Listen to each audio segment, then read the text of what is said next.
Villain Mastermind Reincarnation in a Fantasy Game World with a Sword Leveling System. Volume 5. Snow. Audiobook by Masquerade at Masquerade Audiobooks. Prologue. Long, long ago. A young girl gazed up at the face of the man carrying her as he ran. What if he notices me staring? She wondered, hesitating, yet unable to stop herself from thinking about the man who had brought her out into the wide world. Then, out of the blue, he spoke. Guess it's about time for a break, huh? Yeah, sounds good. As the hem of her dress fluttered down to touch the ground, the girl stood on her own 2 feet. Thanks, I wasn't too heavy, was I? Not at all, don't worry about it. The warmth of his body, which had enveloped her until just moments ago, faded away, and somehow that made her feel lonely. Weird.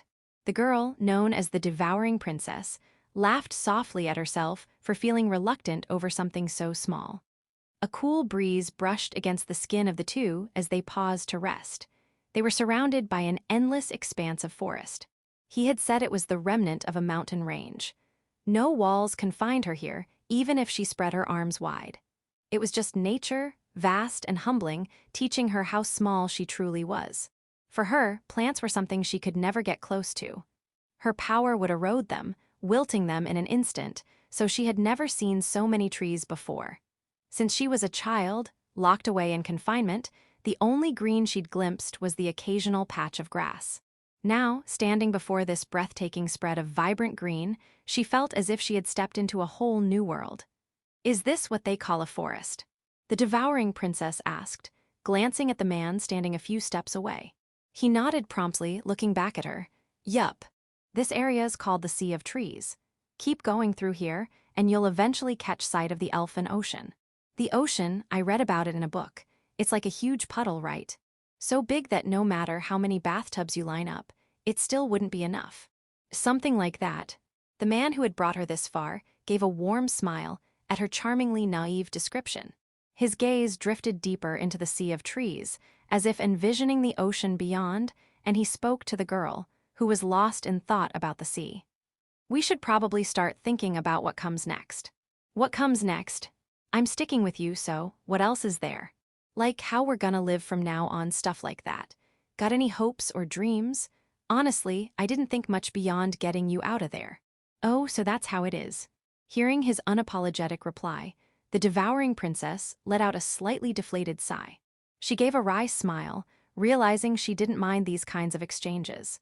So, you're telling me you were planning to escape the people chasing me without any kind of plan? Like I said, I wasn't thinking much at all.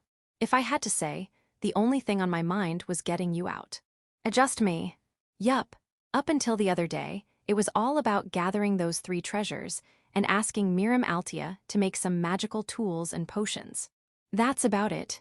Caught off guard by the hint of his feelings, the Devouring Princess felt her cheeks flush faintly. She turned away, hoping he wouldn't notice. Pretending to gaze out at the forest in the distance, she tried to act calm. The hem of her dress swayed gently in the pleasant breeze. So, what kind of place do you want to live in from now on? The man steered the conversation back on track. Somewhere bright and quiet, maybe. I've had enough of dark places. Dark places still scared her a little, and her preference for quiet came from her own tastes. He nodded deeply, agreeing, and took a step closer to her side. She turned her face away again, trying to hide even her profile, but she quickly realized it was a futile effort. I know you're trying to hide it, but I can tell you're blushing. The Devouring Princess whipped around to face him. Her flushed face betrayed her embarrassment, a mix of flustered irritation and shy indignation as she pointed at him with a delicate, reproachful expression. Even if you notice, it's proper manners not to say anything. Sorry. I was just happy, so it slipped out. The man chuckled and scooped her up into his arms. Startled, she let out a small eek and looked up at him. What's with the sudden move? She continued to hide her embarrassment, pouting slightly. But she'd already given up on being shy and didn't bother turning her face away this time. We've had enough fun camping out in the forest. Time to get moving. So, we're gonna live in the place we're heading to now. Nah, just going for supplies. The place we're headed is a pretty big city, so it's not exactly quiet. Plus, if their pursuers showed up, things could get messy. He planned to keep their stay short, a few days at most. The man kicked off a large rock, launching them forward with speed. The devouring princess entrusted herself to him, unafraid of the sudden acceleration. The sound of the wind made it hard to hear, so they raised their voices to talk. "I don't have any money, you know." Her small worry came first. "I've got enough, don't worry." "You sure? I'm the one who dragged you out here, so it's only natural. Oh, and while we're at it, I should mention I'm meeting a friend there." "Got it. So, where are we headed?" As he raced through the wind, he called out to the girl. A big, beautiful port town. This was a time when the Demon King still lived in the world. An era when the 7 heroes were still journeying across the land. Chapter 1, The Autumnal Imperial Capital. The Elfin Church held justice in its heart. The will of the main god demanded that all who sided with the Demon King be eradicated. To allow the Demon King's followers to act freely was to defy the main god's intent. This was the unanimous sentiment among the clergy who served the main god Elfin. The Demon King's church harbored a grand ambition. They devoted everything to resurrecting the Demon King, said to have been defeated by the 7 heroes, and to fulfilling his unfulfilled dream. The Demon King's ultimate wish was to slay the main god, the very reason he once plunged the world into terror. Yet no one knew why he sought the main god's life. Now, those enthralled by the Demon King's immense power schemed in the shadows, yearning for his revival. In the imperial capital, within the solemn district lined with temples, the conflict between the Elfin Church and the Demon King's church was a daily topic of conversation. Worshipping a Demon King who got crushed by the 7 heroes, they're just setting themselves up for a repeat. Quite so, foolish lot, ain't they? The hero faction's gaining momentum, so why'd they think messing with Liamel was a bright idea? Fools lose 'cause they're fools. Not a chance against holy power. Word is they're steering clear of Liamel these days. Between the Empire's military and the Holy Land getting serious about countermeasures, they're finding it tough to make a move here. Their end's already in sight. They've got a leader and some big shots, sure, but nothing to fear. Among the clergy, opinions dismissing the Demon King's church were commonplace. Clear voices and aged, raspy ones alike praised the main god's glory. Some even saw this situation as a golden opportunity for the Elfin Church. Having finished the morning service, a group of clergy stood outside, conversing. Nearby, the White Dragon Princess walked past. Well, if it ain't the Sword King. Litrpg, strolling alone without speaking to anyone, was reluctantly stopped by a cleric's call. "What is it?" she replied. Litrpg, the stunningly beautiful Sword King who lent her strength to Liamel. Her unblemished silver hair and eyes more radiant than any gem gleamed with a pure, holy, and mystical beauty. Clad in white garments, she carried an air akin to that of a noble princess. Her response, though not cold, lacked any warmth or friendliness. For a moment, the clergy felt the weight of her beauty and the hardness in her voice, swallowing hard. "From your perspective, Sword King, how do you view the recent state of affairs?" one asked. "Recent state of affairs? You mean the skirmishes between the Elfin Church and the Demon King's church?" Of course. All Sword Kings possessed extraordinary power and an otherworldly presence. Yet when it came to the Demon King, the being who once plunged the world into chaos, they assumed even she would show interest. "That's a fight that doesn't concern me," she declared without hesitation, shocking the clergy. Unfazed by their stunned reactions, she continued, "More importantly, what's the status of the roses Kaitas matter? That's the divine proof shown by the goddess of time. What's got you so concerned, Sword King? I'm asking if it's really just divine. I visited the site myself and felt traces of magic. Something ancient, evil, and powerful. Likely the enemy lingered until just before purification. Seems a mighty beast was sealed there, doesn't it?" The clergy spoke with confidence and pride, but Litrpg neither praised them nor changed her expression. "You're saying some strange things," she said, a faint smile curling her lips for the first time. But her interest quickly faded as she continued. "Does it really take the goddess of time's power centuries to purify the Demon King's forces? Doesn't seem like a short time to me." Her words were provocative, aimed at both the clergy and their god. If she were an ordinary person, they'd have been furious. But standing before them was the Sword King Litrpg herself. Instinctive fear silenced any retort. "That's for us mere mortals to presume, to judge the great main god's power. Hess, calling a power you can't even comprehend, great. Sounds like you don't understand it at all." To her, they were like insects crawling on cobblestones, easily crushed. The devout clergy, unable to counter, could only watch as she walked away. Their earlier conversation lingered in Litrpg's mind. The great main god, empty words that stirred nothing in her heart. "Gods, I absolutely despise them," she muttered under her breath in a quiet corner of the serene district. The temple of the war god in the imperial capital was tranquil. Though dawn in early autumn came later than in summer, the temple's interior was far from dark. Polished stone reflected the light of magical tools, illuminating the space. Before Litrpg stood a stone tablet, its glowing inscriptions faintly lighting the surroundings. 5th rank, White Dragon Princess Litrpg. The Sword King ranks. Her eyes, reflecting the names of the world's 5 strongest, including herself, swirled with complex emotions. Only she knew what she felt and why.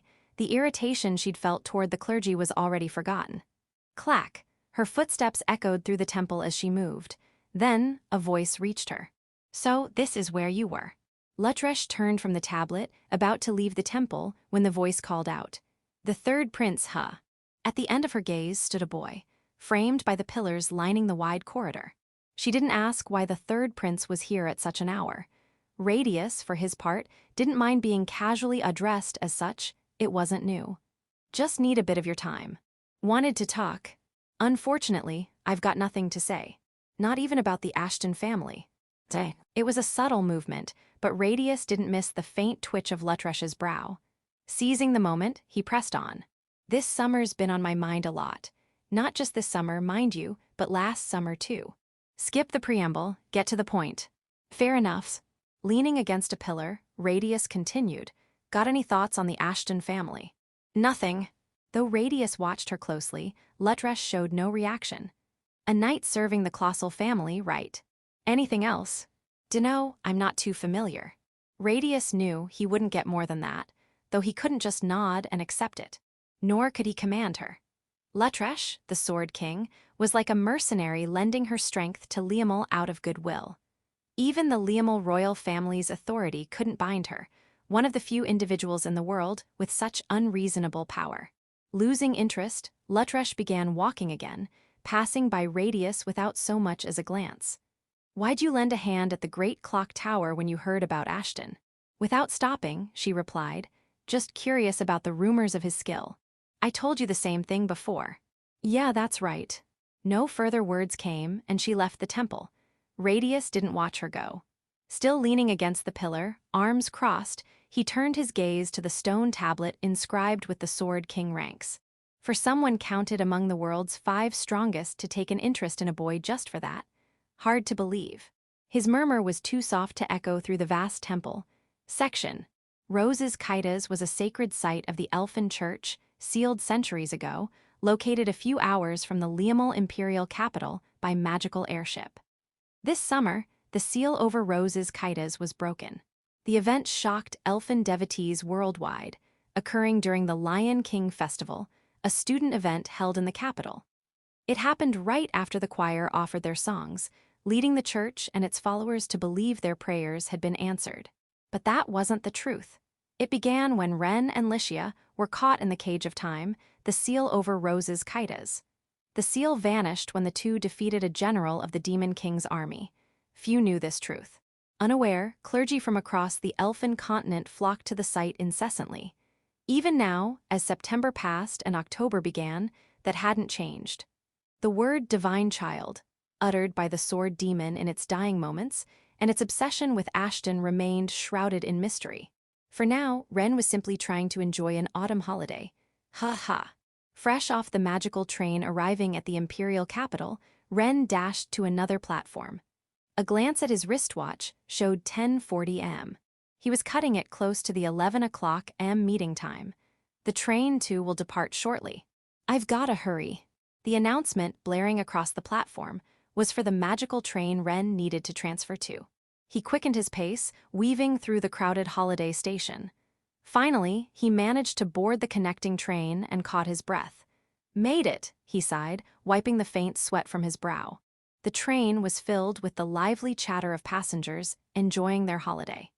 Autumn had brought a change in attire, and the vibrant green of the street trees had faded, giving way to a slightly melancholic yet evocative view visible through the window. Dressed in a refined coat, lighter than winter wear, fitting for a city dweller, Ren thought, pretty close call. He checked his watch again, though naturally, only a few minutes had passed since the last glance. The sound of the magical train on the tracks and its gentle sway calmed him. Ren let out a sigh of relief.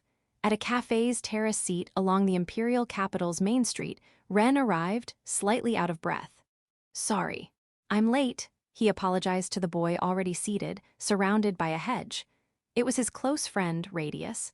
"You're exactly 3 minutes early, so don't sweat it. Besides, I was enjoying myself just fine alone." No need to apologize. Ren figured it was just Radius being considerate, but as he sat across from him, Radius continued, "It ain't half bad watching the main street on a holiday." "Why's that?" "Just soaking in the vibe. Lately, I've been thinking a lot about the people." Wasn't that always the case? Always, sure, but especially lately with everything going on.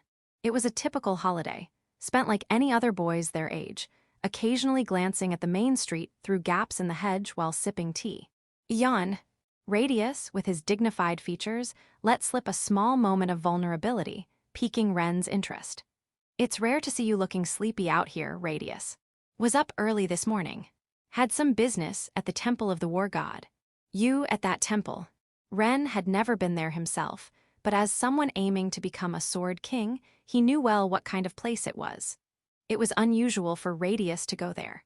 Their eyes met, Ren curious, Radius fully aware of what he was thinking.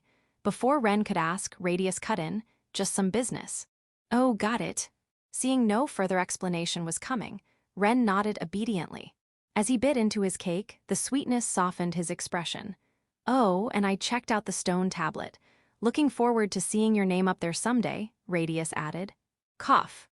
Cough, Ren choked, startled by the sudden comment, and coughed a few times before looking at Radius.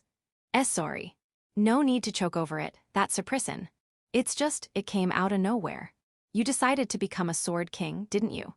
Radius tilted his head, referring to a resolve Ren had already shared. "Yeah, but it was so sudden it caught me off guard." So you ain't backing down?" "Course not." Ren's eyes burned with unwavering determination. Radius wasn't doubting him, he was just teasing. Ren's resolve was unshaken, and now he could say it aloud. "I'll do it, no matter what." "Yeah, looking forward to it." Their time at the cafe came to an end, and the two stood up. Radius was lightly disguised, blending into the crowded main street without drawing attention. As for his guards, he'd apparently made arrangements. Trusting his word, Ren walked beside him without a care. Leaving the cafe, they wandered the main street aimlessly, just taking in the sights. "About that thing I mentioned before, I'd like you to introduce me to that person before the year's out." "You mean about holy magic, or the divine child stuff, right?" "Yup. The person in Yuppieheim. During the battle with the sword demon, something strange had happened to Licia's body. Something like angelification, for lack of a better word. The glowing wings that sprouted from her back and the holy powers she unleashed unconsciously were etched in Ren's memory. Naturally, he hadn't told Radius about the specifics of the phenomenon. Suspecting it might be tied to holy magic, he'd asked if Radius could introduce him to someone knowledgeable. "No problem, I'll set it up," Radius replied. "Thanks, so what's this person like?" "Used to be my tutor. I think I mentioned before, but they're also the one who helped me start the Arnevelde trading company." Ren felt genuine excitement, thinking this sounded like a reliable figure. Radius had other business to attend to. Esther, the proud director of the Lion Holy Agency, came to pick him up personally, so Ren didn't need to escort him to the castle. At dusk, Ren walked alone. Since autumn arrived, the days had grown noticeably shorter. He occasionally glanced up at the sky, strolling through the imperial capital. His destination was the familiar grounds of the Imperial Officer Academy. Licia, standing by the school gate, spotted him and called out. "Ren, over here." Licia Colossal, also known as the White Holy Maiden. Her silver hair shimmered with a hint of amethyst, and her sapphire eyes sparkled with dignity and grace, like precious gems. The charming smile on her lovely face seemed to embody her title of Holy Maiden. Hearing her lively voice, the girl beside her chuckled. "Sorry for making you wait." "No worries. We just finished up ourselves." How come you didn't show up for extra lessons, Ren? The girl laughing next to Licia spoke up. It was Sira Riohart, a descendant of one of the 7 noble families that produced the hero who defeated the Demon King. Her amber-like eyes and glossy, subdued brown hair drew attention with their noble air. Since Licia was there, it's kinda weird you weren't, she added. I had a promise with Radius, so I skipped today. That's all. Oh, got it. There was no deeper meaning to it. Even though Ren had aced the recent exam, there was no need to bring that up now. They veered off the main street into an alley, not a dangerous one, but a market street where you could occasionally find hidden gems among the stalls. As they wandered the capital on their way home with Licia, Ren said, "Just grabbed some tea with Radius and strolled around the capital. Nothing special. I bet Lady Esther showed up to escort him back, didn't she? Man, Licia, you're sharp, oh." Ren's dark brown hair swayed as he muttered, his gentle features, reminiscent of his mother's, lighting up with surprise as if he'd spotted something rare. "What's up?" Licia peeked at his face from beside him. Following Ren's gaze, she grew curious too. Their eyes landed on a figure carrying an enormous bag, about the size of Ren or Licia when they were 10, maybe a bit taller. The bag was comically oversized for the person's frame, easily 2 meters wide. The figure set the bag down on the roadside, sat on it, and rested their chin in their hands. A tattered robe and mask obscured their face. A dwarf, maybe, Licia wondered. Who knows, there's barely any info on the bag traveler. The bag traveler. That's what they call them. Word's been going around about a small person lugging a huge bag. The bag traveler was a rumored figure in the legend of the 7 heroes, and now, in Ren's reality, a topic among students and townsfolk alike. Never heard of them. Now that you mention it, I think someone was talking about it. Licia trailed off. In the legend of the 7 heroes, the bag traveler appeared in various parts of Liamel for limited periods. It seemed like now was the time they showed up in the capital. Judging by the voice, the bag traveler was likely male. A mysterious figure who'd sell special items for a hefty price, far more than Ren had on hand, though maybe if he emptied his savings. A few adventurers approached the figure. "Looks like you're curious about the bag traveler's shop." He'd called it a rumor, but the bag traveler themselves used the term. The adventurers seemed intrigued as they spoke to the figure. "What're you sellin'? Show us what you got." "Sure thing, my bag's packed with wisdom, hope, and a touch of romance. If you kids want something, you can have it for the right price." The bag traveler's pitch hung in the air. The adventurer's demeanor shifted. Wisdom and hope. Romance, this guy selling some shady drugs or what? "Come on, shady sounds so harsh," the bag traveler retorted. Midway through, the adventurers lost interest, their faces souring as they turned away. The bag traveler didn't seem to care, waving them off with a dismissive, whatever. "Shall we get going?" Ren suggested. Regaining their focus, the two continued through the market street, enjoying the atmosphere before heading back to the mansion after an hour of wandering the capital. Licia's coat hem swayed as she walked, occasionally glancing up at Ren beside her. Section at the academy early in the morning. Ren and Licia, arriving earlier than usual, headed to the headmaster's office. "Hey, you two, morning, sit wherever you like," greeted Cronoa Highland. With her golden, silky hair, Cronoa was both adorable and stunning. One of the world's greatest mages, she'd invited them to continue a prior discussion. As Ren and Licia sat on the sofa, Cronoa took the seat across from them, her witch's pointed hat bobbing slightly. "So, about the other day, holy magic's got so few users that there's hardly any research on it. The wings and other powers Licia had manifested were unprecedented, and even Cronoa, brimming with wisdom, couldn't explain them. Licia couldn't just go on living without telling anyone about unconsciously wielding such power. She'd confided in her father, Lazard, after the incident. The only others who knew the full details were Cronoa and Fiona, who had come to retrieve Ren and Licia that day. They decided to wait until things settled before telling Ulysses or Radius.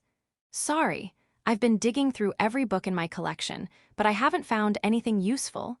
Cronoa's voice dropped, her expression heavy. Licia hurriedly spoke up. "Please don't worry about it. It's my fault for using some weird power without knowin'."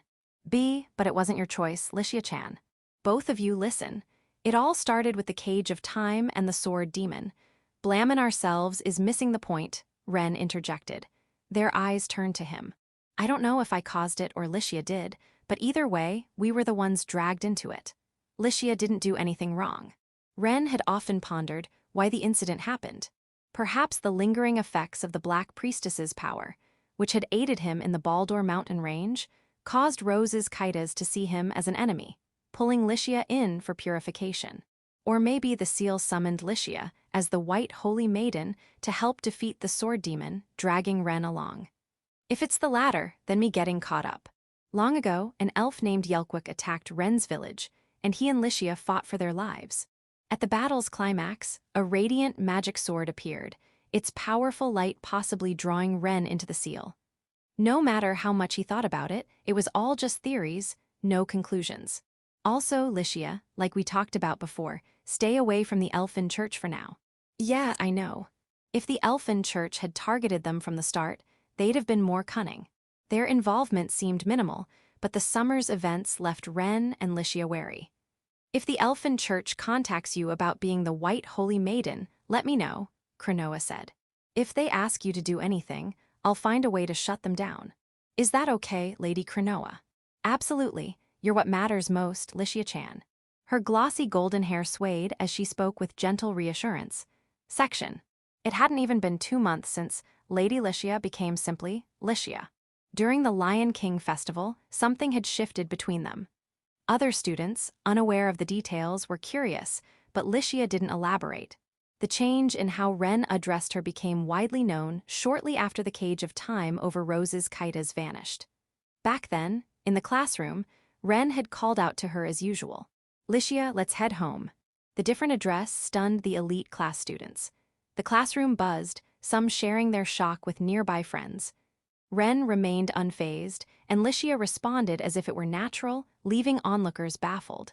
Sira, in particular, was stunned but quickly smiled, sensing it was the result of Licia's efforts.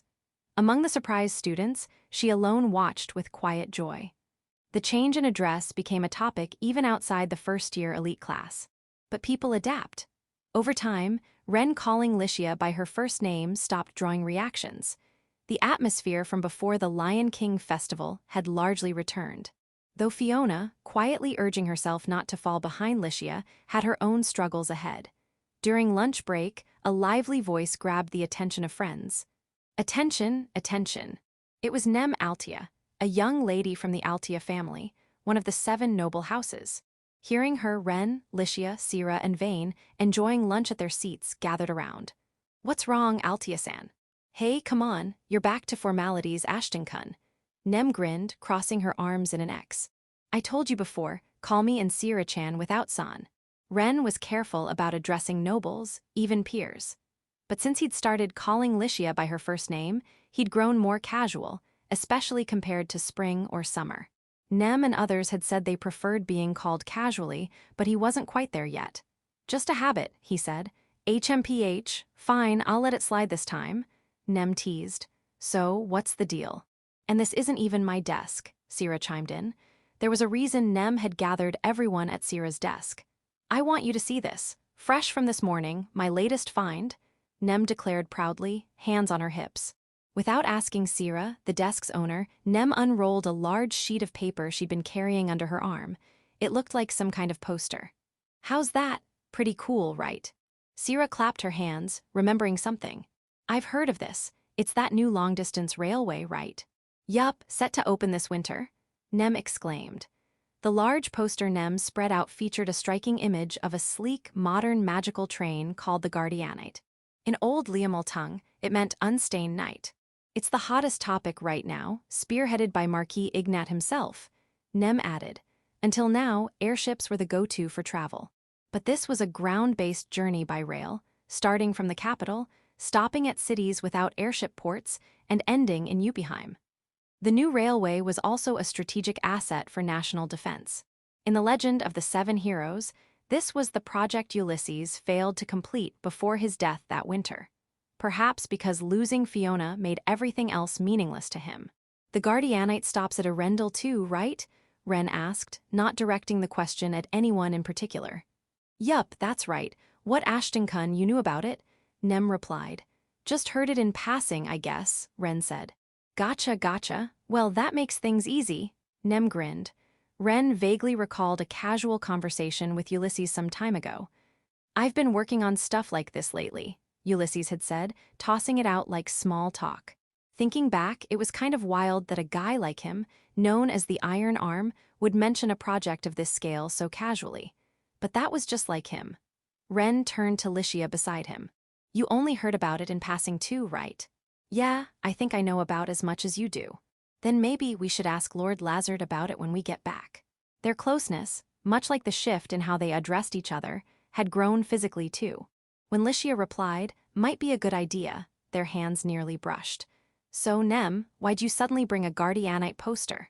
What, Sierra-chan, you don't get it? Nem teased. No, Sierra tilted her head. Nem blinked for a moment, then shrugged it off with a carefree grin. 'Cause it sounds fun, duh. Figured it was something like that, Sierra sighed. The bell signaling the end of lunch break rang out. After the afternoon classes ended, it was time for after-school activities. Ren, curious about something from class, wanted to ask Fiona for book recommendations. On their way back from the library, the two walked down a school corridor, exchanging words. Outside the wide windows, the autumn-tinted garden came into view. Feels like I need twice as many reference books as I did in spring, Ren said with a wry smile, his voice echoing in the quiet corridor. The black-haired girl beside him responded, Ever struggle just to pick one book? Oh yeah, definitely. Sometimes I end up buying a bunch of similar ones. Hee, I've been there too, Fiona said with a laugh. But I'm glad it was helpful though. Bathed in the evening sunlight, Fiona's smile lit up her face. Lately, she found herself looking up at Ren more often, her heart racing. A breeze from the window stirred her long hair. Her amethyst eyes, framed by long lashes, lingered on him. If anything else comes up, just let me know, okay? Fiona Ignat, the Black Priestess. Her obsidian-like hair gleamed with a silken sheen. Known for her breathtaking beauty, she was a girl of striking yet delicate features.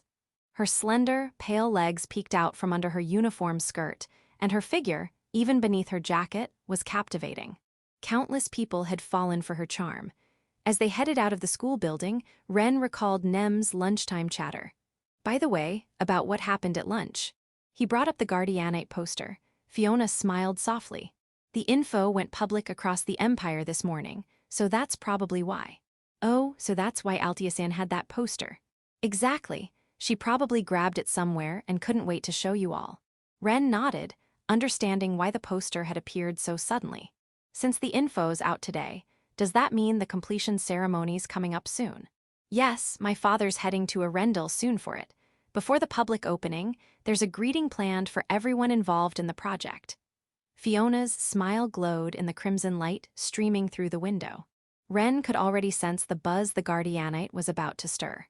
Chapter 2, Battle Techniques and an Invitation. The leaves of the street trees lining the imperial capital's main boulevard gradually fall, their branches shedding their autumnal garb. From their summer experiences, Ren and Licia threw themselves into training with renewed vigor.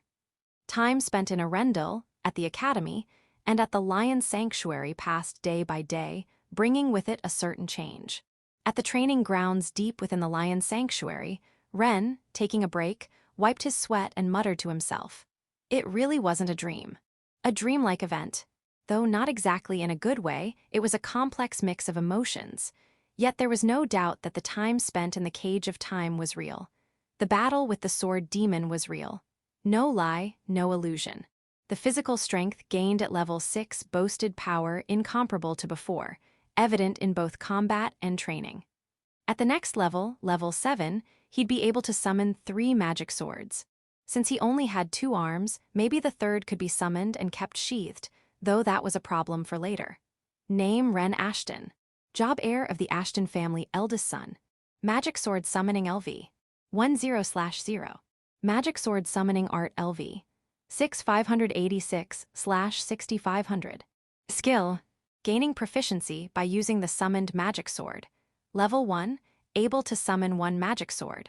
Level 2, while the bracelet is summoned, gains a small boost to physical abilities. Level 3, can summon 2 magic swords. Level 4, gain the effect of physical ability up, medium while summoning the bracelet. Level 5. Unlock the evolution of the magic sword. Level 6. Gain the effect of physical ability up, large while summoning the bracelet. Level 7. You can summon 3 magic swords. Level 8. Unknown. Acquired magic swords. Great Tree Magic Sword LV. 417 26 3500.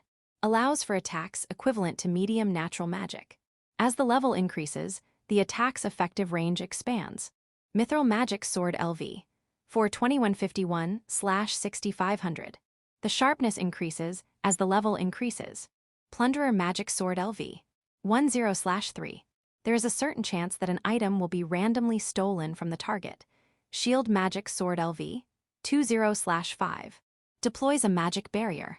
Improves durability and expands the area of effect with level. Flame Magic Sword. LV.111. The flames are the dragon's rage and the embodiment of its. There was something else, too, information that couldn't be gleaned from the crystal in his bracelet. He only became aware of its existence after the battle in Rose's Kaitas. A power gained by piercing the sword demon's magic stone. Something obtained apart from the magic sword itself, likely a battle technique, in concept. As he tried to recall the moment he realized it, a voice interrupted. Taking a break, huh? Ren turned to see Esther Oslow's Drake, the Lion Sanctuary's director, who had suddenly appeared at the training grounds. Shifting his gaze from the bracelet to her, Ren said, "Good work today." Looks like you're diligently training as always, by the way." She glanced at everyone training, then murmured, "HMPH." Ren got a moment to talk. "Sure, wait, what?" Esther yanked him closer without warning, throwing an arm around his shoulder, startling him. "What's that all about? Just shut up and listen." All right, but seriously, what's with the sudden grab?" "Relax, I'll explain properly, so calm down." "If you want me to calm down, try calling me over more calmly." Fair point." Esther, taller than him, looked down at Ren, who let out a sigh. She asked, "Has something happened to Licia?"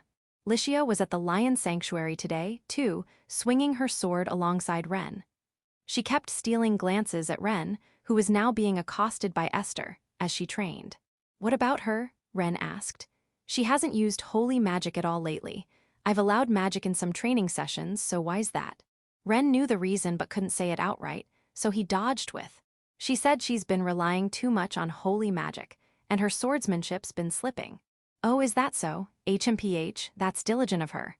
Released from her grip, the magic sword wielder let out a relieved breath. Licia finished her bout with a training partner and approached them. "Good work, Esther-sama. About that."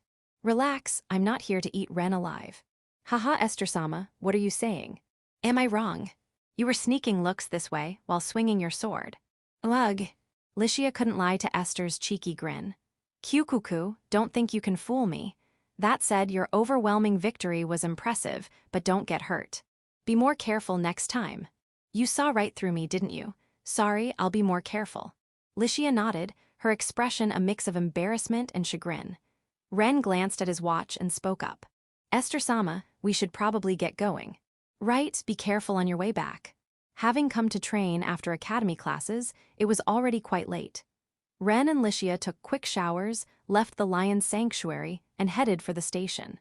The flush from the hot water was soothed by the chilly breeze of the approaching winter. Wearing coats over their uniforms, they walked. Normally, they'd head straight to the station and return to Arendelle.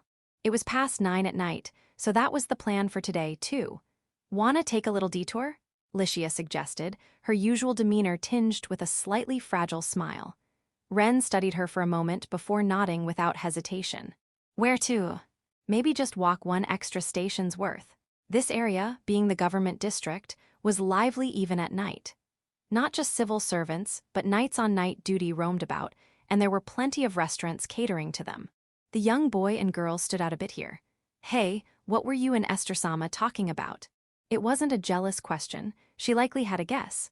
She asked why you haven't been using holy magic. Licia gave a wry smile. "Figured. It's Esther-sama, I think she'd have noticed eventually." "Yeah, I know. I told her you said you've been focusing too much on holy magic and neglecting your sword. Just to be clear, that wasn't my opinion." "Hee, I know. Thanks for covering for me." The starry autumn night sky looked both different and the same as summer's. A faint white breath escaped Licia's lips. I'm still a little scared, you know. It was the frail yet resolute smile she showed only to Ren. Ever since then, the thought of it happening again makes me not want to use holy magic. The events of their battle in Rose's Kaitas, against the demon serving as a general in the Demon King's army, the sword demon, haunted her constantly. If Ren's voice hadn't pulled her back, she couldn't imagine what might have happened. That's why, since then, Licia hadn't used holy magic even once. I don't want to go through that again. Ren looked up at the night sky, exhaling the same faint white breath as Licia. You'll be fine. Ren, I don't know why your body reacted that way. That same gentle smile, unchanged from long ago. Even if the reason for what happened was unclear, even if his confidence might seem baseless to others, Ren turned it into unshakable certainty. I'll stop it. No matter how many times, I'll make sure of it. Idiot. It was heartwarming, but also worrying. What if it happens again, and this time I attack you? That summer, when Licia regained consciousness from that bizarre situation, she described it as if the magic stone had obeyed Ren's command. It might never happen again, or it might. My power back then, it was strong enough to take down the sword demon single-handedly, wasn't it? That's true, but even so, it'll be fine. How can you be so sure? Because no matter how you look at it, I'm stronger than you. So I'll handle it no matter what. Caught off guard, Licia blinked repeatedly. For a moment, she forgot her unease and leaned into a playful tone. Is that a challenge to the new and improved me? You never know, I might overtake you any day now. Don't worry, I'm working hard to make sure you don't catch up. Che, you said it. I did, I want you to know I'm serious. Ren's words were his way of standing by her. The magic sword wielder, as if shielding the Saint of White. I'll always stand in front of you, Licia, so you'll never have to feel scared because I'll always be one step ahead. Don't you believe me? Licia grabbed the hem of Ren's coat, looking up at him. Don't make me say it, it's kinda embarrassing, you know. Section, the next day during the morning break. Wah. As Ren turned a corner in the hallway, his shoulder nearly collided with Cronoa, the academy's headmistress. She stumbled backward, almost falling, her large witch hat floating into the air. Ren, holding a paper cup with a drink in one hand, hurriedly reached out with the other to steady her. Sorry. Oops, oh, it's you, Renkun. Somehow, Cronoa's hat hovered in place, and her body steadied without Ren's help, mirroring the hat's stillness. Still, she seemed delighted that Ren had reached out. The golden-haired beauty looked up at him and said, Renkun, you're attending classes as usual this afternoon, right? Of course, that's the plan. There were no classes in the afternoon today, just a short homeroom after a half-day schedule. Some students, thrilled at the shorter day, were already buzzing with excitement. Then, wanna have lunch with me? We can chat leisurely. Oh, and invite Licia-chan and Fiona-chan if you want. Unfortunately, Licia said she's eating with the girls in the cafeteria. Ugh. And Fiona-sama left right after her first class to handle Ignat family business. Fiona had mentioned something about a message from Ulysses regarding a visit to the Colossal family. Ugh, it's like I'm the only one with free time. What are you talking about? You're always so busy. Then maybe, in this rare free moment, you could keep me company. If you're okay with me, I'd be happy to. Thanks. Let's talk again after classes then. Got it. There was no deeper meaning to her sudden suggestion, just Cronoa's usual playful charm shining through. After classes, Ren headed to the designated spot empty-handed. He stepped into the garden behind the school building, approaching Cronoa, who waited at its edge. She sat on the rim of a fountain, and he joined her. She handed him a small paper bag. Lunch is on me. Ren took it, saying, thank you. Inside were several sandwiches, some with vegetables, others with meat. The logo on the bag revealed they were from a popular shop on the main boulevard. As they started eating, Cronoa asked, how's your sword training going lately? I'm always thinking I need to work harder. His days swinging a sword at the Lion's Sanctuary hadn't changed, but Ren hadn't seen the same dramatic growth as before. With Sword Saint Edgar being busy, Ren hadn't had the chance to spar with him, which likely played a part. Though Ren hadn't considered it himself, it was a factor. Chewing on a sandwich, Ren looked skyward, thinking he just had to keep pushing forward. By the way, Cronoa-san, how did you hone your magic skills? Though sword and magic were different fields, he wanted to learn from her approach to effort and growth. Me, I practiced a ton of magic and studied a ton. That's it. No intense training regimens or. Cronoa didn't boast about her past. Instead, she spoke of her achievements as the result of persistent effort, with no arrogance or lies. Studying hard, practicing magic even harder, just kept at it, and here I am. As expected from one of the world's greatest mages. Hey, don't tease your big sis like that.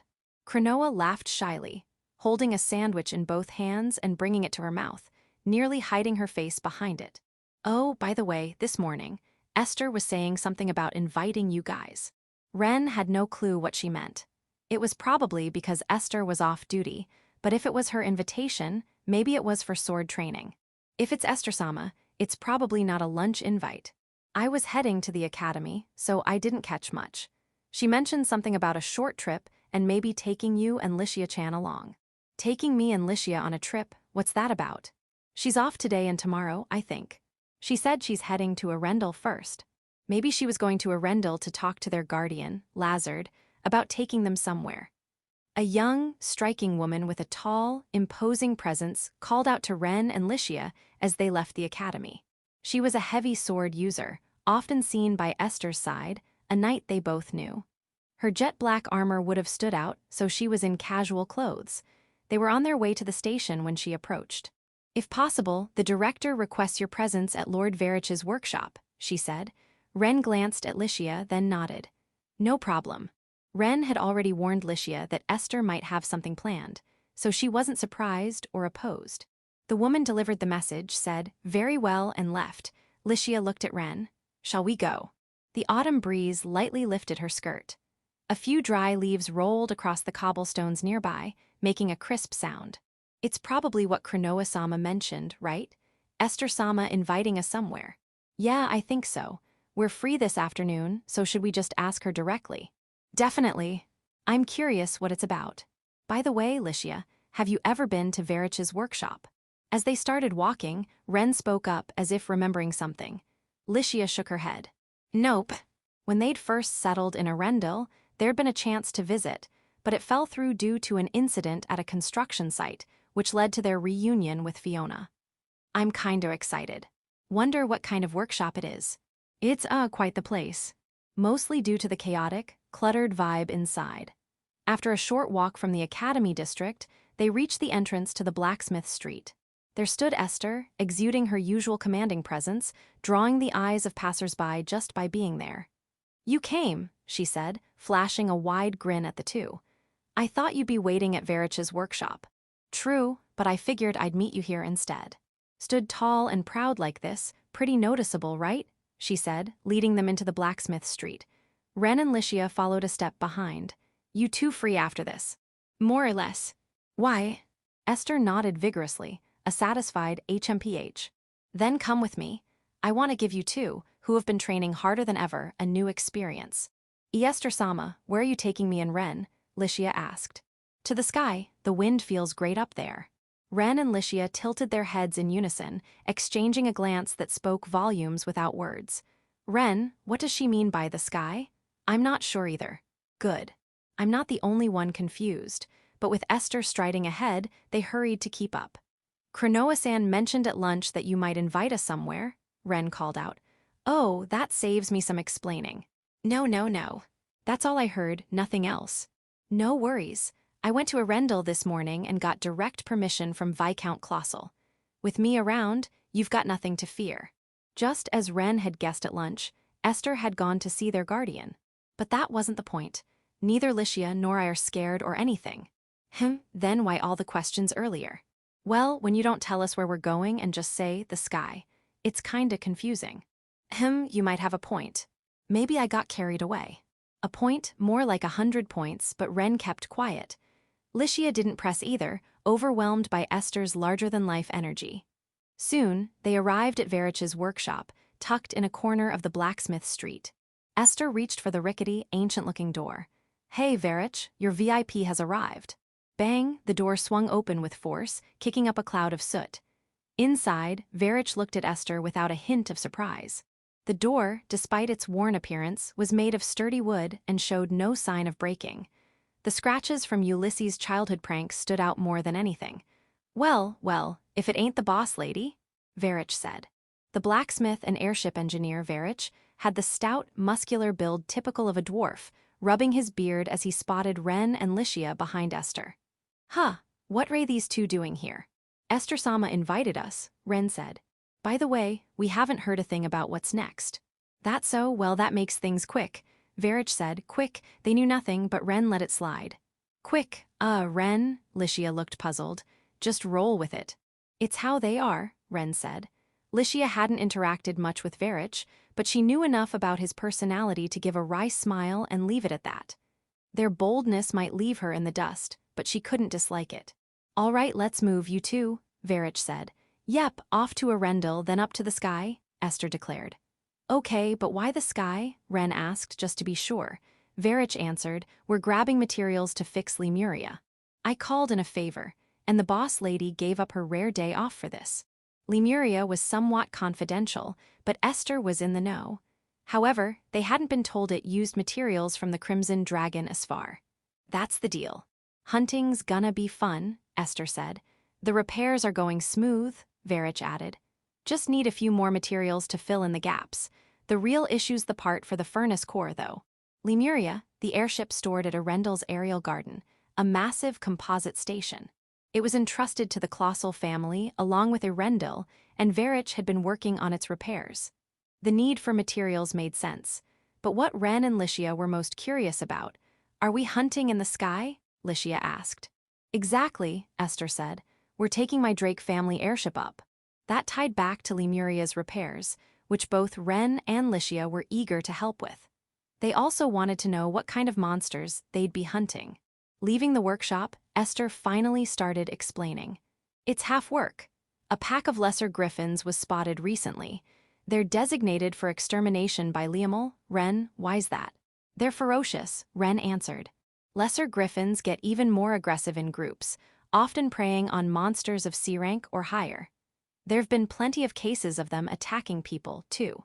Good answer. Well done, Esther said, pleased before continuing. They're not pure griffins, but they've got lion-like bodies and bird heads. Adults are about the size of a carriage bed. They're far weaker than B-rank purebreds, but still dangerous with their strength. Usually, Liamel's military handled their extermination. The Adventurers Guild occasionally took on the task, but not often. This time, no official order had been issued, but Esther caught wind of the lesser griffins, and Verich, hearing the same, wanted their materials, leading to this hunt. They were headed to the region where the griffins had been sighted. What are lesser griffin materials used for? Ren asked. For processing pure griffin materials, Verich said. You need the flame from lesser griffin materials to properly work purebred ones. It's a magical compatibility thing. Come to think of it, Ren realized the materials for Lemuria, which used Crimson Dragon Asfar parts, were a step above lesser griffins. Purebred griffins were another league entirely, so he nodded, understanding their use in processing. It's a 3-hour trip by airship to a mountainous area, Esther said. They'll probably attack the moment we get close. There've already been a few human casualties. No need to hold back. Will I be okay there? Licia asked. What's the problem? Spit it out, Licia, Esther said. My skills, obviously. No worries there. I think you and Ren can handle them alone, and besides, I'm with you. Boss lady, if push comes to shove, I can fight a bit too, Verich added. Exactly, and they're just C rank. I could take 'em out with one hand while yawning, Esther said. Verich burst into hearty laughter. Hunt them down without mercy. The Drake family airship was docked at Arendelle's aerial garden. Smaller than civilian transport airships, but its durability was in a league of its own. Section. By the time they reached their destination, the sky was dyed crimson, night creeping in from the horizon. The mountains weren't as rugged as the Baldur Range, but their sharp, barren slopes resembled massive rocks. No trees grew here. The lesser griffin's lair was in a crater at the mountain's peak. As the airship's engines hummed closer, the lesser griffins took flight. The pack numbered just under 20, all locking onto the airship with menacing cries, ready to attack. Ren readied his mithril magic sword and turned to Esther. Do lesser griffin packs form suddenly like this? Not really, she replied.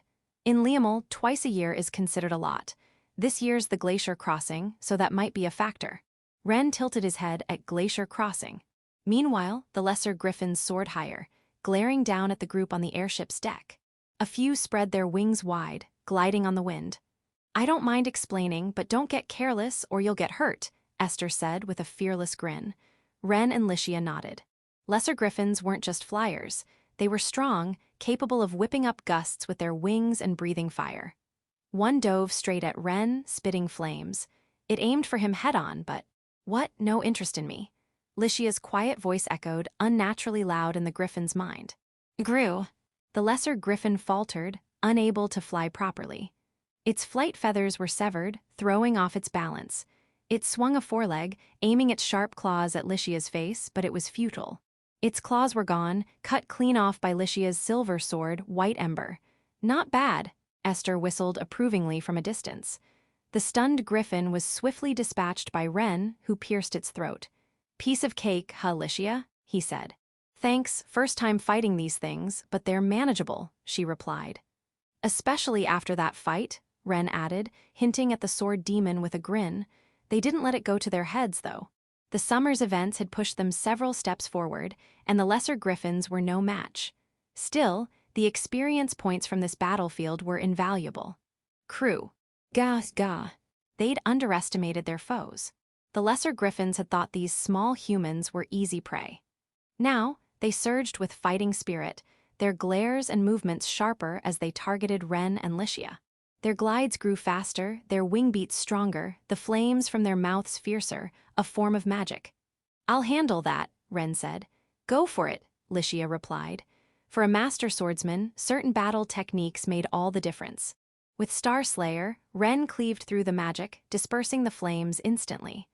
The shocked griffins lunged, claws raised, but Licia dodged with minimal movement. Ren's mithril magic sword, evolved from its iron predecessor, gleamed in the evening light. Its lapis-like blue had shed the black remnants of the iron sword. The griffin's blood slid off the blade, no need for a shake. Ren fought effortlessly, barely showing his true strength. The mithril sword's power was overkill for the fragile lesser griffins. "Ren, Licia," Esther called, watching them. "Let me tell you about the glacier crossing. It's a phenomenon that happens every few decades in the northern parts of the Elfin and Martel continents. When an especially harsh winter hit, glaciers unlike the usual ones drifted across the sea. This happened when the sky continent, floating far above, passed over those waters. The sunlight reaching those seas gets blocked by the sky continent, making the glaciers thicker and wider. Then, some monsters in both continents start getting real active." "Why's that?" Ren asked. "Why would glaciers cause that?" Licia added. "Lots of monsters cross the glacier paths between the continents, driven by instinct or maybe just stupidity, to hunt for food to evolve. But not all crossing monsters became apex predators. While powerful, they were often prey for other monsters with the same idea. Lesser griffins probably got stirred up too. Seeing other monsters get lively might have sparked their fighting spirit," Esther explained. That was the glacier crossing, a rare natural event every few decades. For Liamel, separated by neighboring countries, direct action regarding the crossing was rare, usually limited to considering aid if requested. The lesser griffins fell one by one, unable to land a single scratch on Ren or Licia. Their ferocious, relentless nature, driven by hunger and brutality, explained why Liamel marked them for extermination. Even as their numbers dwindled, their savagery didn't waver. Verich, who had been watching from the sidelines, looked up at the sky. A large lesser griffin, the leader of the pack and its strongest member, flapped its wings, aiming for Verich. As it let out a cry, the others in the pack prepared to follow suit. Yet Verich didn't flinch or show any fear. "Boss lady, I'm counting on ya," he called. "Well, look at that. Isn't that one of the wanted beasts?" "How convenient," Esther said. She strode forward, her long cloak billowing, and drew the jet-black greatsword from her back. Its name, Blackmite, a masterwork forged by Verich himself. The blade shimmered with a bluish-purple aura, occasionally crackling with sharp, electric sounds like bursts of lightning. The aura grew denser over time, distorting the scenery around the sword. A special battle technique, wielded only by those of Sword Saint caliber, was about to be unleashed. "Perish," Esther declared. She swept the blade horizontally, its aura pulsing. A single strike, transformed into a lethal blow, a hallmark of the heavy sword techniques used by sword saints, the epitome of unrelenting power. The lesser griffins in flight were engulfed by the crushing wave of dark sword pressure. It passed through their bodies as if slicing through the air itself. The beasts hit by the wave began to change. Without exception, their momentum faltered, their vitality drained, their eyes lost their gleam, and they plummeted to the ground. That's the mark of a sword saint wielding a heavy sword. Ren couldn't tear his eyes away from the scene. Pathetic birds, Esther said coldly, her words carried on a breath. The technique's nature varied by user, its color, power, and properties shifting. For some, it boosted their strength with every hit landed. For others, it inflicted lingering damage. It could even nullify magic, the sword's aura resembling a transformative shroud. The technique's essence was deeply personal, unique to each wielder. Its strength varied too, but Esther was an anomaly even among sword saints. Her epithet, Death Eater, hinted at the true nature of her technique, a secret known to no one, not even the imperial family, beyond herself. In the aftermath of the Lion's Sanctuary director's casual display of power, the air still thrummed with its weight. Boss lady, this is tough to say, but Varich began, hesitantly rubbing his beard. What's up, Varich? Smitten by my strength? Esther teased. Well, more like impressed than surprised, but he trailed off. HMPH, honesty's good, but why the wry grin? Spit it out, don't hold back. That's no way to treat a friend. All right, I'll say it. Had she forgotten one of their goals, or was she showing off to inspire Ren and Licia? Varich scratched his cheek, clearly reluctant. It's just, if you make them crash like that, the materials. The Lion's Sanctuary director, the sword saint, replied. No. After a long pause, it was clear. She'd simply forgotten. That pitiful expression didn't suit someone who just unleashed such a monstrous technique. By the time they returned to Arendelle, night had deepened. Well, I'm heading back, Varich said as they disembarked the airship to transfer to a magic train. No trace of fatigue showed on his face. If we can get the Raging Tree King's materials and figure out the furnace, we should be ready for a test run, he added, musing about substitute materials as he headed back to the imperial capital. On their way to the Colossal estate, Ren and Licia chatted about Esther's technique, their conversation lively. Today, Esther hadn't shown her full strength, just swung her sword casually.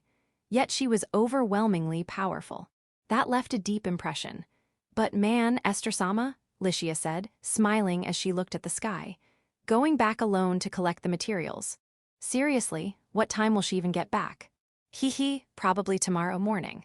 Esther had returned to the site alone to gather the lesser griffin materials that had crashed into the forest, ensuring other monsters wouldn't scavenge them. I'll help. No way. I'd feel bad for your guardians. I won't let you stay out late. Exactly, Ren. This is all because the boss lady got too fired up. Fine. I just wanted to show off a bit for the youngsters. Let me look cool sometimes. I get it, boss lady. The materials were for Lemuria's repairs, so Ren and Licia had wanted to stay and help. But that would have meant returning past midnight, which Esther wouldn't allow. She brought them back to Arendelle before heading out again on the airship. Whether she needed to return to Arendelle at all was unclear. Likely, she just wanted to fulfill her duty as their escort. I'm off tomorrow anyway.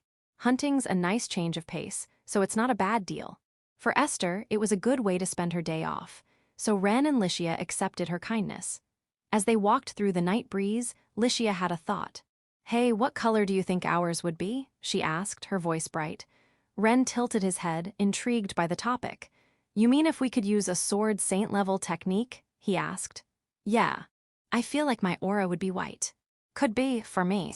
The image of Asfar's flames flickered in his mind. Recalling times he'd relied on the power inherited from the ancient dragon to escape danger. Maybe a crimson or golden flame-like aura. There was no guarantee, but maybe red, he said. Licia brought up the summer. Red's kinda like the power the sword demon's sword had, huh? Yeah, maybe a different color would feel better.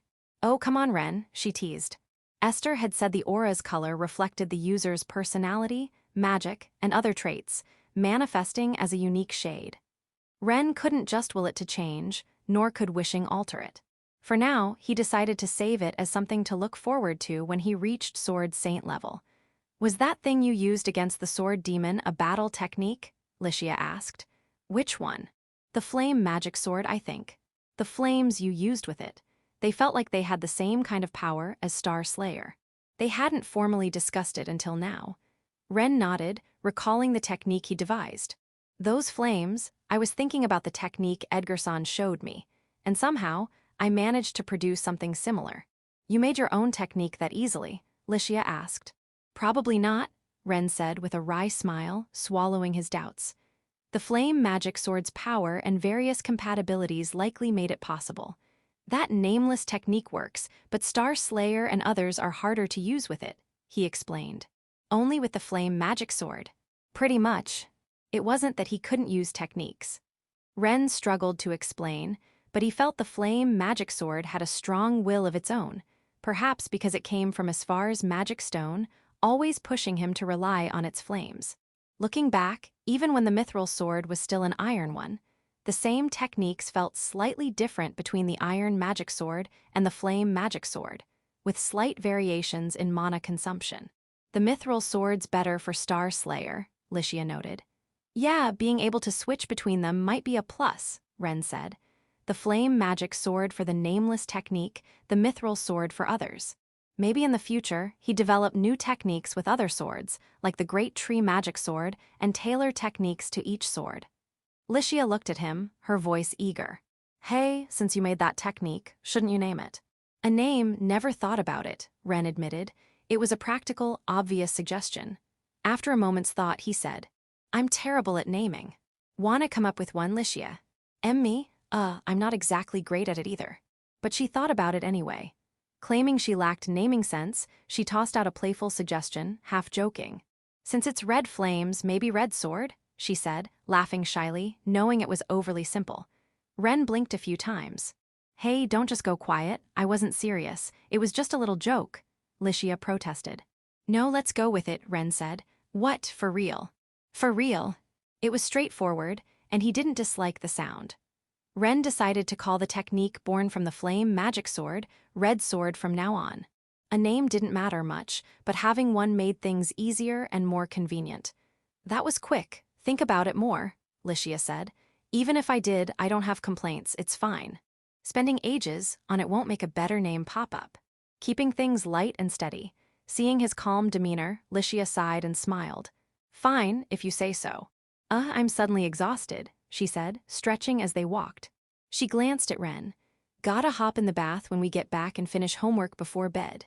Oh, right, that exists, Ren groaned, having completely forgotten. It wasn't much, but maybe due to mental fatigue, his voice sounded more pitiful than usual. Gotta push through, right? Licia's cheerful voice cut through. Section. One morning early, Ulysses Ignat arrived in Arendelle. He was greeted by the Colossal family and handed invitations to them and Ren. In the estate study, the imposing noble spoke. An invitation to the Gardenite, he said. A ceremony for stakeholders before its public opening. I'd heard rumors, but to invite us, Lazard asked. Indeed, Ulysses nodded with a smile. How could we not invite the Lord of Arendelle, home to the aerial garden where the Gardenite makes its first stop?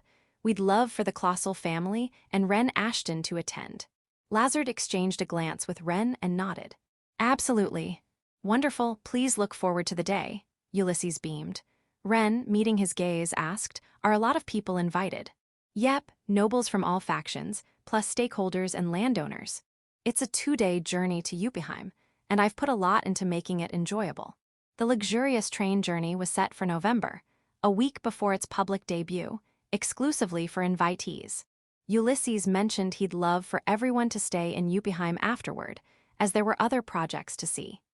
The delay in the invitation was due to final inspections and minor legal issues, which he apologized for, wishing he'd contacted them a month earlier.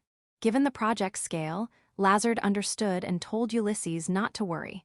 Lazard checked the invitation's date. It's during November's holidays, I see. Exactly, so our kids and Ren can relax without worry, Ulysses said. He added there were other things in Yuppieheim worth seeing, big projects he hoped Ren and the others would enjoy. That same day, during a break between classes at the academy. So my folks got real mad, Kai Leonard said. I'm the heir to the Leonard family, so I gotta step it up. Kai, born to one of the 7 noble houses, was a year older than Ren and venting about a recent exam. His expression was drained. "Leonard Senpai, you aced the sword and physical classes, right?" Ren said. "Hell yeah, that's my thing," Kai grinned. "You'll be fine with book studies too. It's like training, repetition makes it stick. If it was that easy, I wouldn't be struggling." "What's the hardest part?" "Sitting at a desk too long makes my whole body itch." Oof. It could be a matter of aptitude or personality, but Ren figured Kai's diligence would pull him through. "Changing topics," Kai said. "You got invited to the Garden Night unveiling, right, Ashton?" "Yeah, with the Colossal family." "Knew it, you're tight with the Ignat family." "We got invited too," Kai said, yawning and looking off sleepily. "It's not just studying.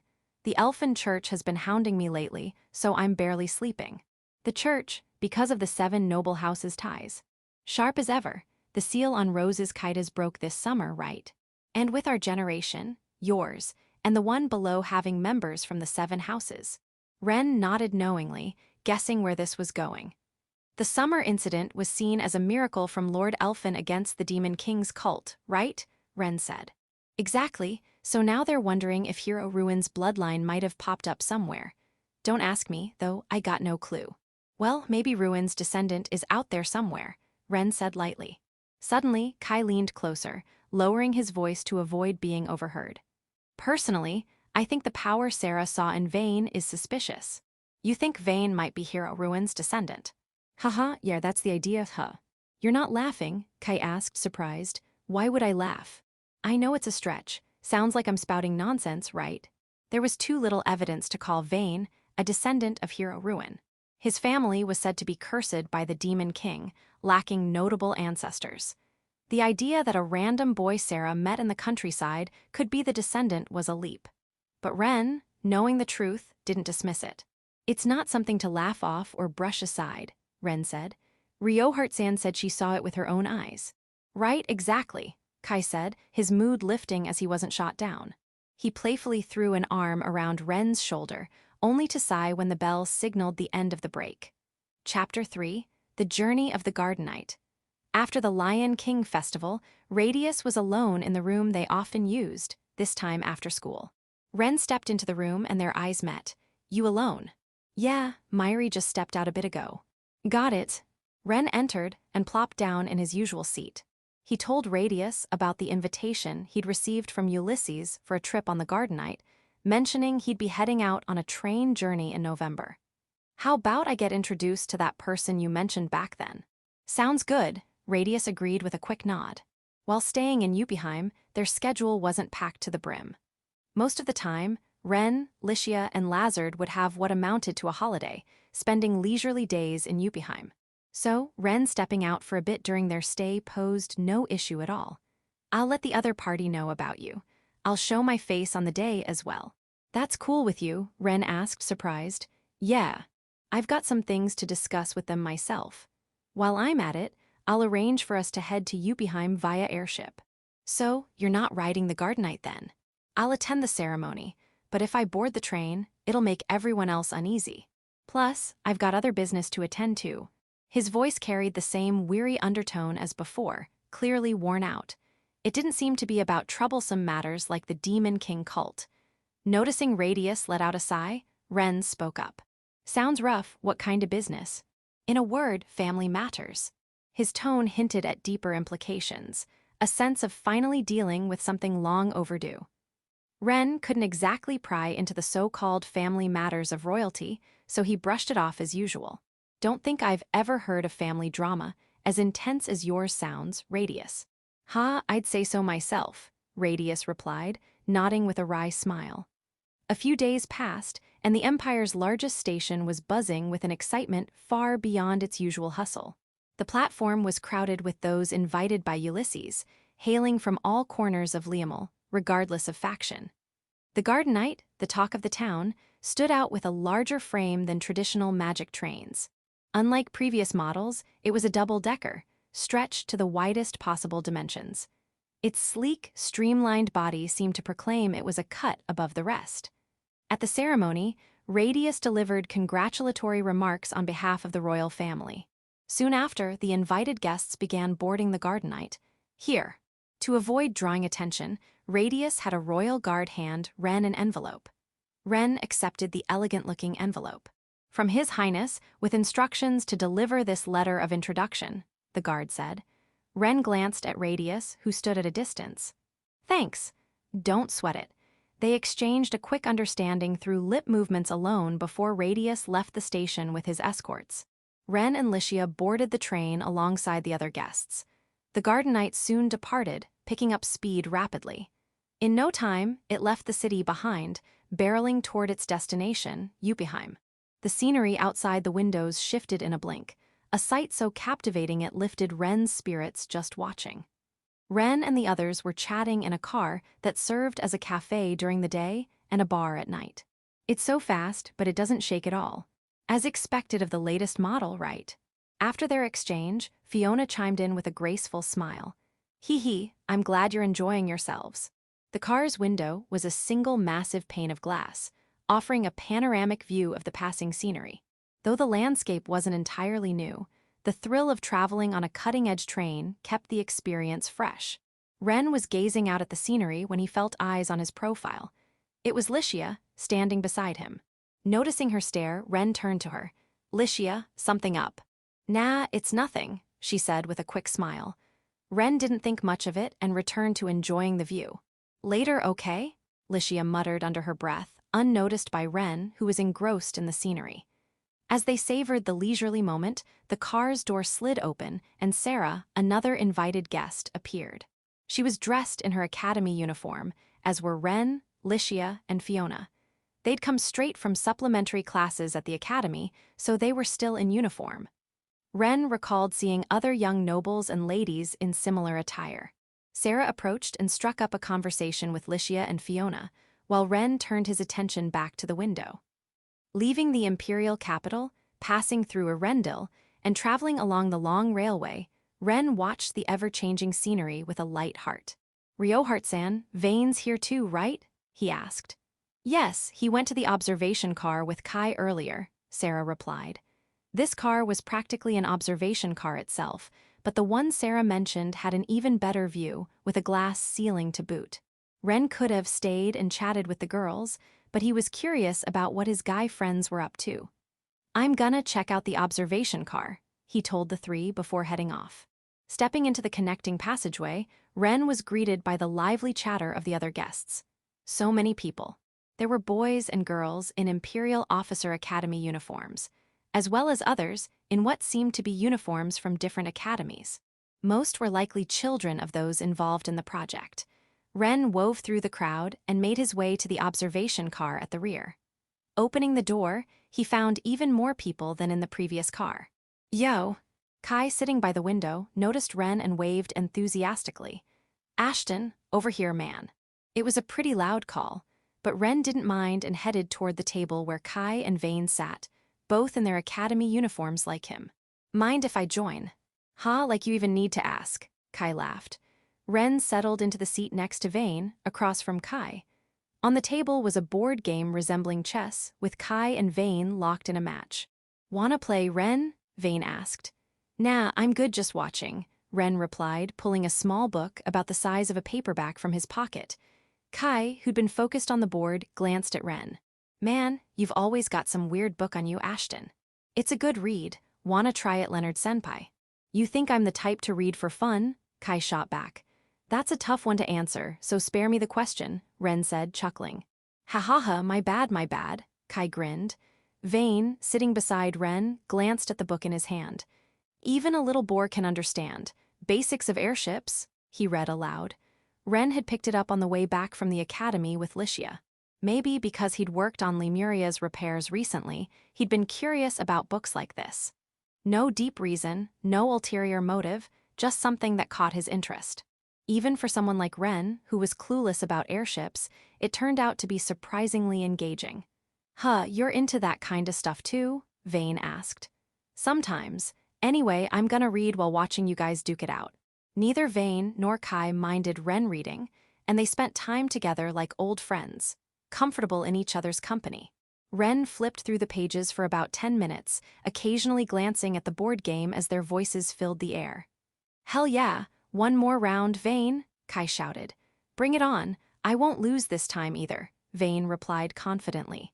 Ren kept flipping pages, sneaking peeks at their match now and then. As he got absorbed in the book, the voices of the two beside him started to fade, almost like they were growing distant. "Ah, oi, that's," Kai yelped. "It's a fair fight, take it like a man," Vane countered. "Damn it, I ain't losing," Kai growled. The heated match unfolded beside Ren, who stayed quiet and focused. At some point, tea was brought to the table, likely the work of the car's attentive service staff. Ren sipped from his teacup, raising and lowering it repeatedly. By the time he finished one cup, Vane and Kai were already on their third match. Then, out of nowhere. "By the way," Kai said in his usual casual tone, catching Ren's attention despite his focus on the book. "You heard, Ashton? Word is, the Elfin Church's Pope gave the order, and their top forces are on the move. They're getting serious about the Demon King cult." "What's that? No way the Elfin Church is starting something, right?" Ren asked, skeptical. "That's exactly what's happening," Kai said. Ren closed his book, stunned for a moment. "For real?" "Yup, didn't some temple get attacked a while back? I think it was before the Arendelle Great Clock Tower got hit, yeah." "Oh yeah, something like that happened," Ren said, recalling vaguely. "Rumor has it, during that attack, the Elfin Church had a holy relic stolen or something. Guess they can't just let the Demon King cult's moves slide anymore," Kai explained. He was talking about Elfin's Tears, a holy relic stolen when the temple was attacked by the Demon King cult's leaders. "Does the Elfin Church have a way to track the Demon King cult's movements?" Ren asked. "Maybe. They've got branches all over the world. Could be they know something," Kai replied. Ren drained his teacup, and a service staff member noticed, quickly refilling it. Even as night deepened, Ren kept reading, not the same book, but a different one. Closing it, he glanced out the window. At this hour, it was pitch black outside, the shifting scenery completely invisible. He was in the guest cabin assigned to him. Naturally, it was smaller than the rooms at the Arendelle estate or even the Ashton family's village manor, but it was cozy and comfortable. As expected of a state-of-the-art magic train, the cabin's design felt fresh even by Liamel's recent standards. Rather than antique wood or stone, the room featured simple yet modern elements: monochrome curtains, carpets, and an interior that felt both minimalist and cutting-edge, hinting at the changing times. "Guess I'll head out." Ren, who'd been resting his chin on his hand by the window-side desk, stood up. Passing through the automatic magic door into the connecting passageway, he saw passengers gazing at the starry sky through the expansive windows. Just an hour ago, a party had been in full swing, keeping Ulysses busy. But wanting everyone to enjoy the journey in their own way, Ulysses had ended the party early, leaving the venue open as a place to relax. Ren moved through the crowd, heading toward Ulysses's room. He'd been invited to talk later that night. At the far end of a rear car, Edgar stood by a door leading deeper inside. "Thought I might be a bit early, but I came anyway," Ren said. "No need to worry. However, my apologies. My lord is still tied up with greetings and hasn't returned yet," Edgar replied. Edgar had come ahead to pass on a message for Ulysses, who'd been busy, as expected, with the journey's demands. The gentleman in his tailcoat spoke apologetically, but Ren waved it off, knowing Ulysses's packed schedule was par for the course. "He should be back soon. Would you like to wait inside?" "Yeah, if that's cool, I'd love to." Edgar opened the door, ushering Ren inside. The spacious guest cabin was Ulysses's room, similar in atmosphere to Ren's but larger. "Please wait here." Edgar's suggestion prompted Ren to settle onto the sofa and wait. Sipping the tea the elderly gentleman had brewed, Ren waited about 10 minutes. Ulysses hurried in, straightening his collar and offering Ren a slight bow. "Sorry for keeping you waiting." "Nah, it's all good," Ren replied with a wave. Fresh from his greetings, Ulysses took a seat beside Ren.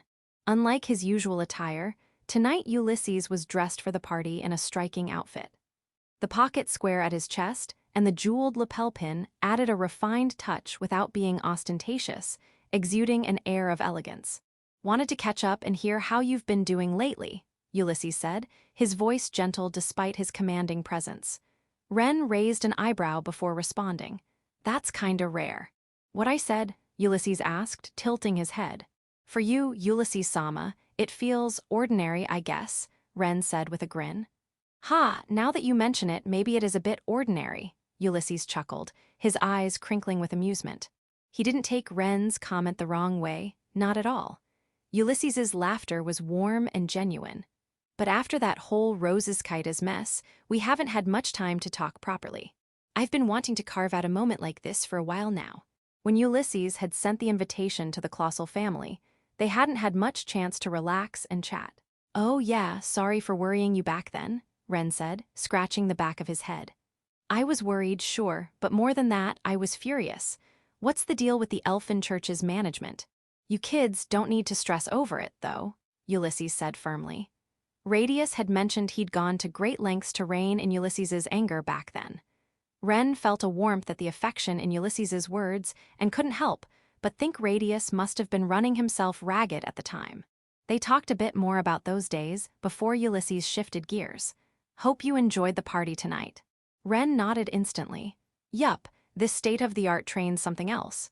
Licia and Lazard-sama were shocked at how different it feels from the usual ones. Glad to hear it, by the way, Ulysses paused, leaning forward slightly. What's up? Why are you staring at me like that? Ren asked, blinking. Just heard it straight from you and thought, well, that tracks, Ulysses said with a knowing look. He leaned in a bit more, eyeing Ren. Heard rumors, but you really do call her by her first name, huh?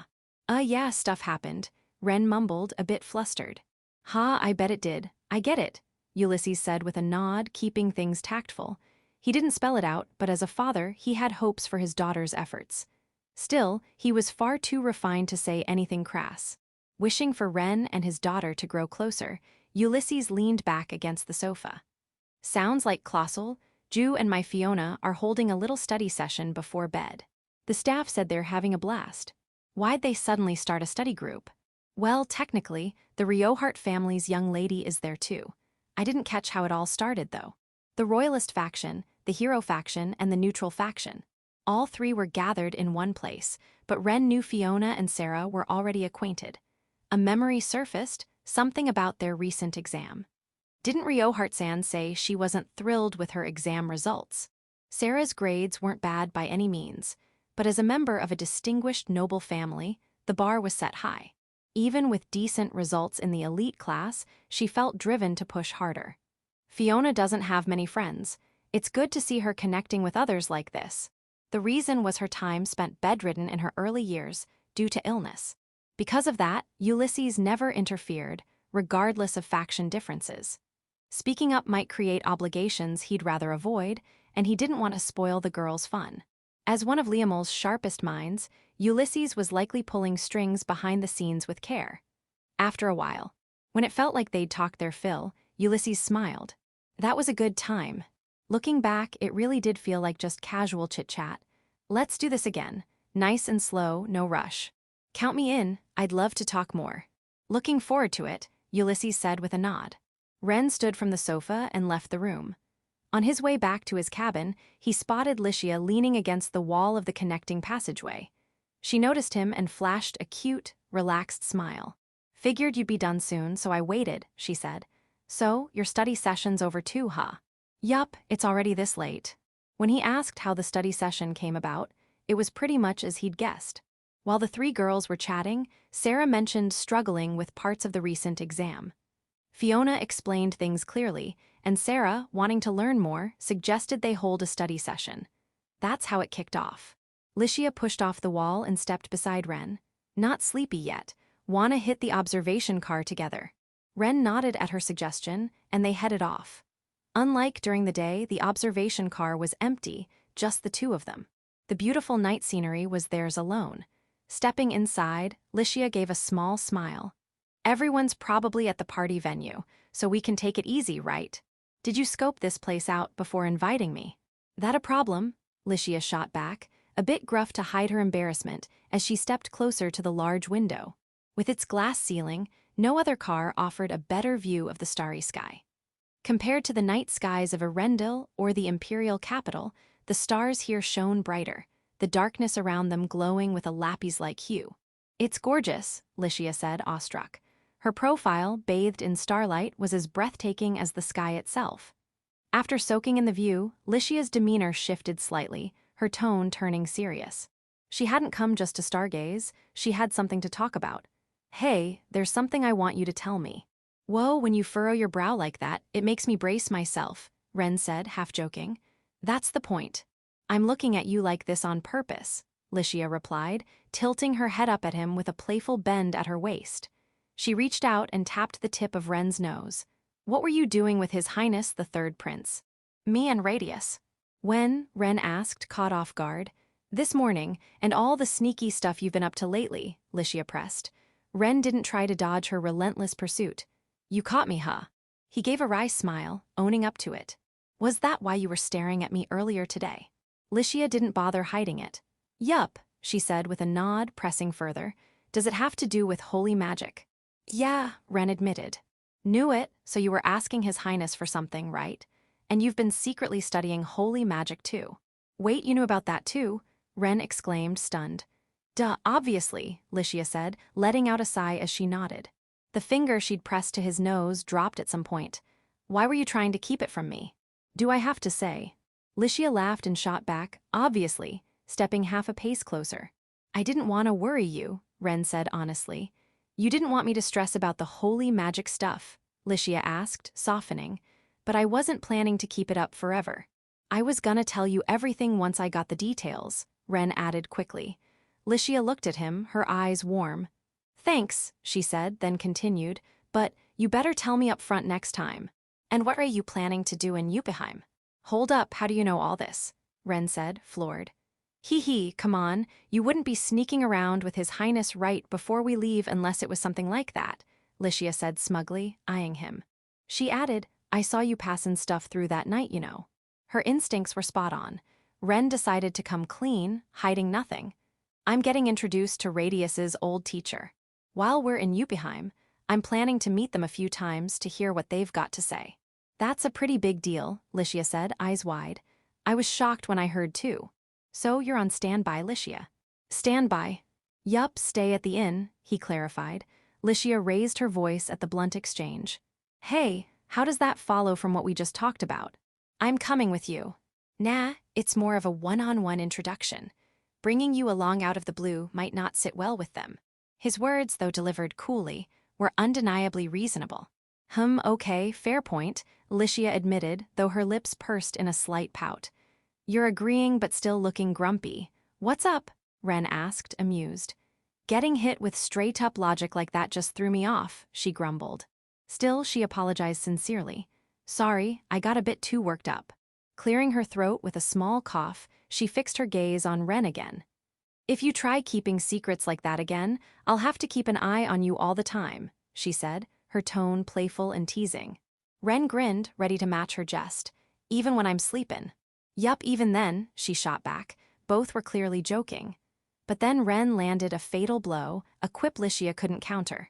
"I bet you'd fall asleep before me, though," he said. "Don't you think so?" he pressed. Lycia had the same thought. They locked eyes in silence for a good 10 seconds. She glared at him, clearly wanting to retort but unable to. Pouting again, she looked up at him, then turned away, crossing her arms behind her back. As a small act of defiance, she bumped her right shoulder lightly against his arm. "You're such a jerk, Ren," she muttered, sulking cutely as she looked away. Section. The next day, they continued to enjoy the elegant journey, and by the morning after that. Before sunrise, while most passengers were still asleep, Ren stirred. Sitting up in bed, he raised the window blind he'd lowered before sleeping. The horizon glowed faintly as the sun began to peek out. It was too early for breakfast, and he wasn't in the mood for more sleep. After washing his face and getting ready, he left his cabin. Thinking to grab some tea to wake up, he headed to the dining car, where he spotted Fiona. Only a handful of other guests were there. Fiona, seated by the window sipping tea, noticed Ren and smiled. "Good morning, Renkun. You're up early too, huh?" "I usually wake up around this time. Must be a habit," Ren said. "Then we're alike in that," Fiona replied with a delicate laugh. When she invited him to join her, "Care to sit together?" Ren replied, "Sure thing," and took the seat across from her. A service staff member appeared out of nowhere, prepared tea for Ren, and vanished just as quickly. What to get? Ren mused, glancing at the menu on the table. As he considered ordering a light snack, Fiona's gaze drifted to her empty glass, which had held fruit-infused water moments ago. A few droplets of condensation clung to it, reflecting her image faintly. She overheard Ren ordering from the staff, but her mind wandered elsewhere. "I don't look weird, do I?" she murmured to herself, touching her bangs.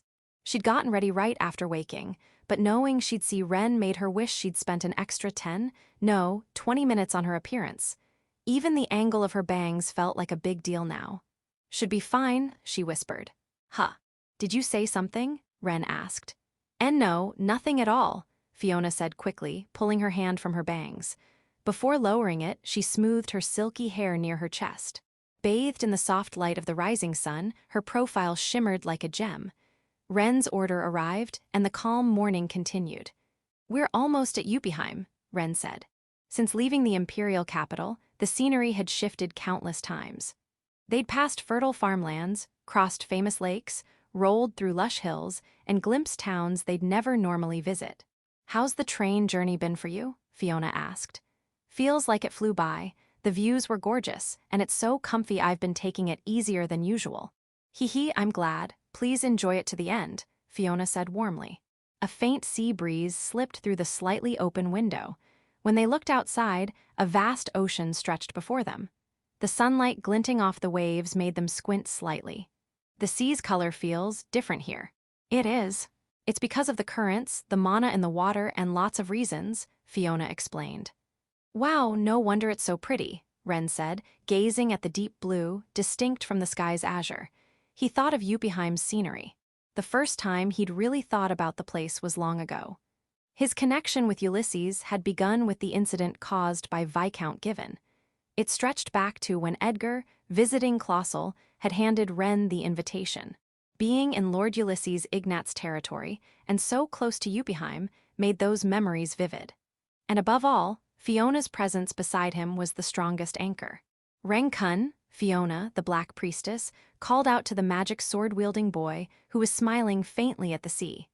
"Just thinking about coming back from the Baldur mountain range," Ren said, his voice soft as he gazed at the ocean. "It feels like yesterday, that winter." "Me too," Fiona said, her smile mirroring his. The light reflecting off the sea was dazzling. As they left the car to return to their cabins, Ren paused by a large window in the connecting passageway, gazing at the calm sea again. "Like we talked about back then, I never thought I'd actually come to Yuppieheim," he said. Without thinking, he reached into his pocket and pulled out a black card, the invitation he'd just been recalling. "Oh, that's..." Fiona's eyes lit up as they landed on the invitation, narrowing with delight. In the empty passageway, she placed a hand on her chest and looked up at Ren. "You brought it with you." "Didn't think I'd need it this time, but I figured, why not?" Ren said. With the Garden Knight's invitation, there was no need to bring the old one. "But..." "No, that's not true. I'm so glad you brought it," Fiona said, her voice bubbling with excitement, her heart racing. Chapter 4, The Water City of Yuppieheim. Around 10 in the morning, Ren and Licia gazed upon the beauty of Yuppieheim, known as the White Crown, sprawling vividly across the train's windows. Rows of whitewashed houses lined the cityscape, interwoven with intricate waterways. Boats floated along these canals, and towering structures, befitting a grand metropolis, stood proudly. The crescent-shaped bay gave the water city its nickname, the White Crown, and spoke eloquently of why generations of imperial royalty frequented this place. This picturesque city rivaled the imperial capital in grandeur. Renowned for its prominence in trade and defense within the Liamal Empire, Yuppieheim boasted a scale surpassing other major cities. The Garden Knight train came to a stop at Yuppieheim's largest station. Its whitewashed exterior, much like the city's houses, was a breathtaking architectural marvel. Here, too, formal events were held, and as Ulysses put it, the tedious greetings nobles love dragged on. Once the scheduled events concluded, guests gradually left the station, dispersing into the city. As Ren and his group boarded a carriage, the coachman urged the horses forward. The carriage traveled along a grand boulevard, its scenery unlike that of the imperial capital or Erendil. Soon, it joined several other carriages stopping in front of a large inn, the grandest in Yuppieheim, where Ren's party would stay. After receiving their keys from Lazard and others, Ren headed to his room, his eyes taking in a guest chamber brimming with Yuppieheim's distinctive charm. True to the city's white motif, the room's interior evoked the refreshing ambience of a resort. When Ren opened the window and stepped onto the terrace, a breeze carrying the scent of the sea greeted him. I've thought this before, but... Once again, he was struck by the beauty of the city. From the terrace, he could look down on the Grand Boulevard and Yuppieheim's famed waterways in one sweeping view. After an early lunch, Ren returned to the terrace to relax. Licia sat across from him, and the two passed the time gazing at the cityscape. Just then, a servant from the colossal household, who had accompanied them from Arendelle to Yuppieheim, approached Ren. "Pardon the intrusion. Lord Ren, you have a visitor." "For me, is it Lord Ulysses or someone like that?" "No, it's a knight. They wish to speak with you directly." Licia chimed in. "A knight. Could it be about that?" "Probably," Ren replied. "I'll be right back." Ren stood, leaving Licia's side. Stepping out into the corridor, he found a familiar figure, a master of heavy sword techniques he'd often encountered at the Lion's Sanctuary. "As expected, it's about Radius. I came from the Imperial capital with His Highness via an airship. I'm here to fetch you on his orders." Radius, tied up with his duties, hadn't joined the Garden Knight journey, but it seemed he'd now arrived in Yuppieheim. Ren briefly returned to his room to inform Licia he was heading out. She'd already guessed who the visitor was and muttered, "Knew it. I'll let father know, so be careful out there, okay?" Ren stood before Licia, who looked apologetic and spoke gently. "It's fine, Licia. But... Look, I'm doing this investigation because I want to. Don't just sit around in the room waiting for me, got it?" "Ugh." Licia, who'd indeed planned to do just that, gave a wry smile as Ren saw through her. "You're in Yuppieheim, for crying out loud. If you just sit here worrying about me, I'm gonna be pissed." Fine, I get it, thanks." Overwhelmed by Ren's unusually firm tone, Licia finally nodded. Satisfied with her response, Ren gave a nod of his own. "All right, I'm off." With that, he left the room. As he and the knight walked toward the inn's elevator, heading to the first floor, they chatted. How was the Garden Knight journey? It was fun. Spending a whole night on a train was a first, and the scenery was something new. I knew it." Hearing the knight's lively tone, Ren asked, "You interested in the Garden Knight?" "Oh, absolutely. I'm planning to ride it on a day off. I'm aiming for a first-class ticket." First class was the carriage Ren's group had used, though the tickets were pricey. But the knight didn't seem to care, continuing with enthusiasm. "When you're a single knight, the pay just piles up. Gotta enjoy moments like these." The Garden Knight project had been spearheaded by Ulysses. This unprecedented land journey had even caught the attention of heavy sword wielders. Section. Meanwhile, as Licia stepped out of her room, a friend's voice called out from the opposite end of the corridor. "Licia, I've been looking for you." Emerging from the hallway was Sarah. As Licia reeled from the unexpected reunion, Vane appeared a step behind Sarah. "Sarah, you're staying here too." "Yup, we just finished lunch and we're talking about heading out." Sarah had a sword at her waist, and Vane, who'd caught up, was similarly armed. For some reason, both were dressed in their academy uniforms. "Why the uniforms?" Licia asked. "Like I said, we're going out. These are easier to move in, right? Our uniforms are custom-made after all." "That's it." "Yup. Plus, we're students, aren't we? Gotta make the most of these uniforms while we can. Won't be wearing them after graduation." "Well, sure, but..." Sarah puffed out her chest proudly. But Licia couldn't help thinking there was no need to wear uniforms in Yuppieheim. She could agree they were practical for movement, though. "If you and Ren are done with lunch, wanna come with us?" Sarah offered. "Too bad. Ren just left for some business a few minutes ago." Vane and Sarah shrugged in disappointment. "That's a shame about Ren, but what about you, Licia? Got time to join us?" Lazard had encouraged her to enjoy her time off in Yuppieheim. Ren had also insisted she not stay cooped up. Licia herself had no particular plans beyond wanting to explore Yuppieheim's nightlife with Ren later. From the flow of the conversation, it seemed out meant outside the city, not just the inn. As expected, Sarah confirmed they were heading outside the city. Licia went to inform Lazard of her plans and quickly returned to Sarah. "About earlier, I'm in. Can I join you?" "Woohoo. We'll wait downstairs, so come when you're ready." By the time Licia had prepared and returned to her room, About 10 minutes had passed since parting with Sarah. Descending to the inn's lobby, she found not only Sarah and Vane, but also Kai and Nem. The inn was bustling with many nobles, but the children of the 7 great houses drew particular attention. Among them stood a girl with a bow slung across her back. Catching sight of Licia, she left Vane's group and approached. "Nice to meet you, Lady Saintess." Her voice was rich and sultry, her smile captivating. Slightly shorter than Licia but taller than average, her figure was curvaceous enough to spark envy in other women, and her features were strikingly alluring. Unfazed by the girl's beauty, Licia responded confidently. "Licia Clausel, nice to meet you." Likewise, the 2 stunning young women, standing side by side, exuded an almost palpable aura. Caught off guard by the encounter, Licia spoke the girl's name. "To think I'd meet Lady Lophelia here. Charlotte Lophelia, a second-year student in the special class at the Imperial Academy." Licia had never spoken to or met Charlotte at a party, but with the information that she was an older girl with Sarah's group and possessed remarkable beauty, there could only be one answer. Her first impression matched the rumors. A gorgeous, alluring senior, Charlotte's mere presence seemed enough to enchant any man, making her a formidable rival even for Sarah. As Licia pondered this, Sarah spoke up. "Licia, don't worry about Charo." "Charo? You mean Lady Lophelia?"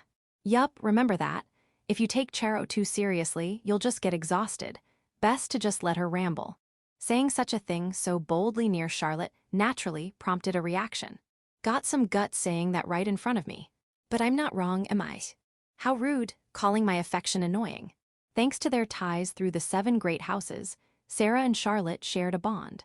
For Sarah, though, she'd been on edge lately, worried about Vane being stolen, but the connection between those born into the 7 great houses remained unshakable.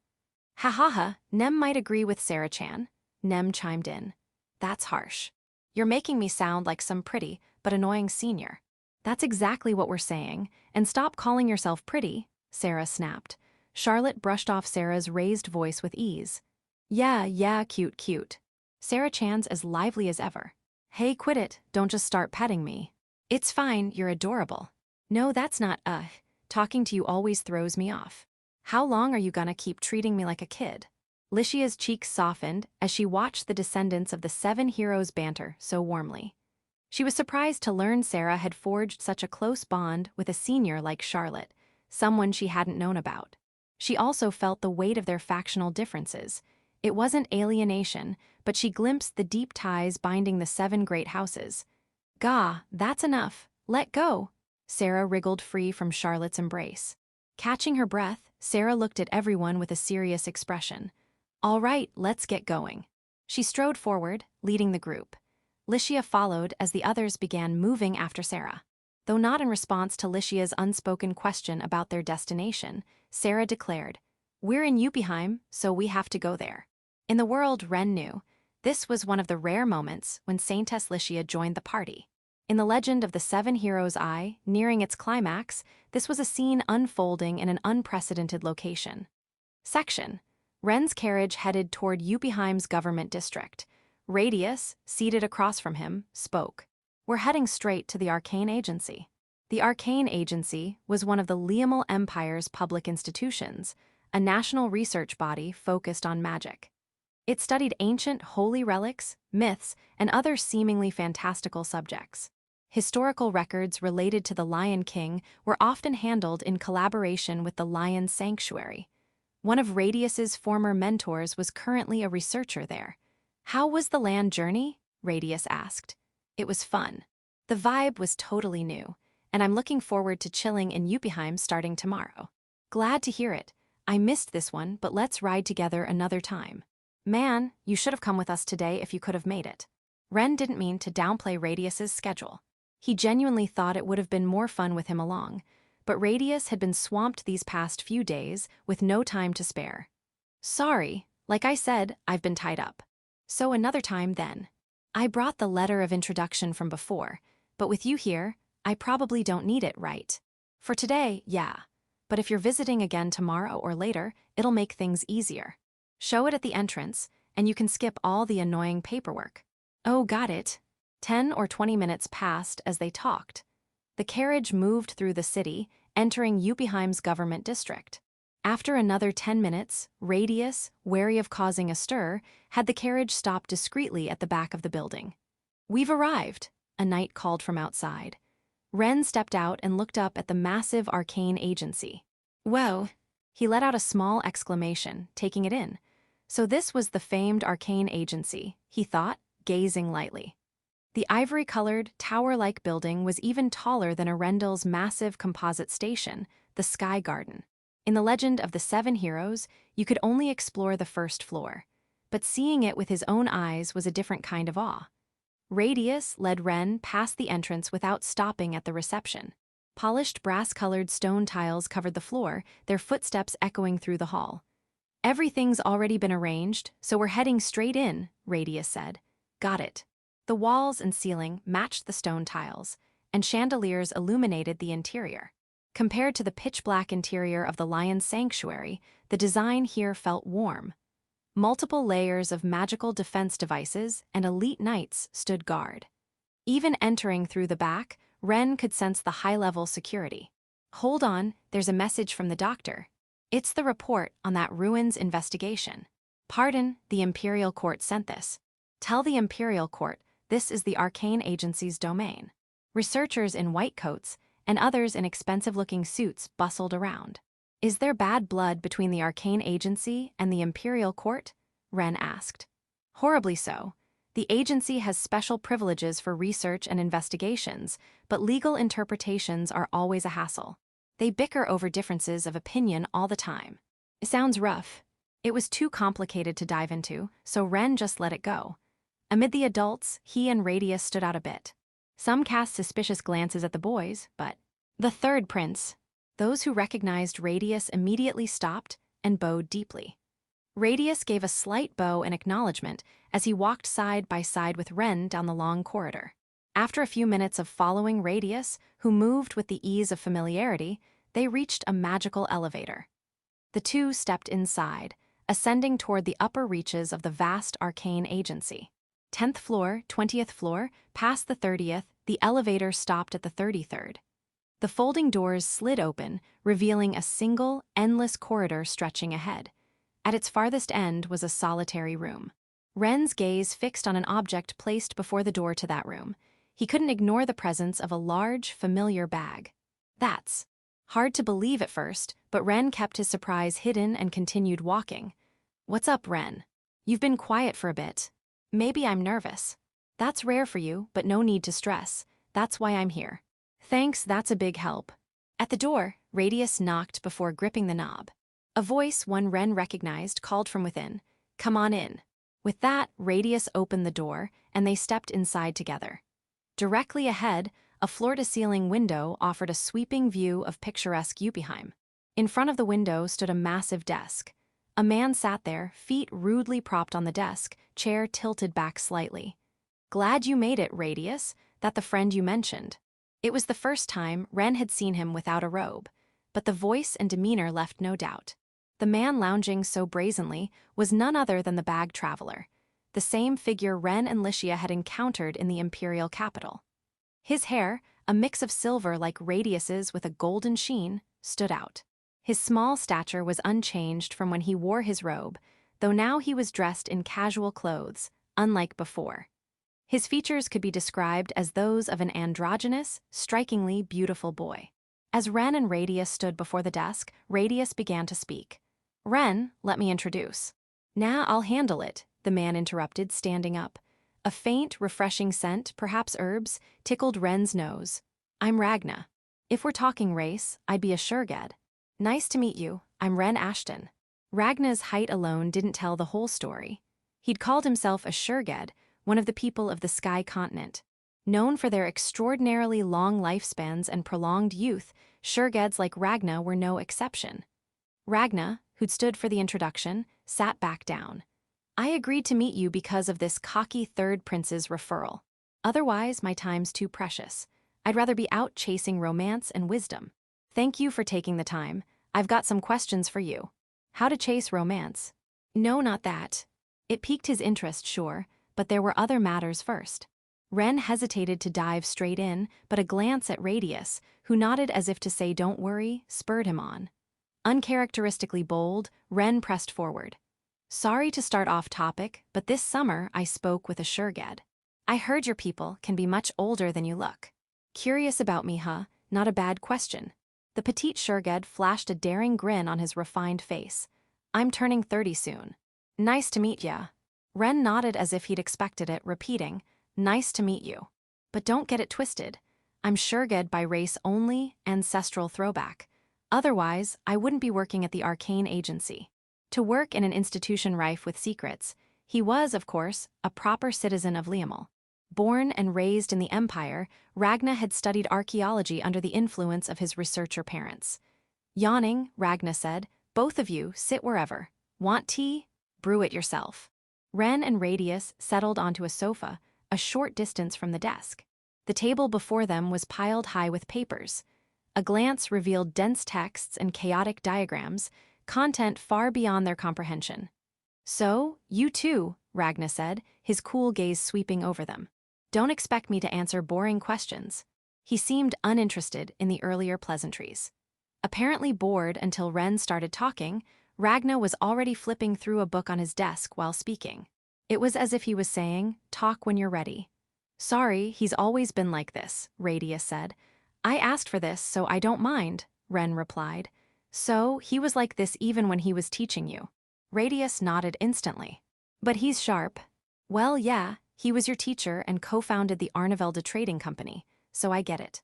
Though I've got almost full control of the company now. Ragna lost interest quick. Anyway, should I brew some tea? You sure? Ragna's picky about his tea. Oh, wait, you'll be fine. With your stamp of approval, I'll get to it. Hang on. Ren stood and approached a magical device in the corner, used for boiling water, alongside a set of familiar tea utensils.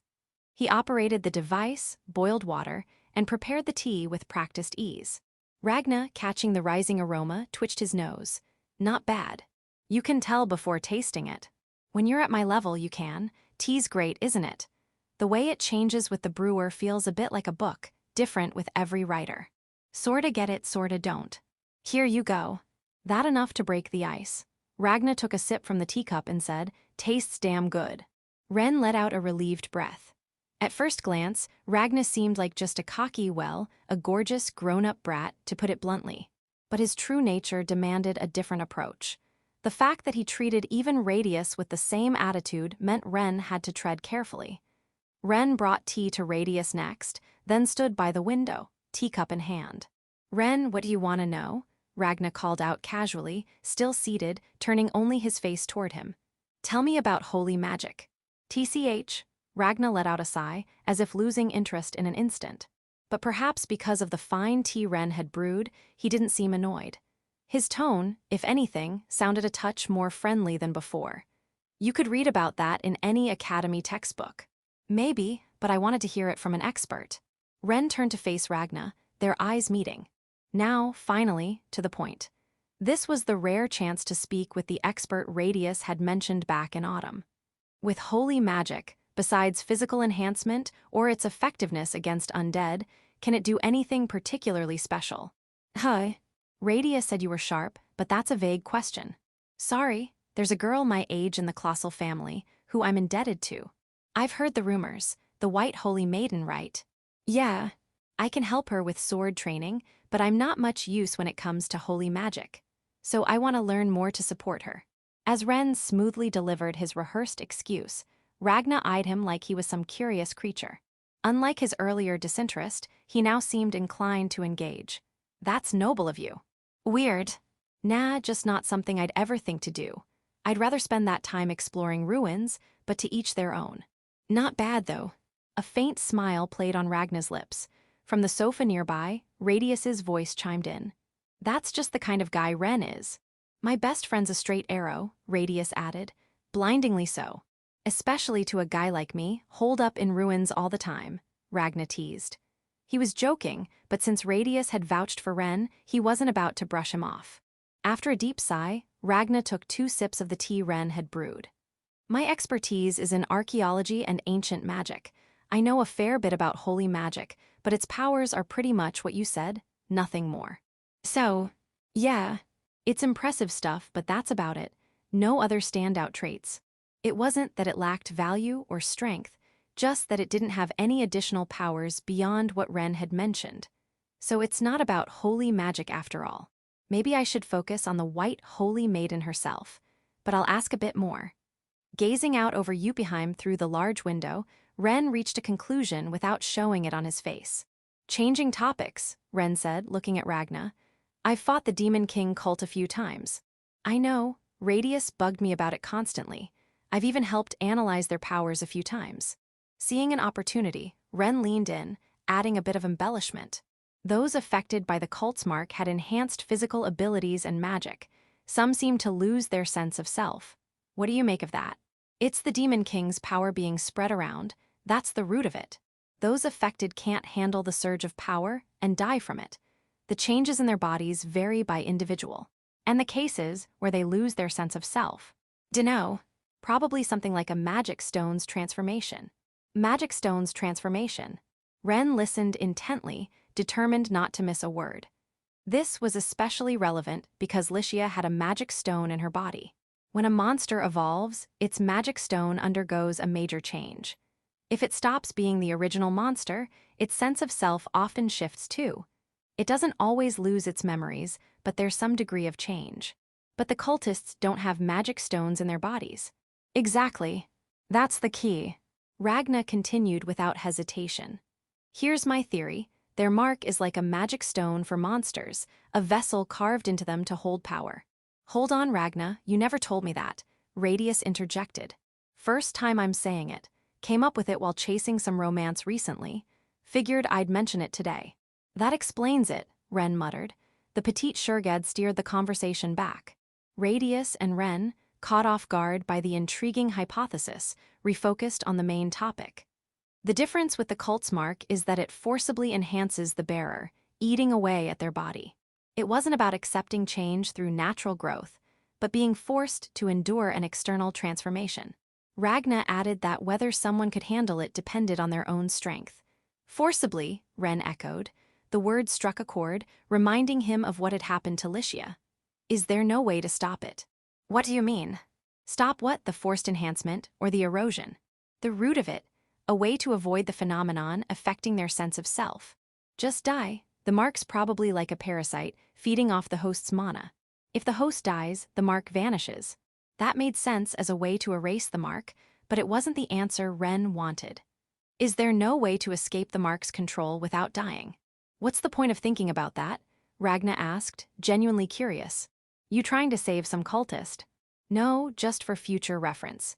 Even when Radius and I capture cultists, plenty of them end up dying. Trying to squeeze out every bit of info, huh? Cute face, but you're ruthless, Ragna said, chuckling. Ren didn't bother arguing.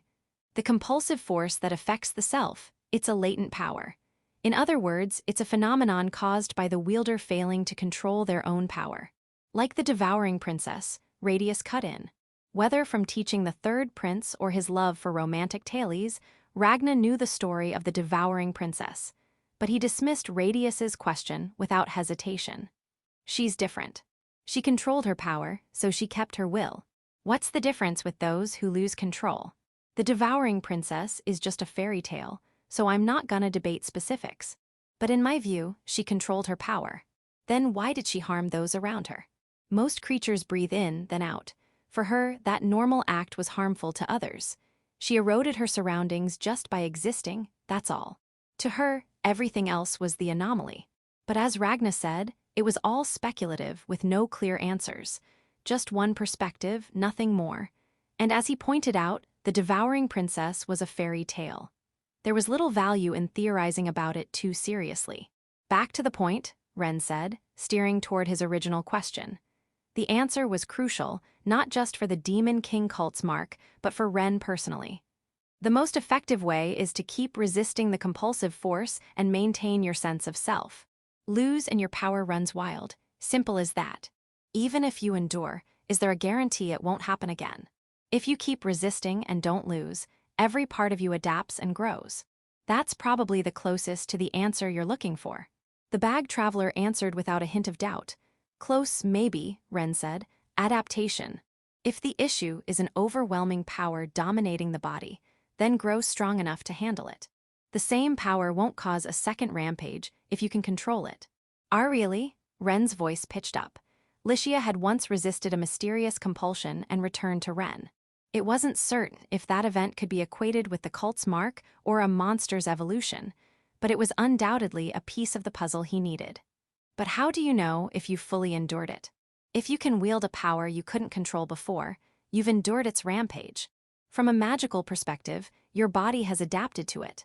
Like when Licia used powerful holy magic in the latter half of the battle with the sword demon. Memories of that fight flashed through Ren's mind. Resisting might not be quite the right word. The two who appeared in the Baldur mountain range must have controlled their marks. One of them, a rough-talking man named Kai, had collapsed, unable to handle the amplified power of the Demon King, boosted by Fiona's Black Priestess abilities. That phenomenon was likely tied to the same concept as this compulsive force. Ren's thoughts raced on. Right, Rose's Kaitas was the same, Rose's Kaitas, the cage of time. In that space brimming with the goddess of time's power, Licia's power had gone out of control, against her will. If that incident was on par with the Baldur mountain range event, perhaps a divine power had caused some change in Licia, and she'd resisted, returning to Ren's side in response to his call. That's why she was with him now. Sorting through this information, Ren felt a wave of relief.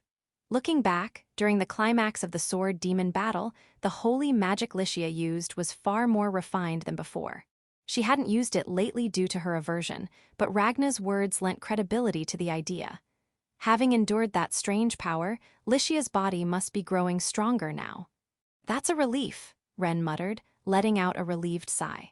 But then, unaware of Ren's emotions, Ragna added, "For the Demon King cult, it's a different story if the Demon King himself revives in some form.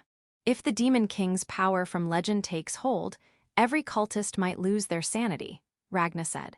But Ragna, Radius countered, the stronger cultists could resist that power, act on their own will. Who knows, if the Demon King's power is overwhelming, they might not next time. Worst case, they become mindless soldiers. Even those so-called executives or the cult leader. So, we won't know until it happens, Radius concluded. Yeah, the Demon King's story is brimming with romance, but we're critically short on hard facts. What a messy era, Radius muttered. No helping it, the Demon King's power is immense. He was the only one who could wield a sword to rival the divine blade. Ragna scoffed, dismissing the elfin church with a bored sneer. If those elfin monks had guarded that holy relic properly, things would have been easier. Which relic? The one stolen from some temple, Elfin's Tear. Liamel's got tons of holy relics, temples, noble estates, you name it. No clue why the Demon King cult keeps targeting Liamel, but it's probably tied to this. Elfin's Tear, a liquid said to hold the special power to purify anything. Stolen by the cult leader himself during an attack on an elfin church temple. With that liquid's supposed divinity, it could have purified the cultists, mark and all. Even so, it's gone now, Radius replied. But I've thought before, wouldn't that be a deadly poison for the cult? Maybe they stole it for self-preservation. Who knows if Elfin's Tear really has the power the rumors claim, Ragna said. What's that, Ragna? Doubting holy relics now? Radius teased. Shut it, this is a scholar's perspective. Elfin's Tear is undeniably a holy relic. Divine powers supposed to be flawless, but living beings aren't. I just question how much that purification really works. You realize that's contradictory, right? If divine power's flawless, wouldn't it overcome human flaws? Sure, the world's built on contradictions. That's why I said supposedly. Ragna's brazen irreverence left Ren stunned and Radius smirking. Because the gods themselves are contradictory, Ragna went on. So a Shurged like me ought to have a contradiction or two. Nothing I'm saying is wrong, because the gods are the ones screwing up. He spoke without a shred of fear, not out of spite for the main god Elfin, but from sheer pragmatism. Good or bad, he had little patience for fantastical nonsense. The gods have no flaws, that's what they want us to think. But if they're truly all-powerful, why bother creating heroes? Why not deal with the Demon King before he even showed up? You don't buy the whole Trials for Humanity line, huh? Radius said. Nope, hate it. His answer rang out, unwavering. It's just a fabricated story, no depth to it. If there's anything to it, it's just a twisted god snickering. I enjoy a good show, but I'm not here to play a role. What if the gods created humanity? You cool saying that. If I'm wrong, an all-powerful god might set me straight someday. Not today, apparently. And he didn't stop there. Or maybe they don't need to. If they can't, that proves they're not all-powerful. One more itch of my curiosity scratched. Divine will, maybe. Words that get him pummeled by elfin devotees, yet he said them without flinching. The third prince didn't care much, and the magic sword wielder just listened with a wry smile. Ren, you get this guy now, right? Radius said. Haha, I'd rather not comment on that, Ren dodged. Don't give me that. That's the kind of line stuffy nobles spout in Parliament, Radius groaned, his face etched with exhaustion. On another note, you've been awfully busy lately, Radius, Ragna said. So what? Ragna grinned slyly, as if he knew something. Nothing really, just a strong sense that history's about to shift big time. Radius didn't respond to the cryptic remark. Instead, he shot back. Speaking of, you've been in Yuppieheim a lot lately, Ragna. Rare for you to stick around instead of ditching your lab. Found something interesting in a dig. Must be quite the find to catch your interest, Radius said. Wanna see it? When Radius said, hell yeah, Ragna strode across the room. He placed a hand on a large cabinet and glowing runes appeared on its doors. He muttered what sounded like a spell. The doors slid open, and a glass-covered showcase rolled forward, revealing a single circlet inside. Over here, Ragna called. Ren and Radius stepped up to the showcase. Before I get to the recent find, this, Ragna said, was dug up decades ago in the Old City. Made of mithril, a metal more corrosion-resistant than gold, surpassing even the finest alloys when crafted by a master. Most mithril in this world came from the Demon Continent, where the Demon King's castle stood. But this circlet was different, its surface was entirely blackened. Ragna-san, what's this? Ren asked. A strange piece. The mithril's dead, not corroded or painted, just dead. Metal can die. Yup, mithril's a metal that holds mana, but this one's lost that trait. Ren wasn't exactly a mineral expert. He knew some properties and origins for weapon and armor crafting, but specialized processing was beyond him. Is there a technique for that? He asked. Nope. Mithril's defining feature is that it keeps its properties even when ground to dust. That's weird, then. Right. But here's the kicker. We found another mithril piece in the same state, just recently, also in the Old City. During a routine arcane agency survey, they'd uncovered an expensive mithril pen. A glance at the showcase revealed it alongside the circlet. Ragna's team confirmed it was in the same condition. I'm dying to know how they killed the mithril, Ragna said. Ren couldn't deny it was intriguing, but he didn't share Ragna's fervor. To a researcher, it was probably a groundbreaking phenomenon, but for Ren, lacking the foundational knowledge, it was hard to grasp. Digging deeper would be tough without that base. As the bag traveler, are these kinds of digs part of your work? Ren asked. Well, damn, Ragna said, eyeing Ren with interest. Where'd you hear that? Radius spill. Nope, I didn't say a word, Radius said. Then how'd you know, Ren? With a bag that big and obvious out there, who else but the bag traveler? Huh, where'd you see me? In an imperial capital alley, not long ago.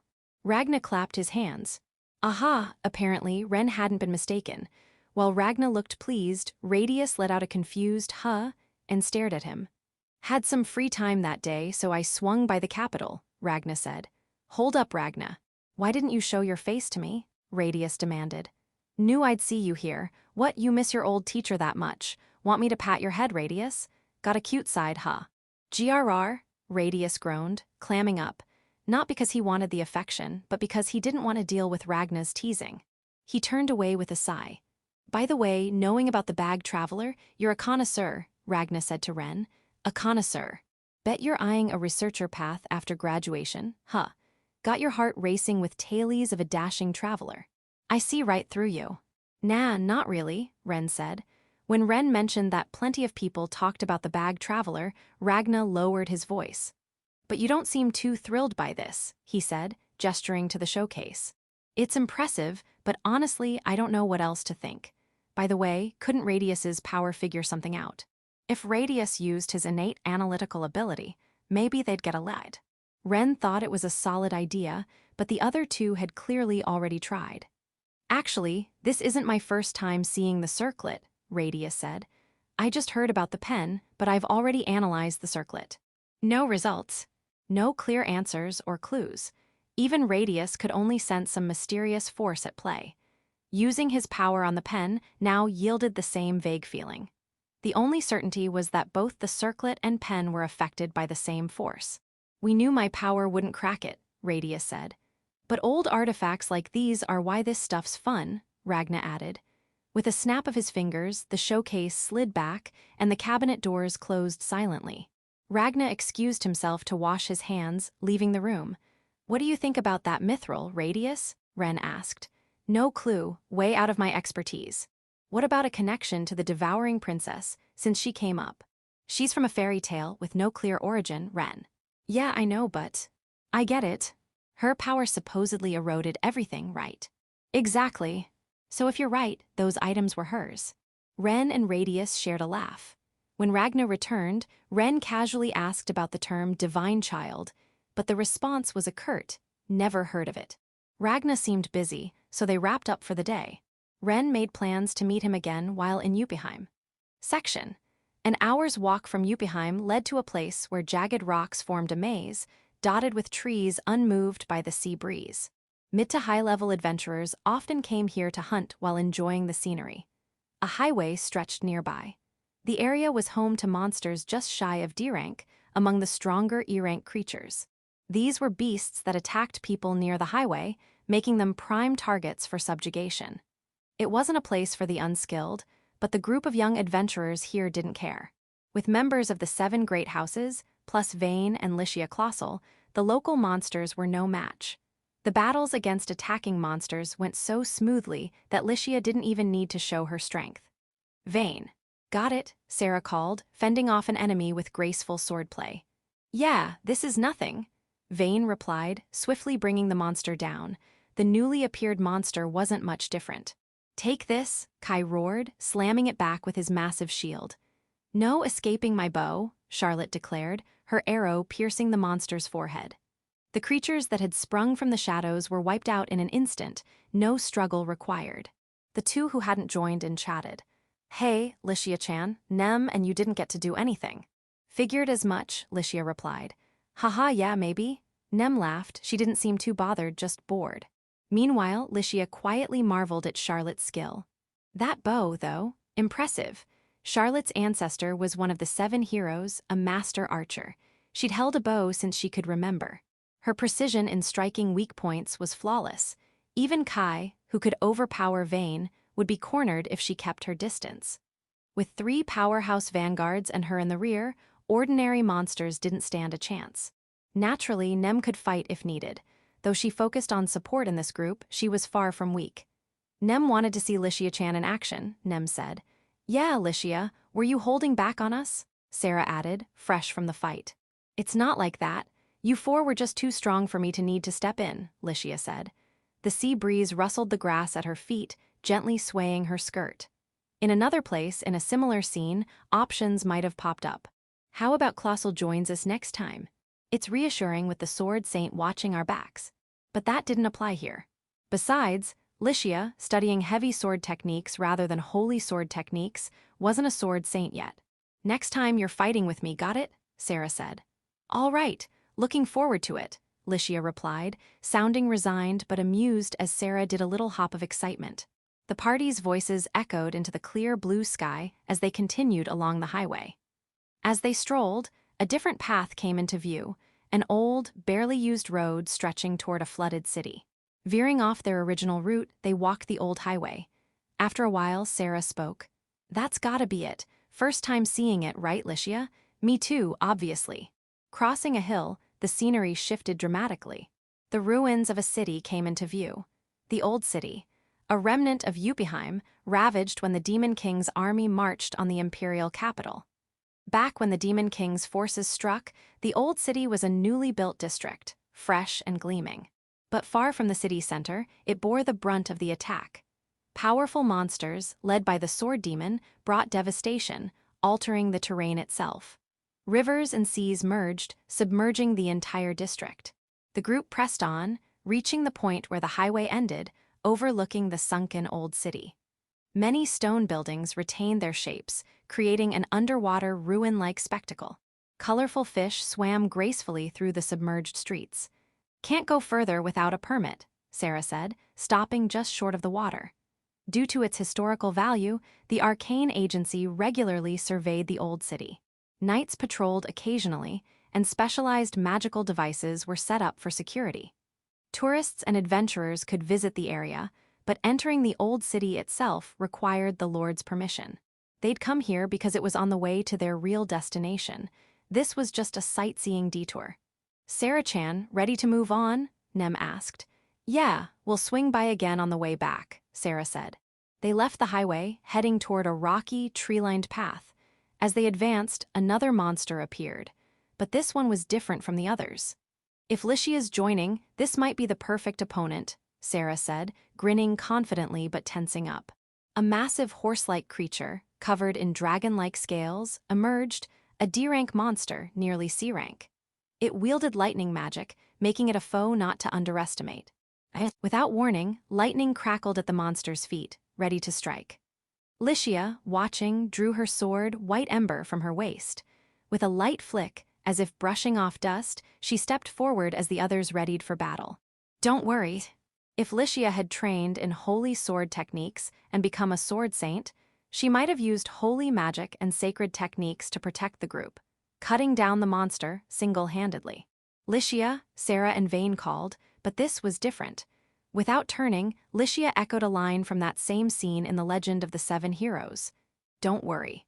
Before the lightning could reach her, she swung White Ember horizontally. The surging electricity dissolved into particles of light, vanishing like mist. The magic didn't just vanish, it was killed. "Is that a challenge to the new and improved me? You never know, I might overtake you any day now." She recalled the words she'd said to Ren on their way back from the lion's sanctuary, feeling a quiet satisfaction. Had she, now a swordmaster, closed the gap with Ren even a little? Despite reaching the same rank, her answer was still, no way. Sarah, Vane, and the others stood stunned. They understood what it meant for a heavy sword user to nullify magic. A swordmaster in the heavy sword school was a cut above. In other schools, like holy swordsmanship, it'd be akin to sword saint status. Whether the ranks were truly equivalent was debatable, but the sense of it was spot on. "Sarah, why are you spacing out?" Lycia asked. And nothing," Sarah stammered. Lycia stepped back, letting Charlotte's arrow pierce the monster's forehead. With a heavy thud, the creature collapsed. Pressing forward, a breathtaking view unfolded. "This the place you wanted to see, Sarah?" Lycia asked. "Yup," Sarah replied, beaming. Nem, hearing them, grinned innocently.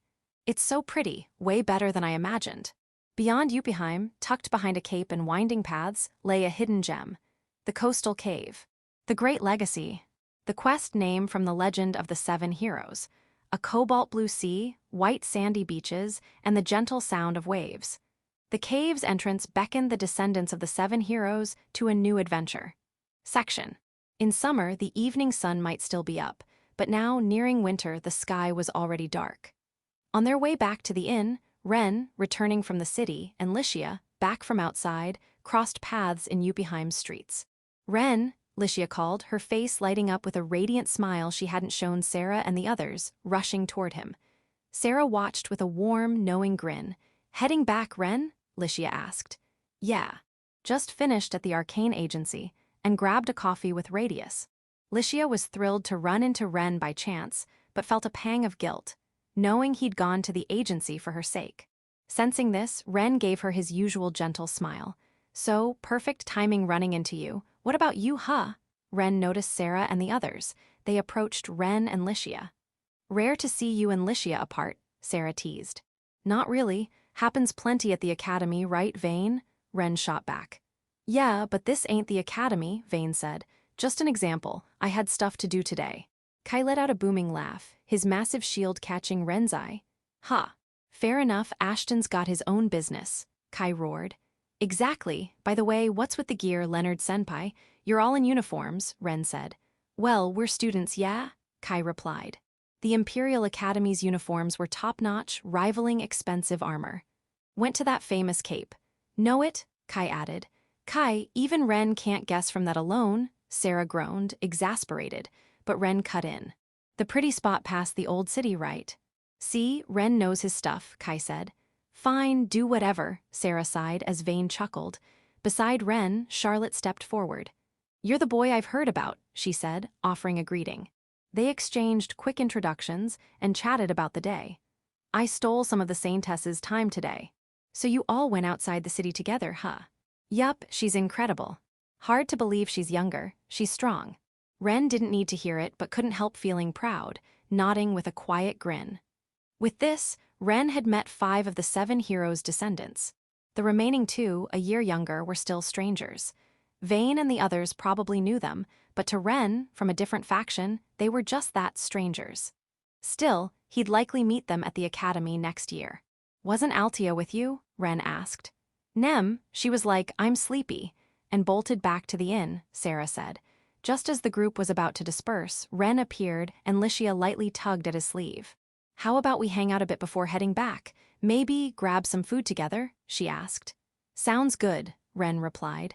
But staying out too late might worry Lord Lazard. Why yeah, you're right, another time then, Licia said, her voice tinged with disappointment. But before she could finish, Ren cut in. Nah, let's head back to the inn first and then go out again. Really? Then I'm in, Licia's face lit up. Sarah, smiling at her friend's enthusiasm, made sure not to intrude. We're heading to Charo's inn, so catch you later. The group split 2 one way, 4 another. Seconds later, Charlotte leaned toward Vane, her tone suggestive. So that's the boy always hanging out with the Saintess, huh?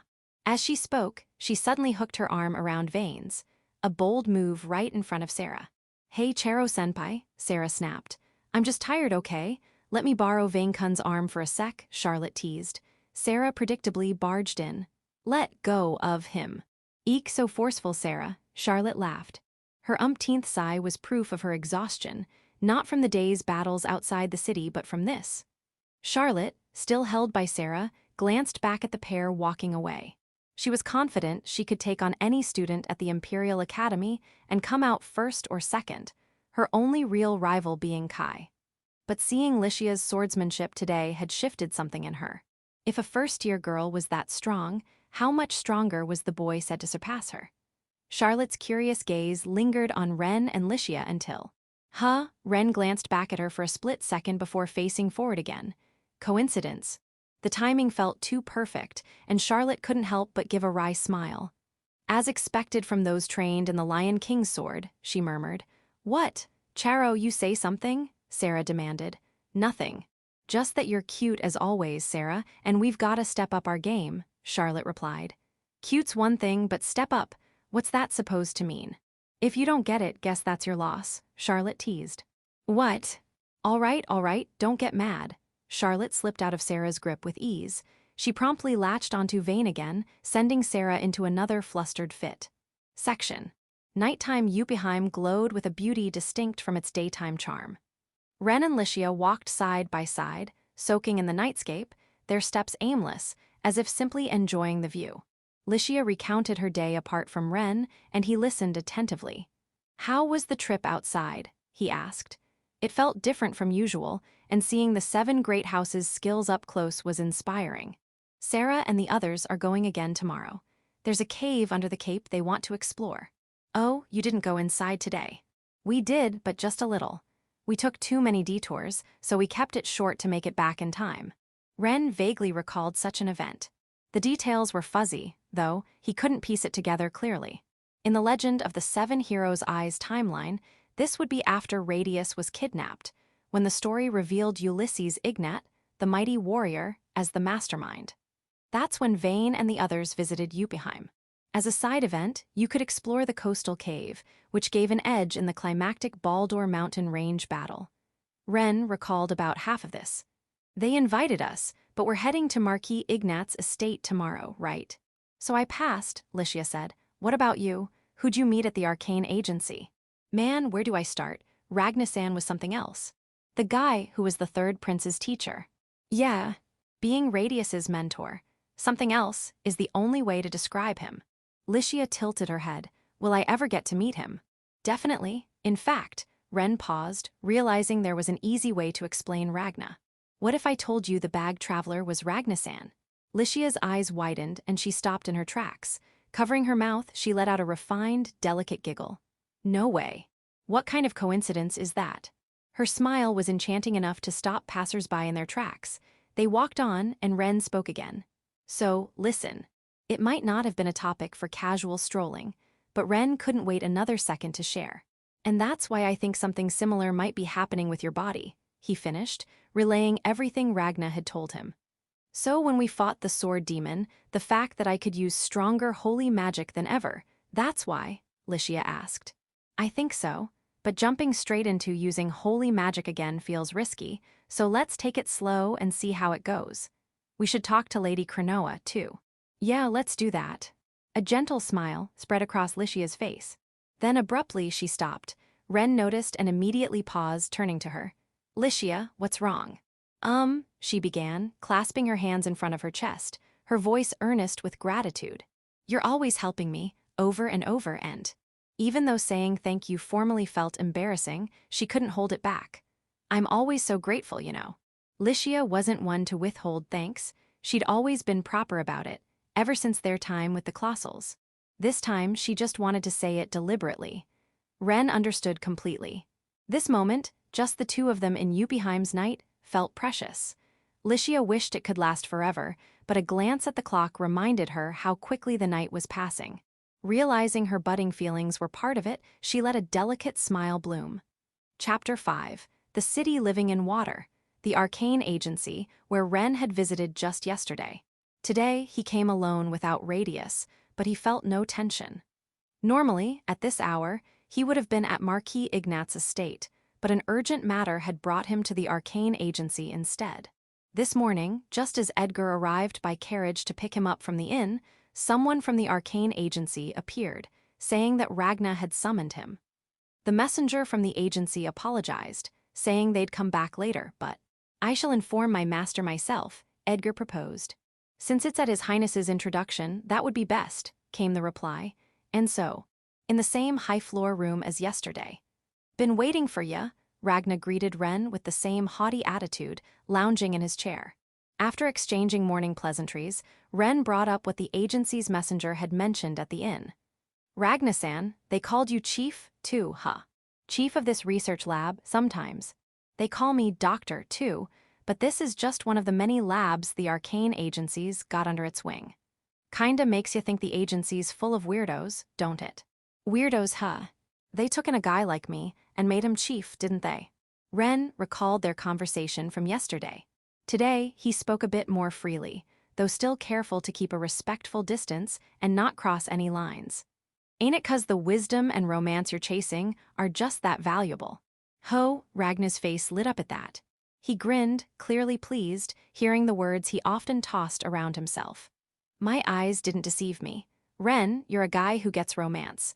Worth callin' you here first thing in the morning. That's the thing, though. Why'd you call me here? Ren asked, stepping closer to the desk where Ragna waited. Got any interest in the old city? The old city had come up yesterday as the place where that mysterious mithril was unearthed. It was also where Licia had stopped to take a look. I've heard it's a pretty place, but that's about all I know. I'd like to see it, but I don't really know much about what it's like there. It's a fascinating spot, Ragna said. Most of the buildings submerged in water are stone, and plenty still hold their original shape. The sight of those buildings preserved underwater, with colorful little fish swimming around, made it a fantastical place. Sounds like there's still rare stuff waiting to be found. Exactly. Back then, Yuppieheim was said to be even livelier than the imperial capital. Being a trade hub, it was a place where new tech from all over came together. So, research labs are down there too. Naturally. There were plenty. That explained why it was under public management, and why the arcane agency bothered to conduct regular surveys. Ren found himself more intrigued by this than the dead mithril he'd seen yesterday. That was when the 7 heroes were rising to prominence, Ragna continued. Which means it was the era when Mirim Altia, the so-called god of magical tools, was at her peak. So, are Mirim Altia's defense systems still down there? Yep. Big mansions, research labs, they've got magical tools she made herself. Those things are still guarding the buildings. Even after centuries, breaking through her tech was no easy feat. That was the main reason surveys of the old city took so long. A city mostly submerged, hiding treasures beyond what Ren could imagine. He described the places guarded by Miram Altia's defense systems like this. Calling it a locked door sounds pretty damn cool, doesn't it? At those words, Ragna's brow twitched. Hell yeah, insanely cool. I want to open those doors, but part of me hopes they stay locked forever. Feels like the real fun's in the lead-up to opening them. You've got good taste, Ragna said, grinning wider. The two hit it off, and Ragna's mood only got better. All right, I'll give you something good. No charge, of course. He opened a desk drawer and pulled out a folded, weathered piece of parchment. What's this? A secret map, how's that? Getting excited yet? No way he could say no. Ren took the so-called map and unfolded it immediately. It wasn't too big or too small, just right to hold with both hands, fitting within the width of his shoulders. Deep creases showed where it had been folded.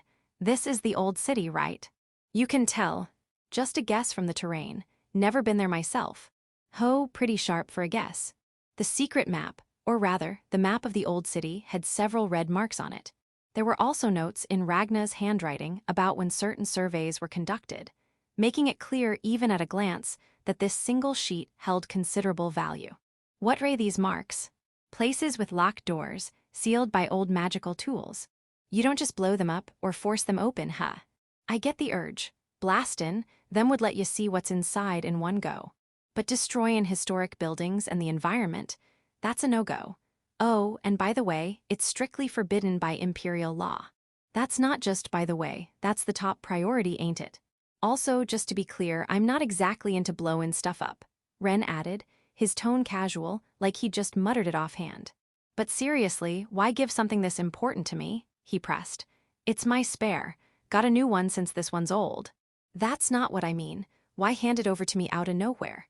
Call it a little gift for Ren, who gets my sense of romance. No other reason, Ragna said with a grin. Got it. I don't know if I'll get a chance to use it, but if I do, I'll make good use of it. Then a simple question occurred to him, and he threw it at Ragna. How do you usually survey a sunken city? With your own 2 feet, mostly. Sometimes we use gear for divin, but a lot of the places with defense systems still have air inside, even underwater. So, there's air in the water, and you can walk around in it. Exactly. Go see it for yourself. It's a hell of a sight, Ragna said, doubling down. You'd enjoy it. The only problem's getting permission to enter, huh? Think of it as a maybe someday kinda thing. That map's proof of the romance you and I share. I drew it myself, so it's not exactly classified. Use it however you want. Then I won't hold back, Ren said, tucking the map into his pocket. At that moment, he started wondering why Ragna had gone out of his way to call him here this morning. There was more to it than just this talk. Ragna handed Ren a few books about holy magic and ancient myths. Here, I've read them all a few times. Thanks, Ren started, then paused. Wait, what language are these in? Some are in a language from the southern Martel continent, others in the tongue of the beast folk from the western continent. Grab a dictionary and give them a read. It'll be good for ya. You can read these without a dictionary, Ragna-san. They're just words people and non-humans speak. Spend a few weeks studying, and you'll be able to talk them no problem, Ragna said dismissively. Ren decided to let the man's outrageous claims slide. Ragna had said yesterday that he couldn't offer more info than they'd already discussed. Still, he'd prepared these materials for Ren to use if he wanted to dig deeper. Ren thanked him sincerely, resolving to pick up a language dictionary somewhere. Oh, right, Ragna said, slamming his foot on the desk with a thud and flashing a provocative grin. If you manage to open one of those locked doors, I'll give you a reward. You're saying that like you're dead sure it's impossible. Half of me thinks so, but if you pull it off, that's a win in itself. You serious? Hearing about a reward from a guy like you gets me pretty hyped. I don't mind. If you pull it off, I'll let you pick something interesting from my collection. That's a promise, Ragna said, laughing. Section. On the Arcane Agency's carriage, heading toward Yupiheim's noble district. The lord of this city was Ulysses, but there were also several other noble estates. Having a mansion in Yupiheim was a status symbol for nobles, regardless of faction. Ren let out a yawn as the carriage swayed. According to the driver, it'd take 20 minutes to reach Marquis Ignat's estate. Having stayed up late exploring Yuppieheim for the first time yesterday, he was a bit sleepy. A short rest now would do him good. Gonna sleep. Just 20 minutes to relax. He closed his eyes, not wanting to show a sleepy face in front of Ulysses. He realized he was dreaming almost immediately. As soon as Ren shut his eyes, he fell asleep and slipped into a dream. Strangely, unlike his usual dreams, this one was vivid, with all 5 senses sharp. Ren found himself an onlooker, forced to witness the scene around him. Countless knights were mobilized. Their swordsmanship was top-notch, as expected. Those who could wield magic were just as elite.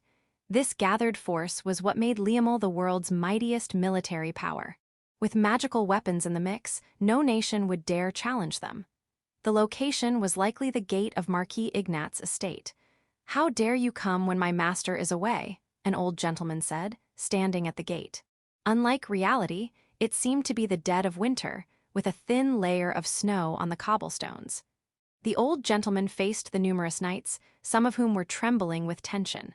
In the front row, facing Edgar, stood knights from the Lion King's sacred order, yet even they were sweating, unable to look away from him, gripped by extreme tension.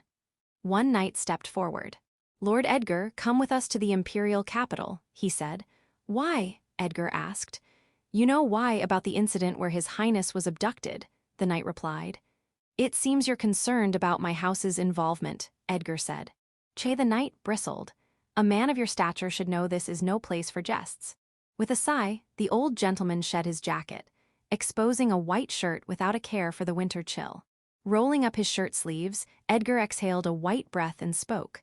"My apologies, but I cannot comply." The knights drew their swords in unison. Hundreds of them instantly assumed battle stances.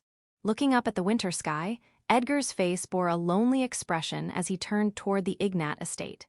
His hands trembled, his fingertips shook, and he couldn't stop the quivering of his lips and eyes. The mansion was already empty, not a soul remained. Edgar had locked the gate earlier, knowing full well it might never be opened again. Still, he kept the key carefully tucked away.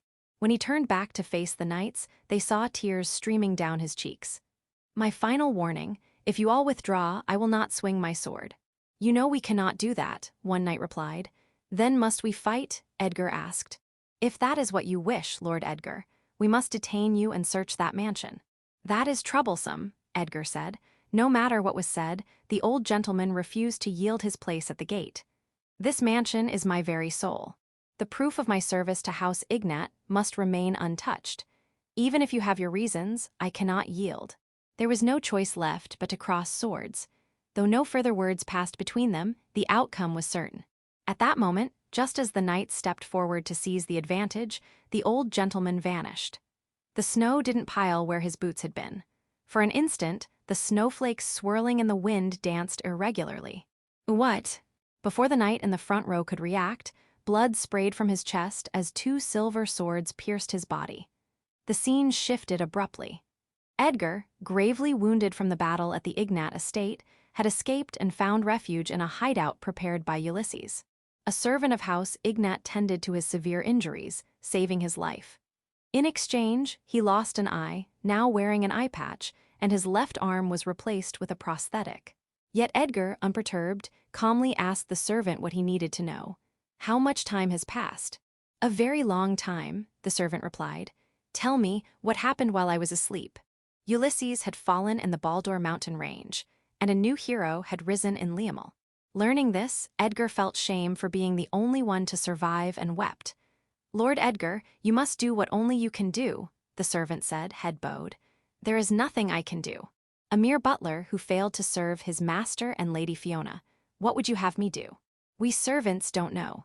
But even if you take your own life, our master will not welcome you." If it were Ulysses, that's surely what he'd say. The two, who knew the members of House Ignat so well, looked at each other and quietly shed tears. Soon after, Edgar became an aimless wanderer. House Ignat no longer existed in Liamel, and he spent his days thinking of his master and Fiona. But in a quiet corner of a town outside Liamel, he came across an old book. There are still many things I must investigate, it seems. as if blending into the town's bustle. This old body has one last task. Before I join my master, I must do what needs to be done. The meaning behind his murmur was unclear, but in the scenes forced upon Ren, Edgar traveled to many places. A long journey condensed into a single moment. Eventually, Edgar returned to Liamul after a long absence. Knights of Liamul spotted him, and based on that information, forces, including those from the Lion King's Sacred Order, were dispatched to his hideout. Naturally, Edgar noticed and fled. But with one eye gone and a prosthetic arm, he couldn't fight as he once did, nor could he escape as easily. Fleeing to the town's slums, he leaned against the filthy wall of a house. Having begun his journey chasing a certain entity and information, he murmured, "It's about time my master welcomed me." Resigned to death, he closed his eyes. The sound of hurried footsteps approached. He awaited his final moment, but... What? You nothing? The knights who had pursued him suddenly collapsed to the ground, every last one of them. No blood was spilled. They'd all been struck on the neck or stomach, knocked unconscious. Faced with this unexpected scene, Edgar caught sight of someone nearby, cloaked in a tattered robe. Despite the sudden turn of events, the old gentleman remained calm. A boy's voice addressed him, and the old gentleman responded. "You are Lord Edgar, correct? You don't exactly look like a knight." Quietly, the boy and the old gentleman met in this moment. After a brief exchange, the boy spoke. "I'm more like the enemy of knights, or perhaps Liamul itself." The figure before Edgar, hidden in a robe, removed the hood to reveal their face. It was a boy with refined, androgynous features. He approached Edgar and hoisted him onto his back, starting to walk. Edgar, still reeling from shock, couldn't process it all. "I've been looking for you. I thought you might know some of the information I'm after." "I don't understand." "Why you too?"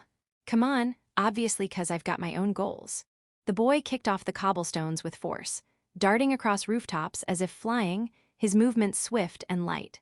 Edgar let out a soft HMPH. It seemed it was still too early to join his master. "Young man, may I have your name?" As they made to escape the town, Edgar, for some reason, asked the name of the boy who had sought him out and saved him.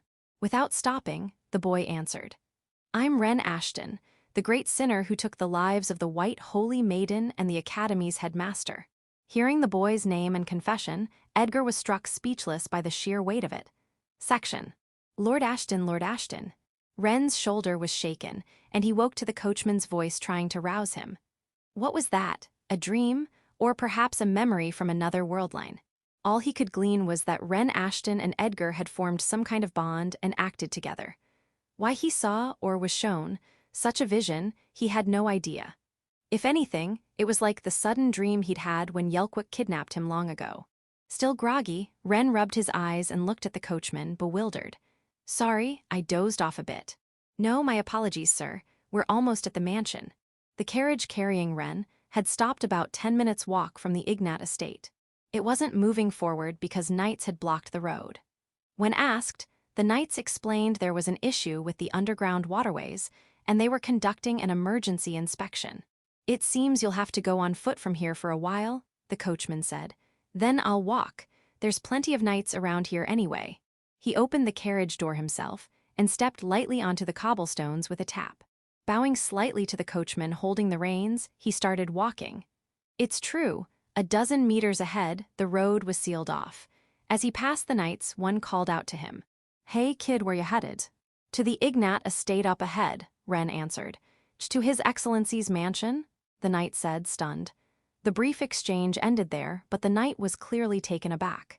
Even though these knights served Liamul itself, Ulysses was practically their direct superior, an undeniable shock. They didn't think Ren was lying. They'd seen him step out of the arcane agency's carriage. With no objection from the knights, Ren pressed forward without hesitation. After a few minutes, the Ignat estate came into view, grand enough to rival a small nation's castle. Ren muttered under his breath, "Big." But then, as if to confirm it, he said it again, this time aloud. "Big." He voiced his awe deliberately the second time. At the massive front gate, he saw House Ignat's private soldiers standing guard. Noticing Ren's approach, they subtly braced themselves. Perhaps they'd been told about Ren's appearance.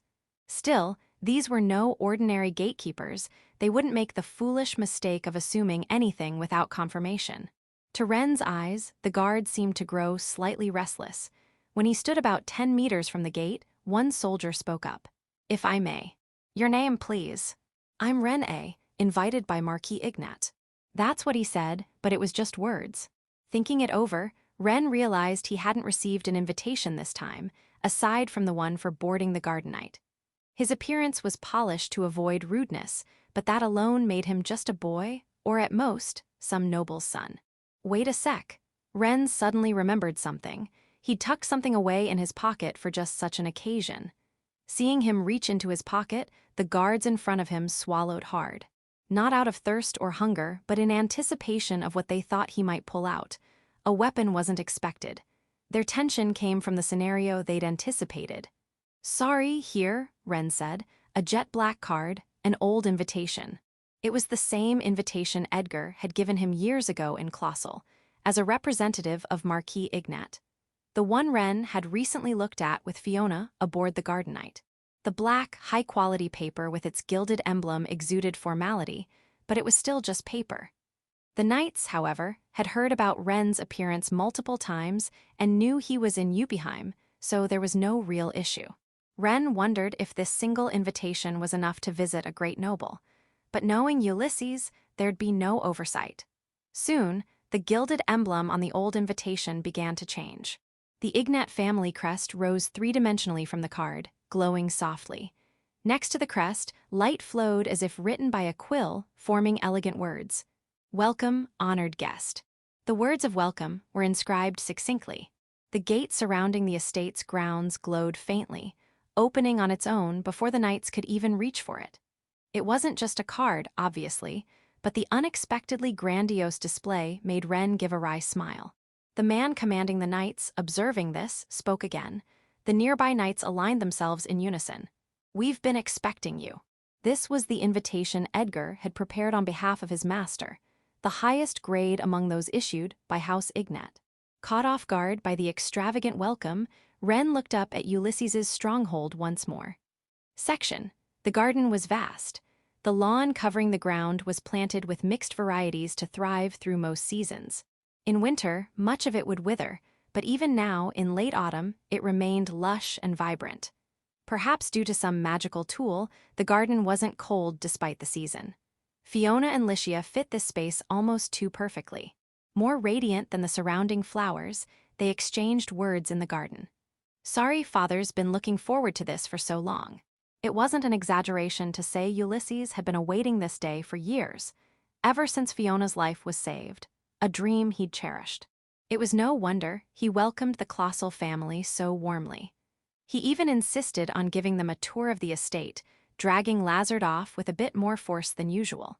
Fiona worried such thorough hospitality might overwhelm their guests, but Ulysses's desire to spare no effort had led to this moment. Recalling the warm welcome, Licia smiled. "Seeing Marquis Ignat so excited made me happy too." "Hee, I'm glad to hear that," Fiona replied. Their graceful legs, extending from their skirts, paused before a flower bed blooming with autumn flowers. Such beautiful flowers. They only bloom in autumn, their name is. Surprisingly, it felt like any other day. Licia watched as Fiona bent slightly, bringing her face closer to the flowers. Licia was confident she knew Fiona's charm better than anyone. The adorable, beautiful side she showed only to Ren, surely that was Fiona at her most captivating. A noble lady who'd risked everything for love, now standing here, was utterly enchanting. Her allure was almost bewitching. "Is something wrong?" Fiona asked, noticing Licia's gaze, her expression puzzled. That look was almost too lovely. "And no, nothing at all," Licia replied hurriedly. Needless to say, Licia was just as striking standing beside her. The Ignat family's servants, watching from a distance, were captivated by the sight of the two girls among the vibrant flowers, as if this weren't an ordinary earthly scene. The servants had heard of Licia and knew of her. Seeing her this morning, they were struck with the same awe they felt for Fiona.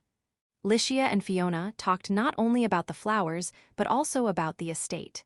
Some time later, "Young ladies, Lord Ren Ashton has arrived," an Ignat servant said, hurrying over.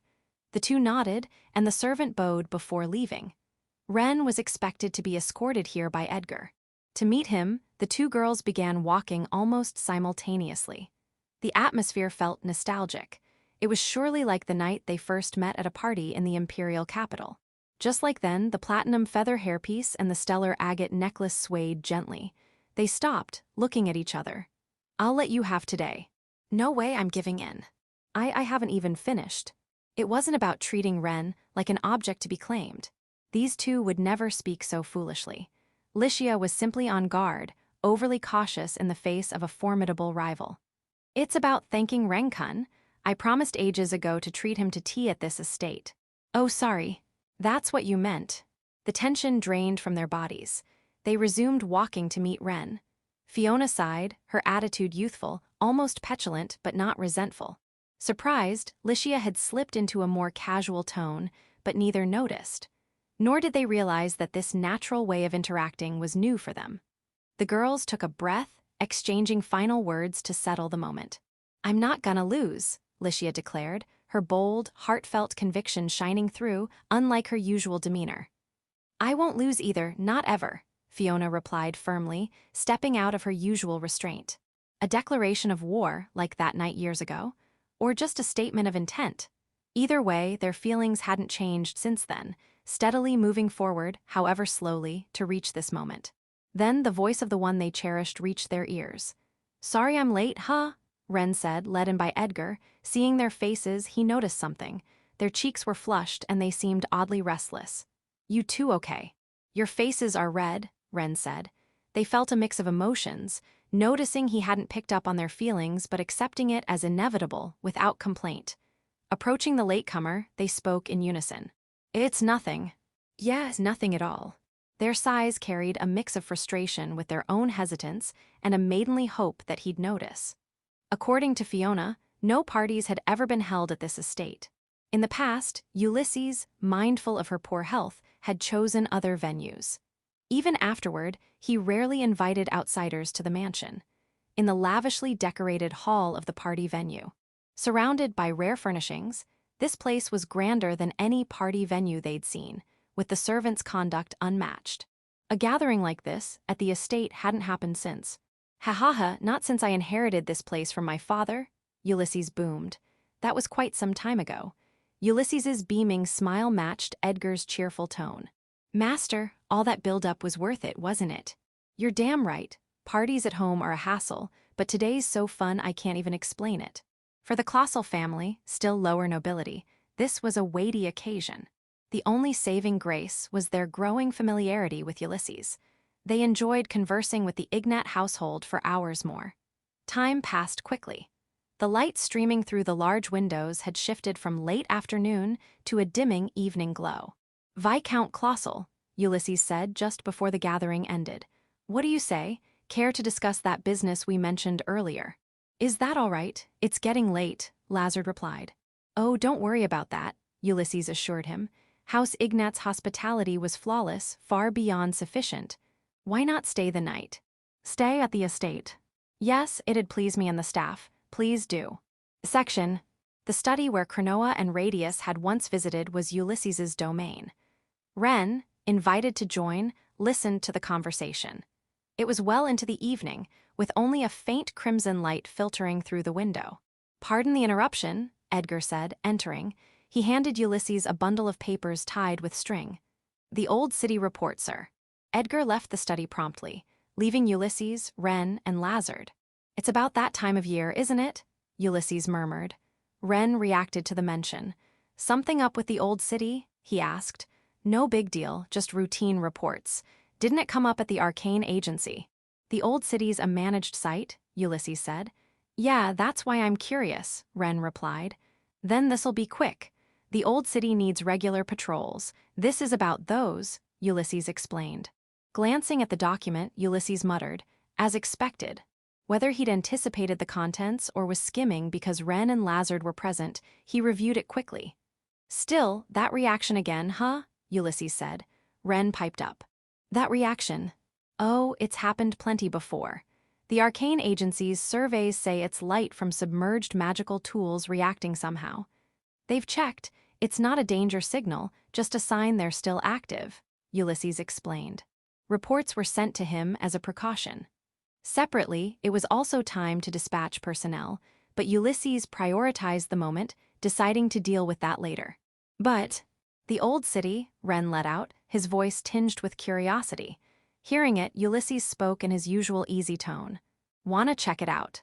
"I'm interested, but doesn't the old city need permission to enter?" Ren asked. "No worries there. It's not like it's completely off-limits to non-officials. There are conditions, but there are chances to visit," Ulysses said.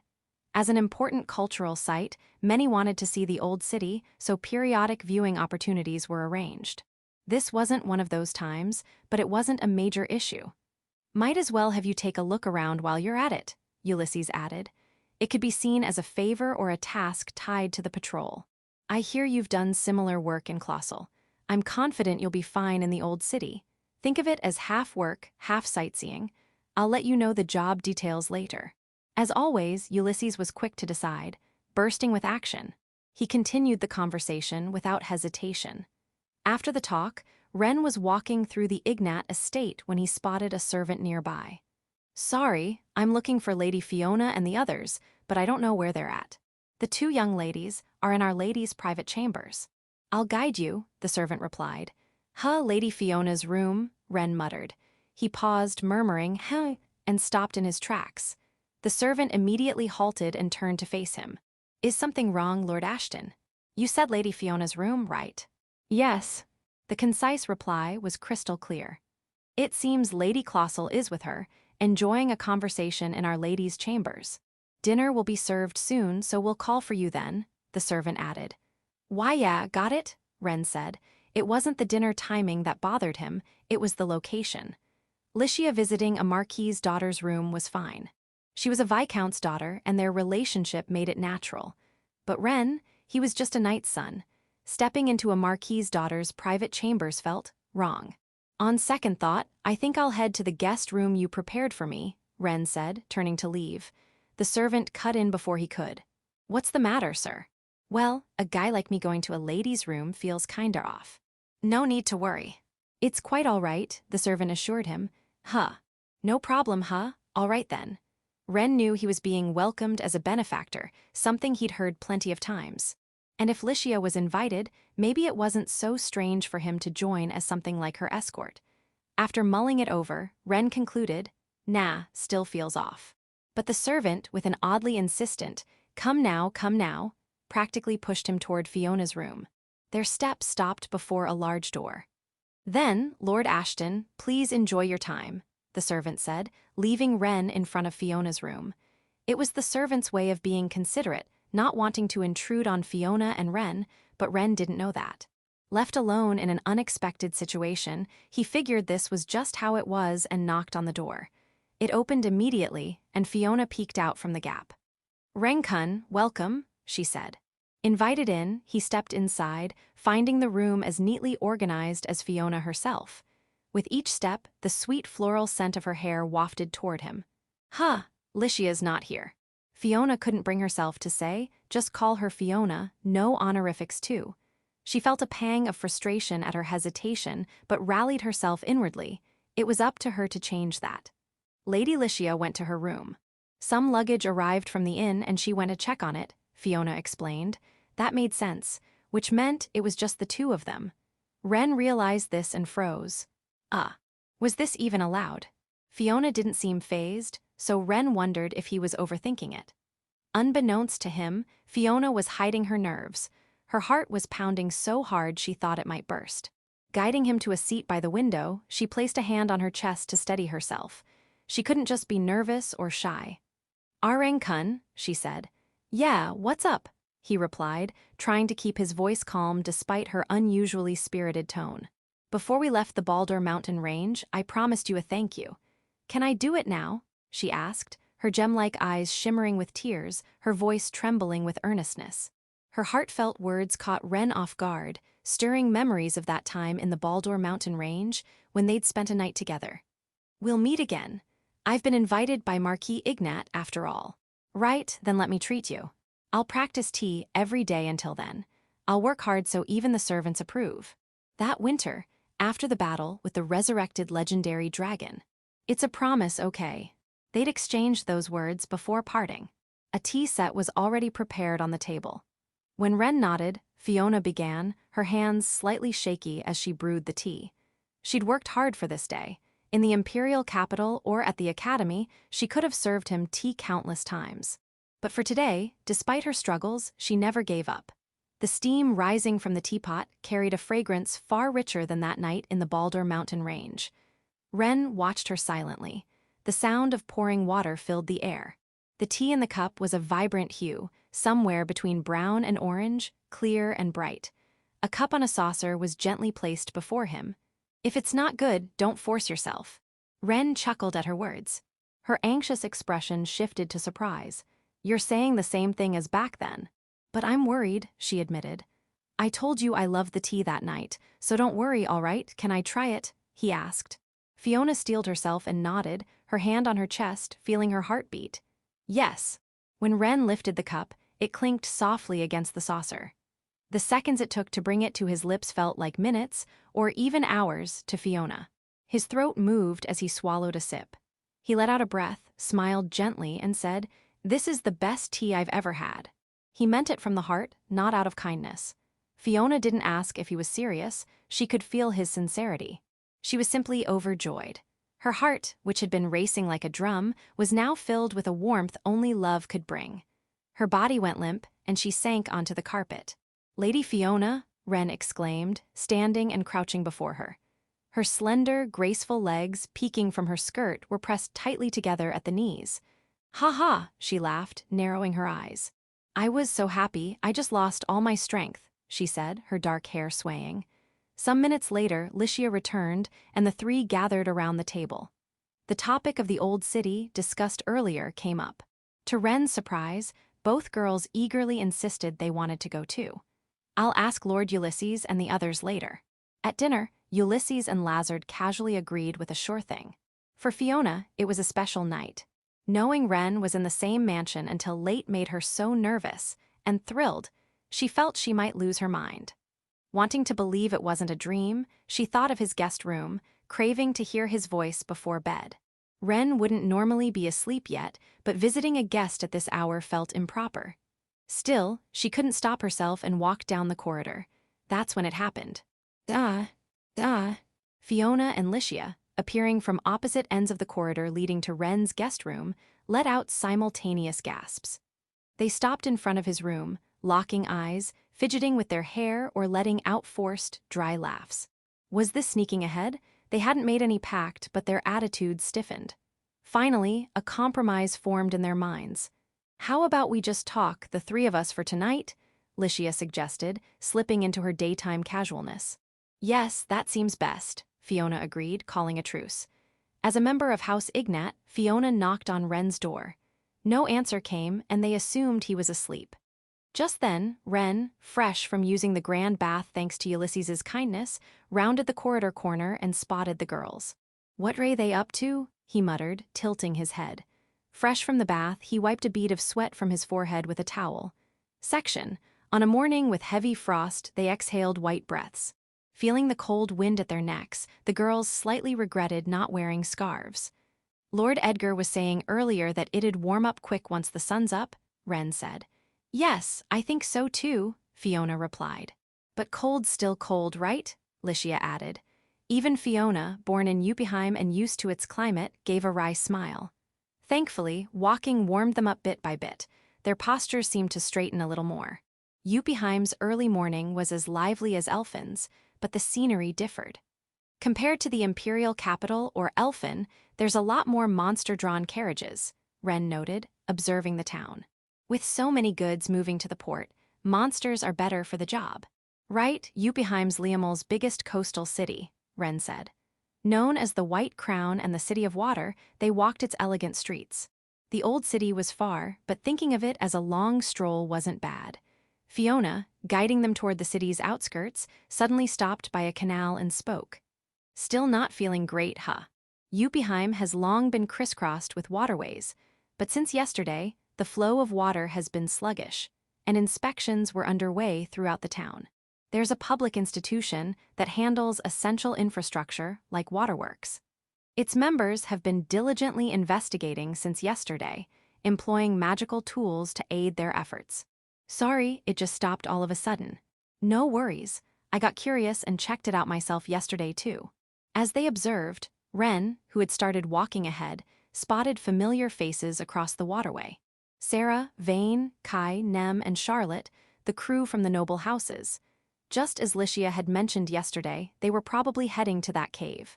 Well, I'm pretty sure there's something good hidden there. Ren's muttering didn't reach Licia's ears. The reason he said, pretty sure, was that his knowledge of the legend of the 7 heroes had faded considerably, leaving him less than confident. A cave hidden in the shadow of a cape, with a certain piece of equipment slumbering deep within. A special item known as heroic gear.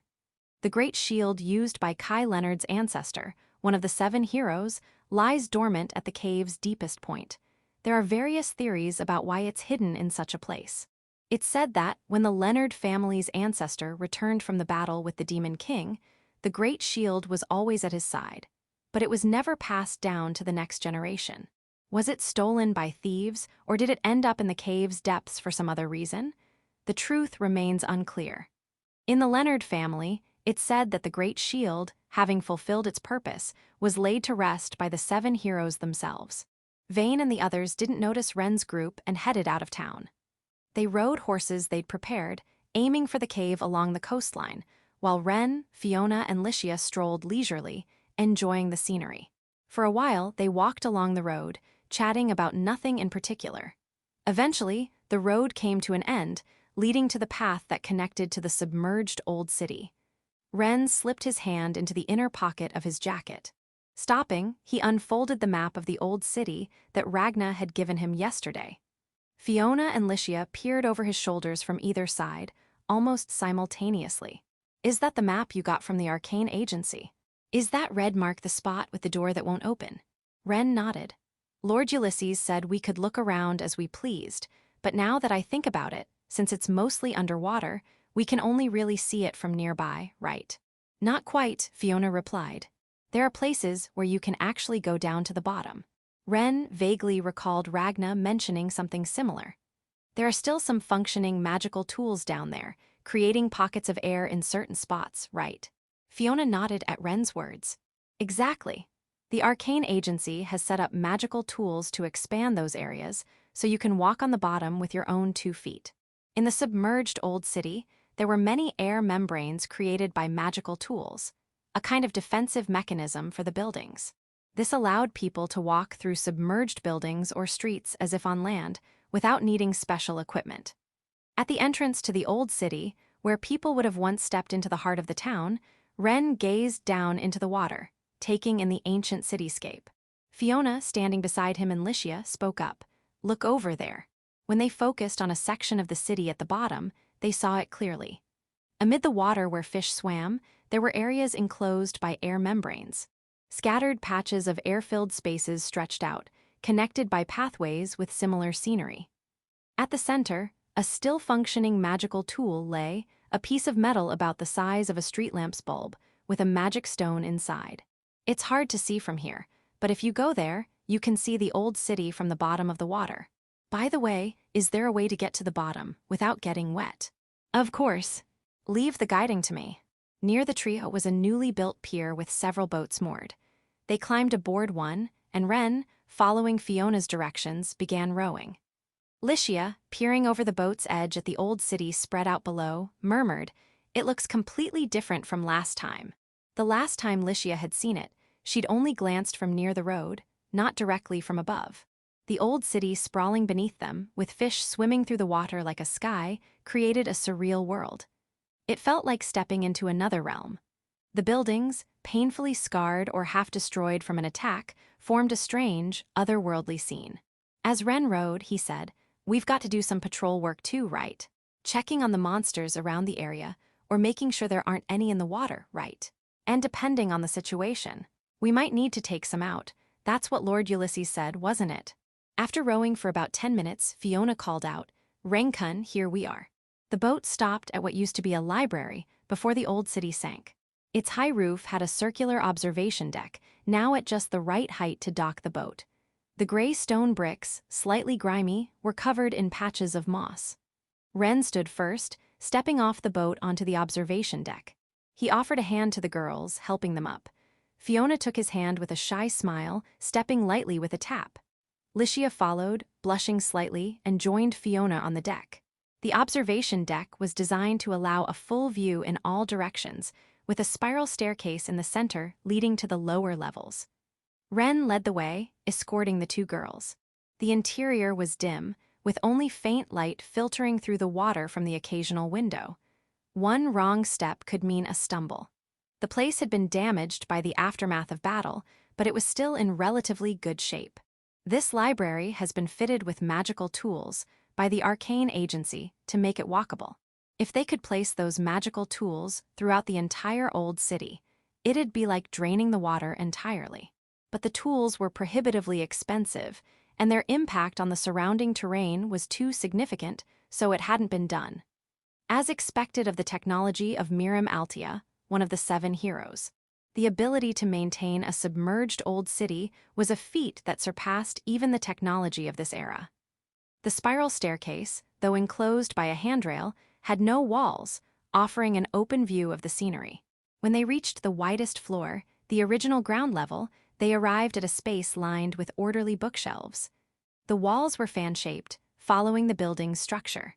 There are plenty of bookshelves, but not a single book in sight, Licia noted. Most were swept away by the water or burned, but the remaining books are preserved by the arcane agency. This library is used by their people, so it's especially well-maintained, Fiona explained. That explained why it was in such good condition, Ren thought, as he spotted a large door ahead, the exit from the library.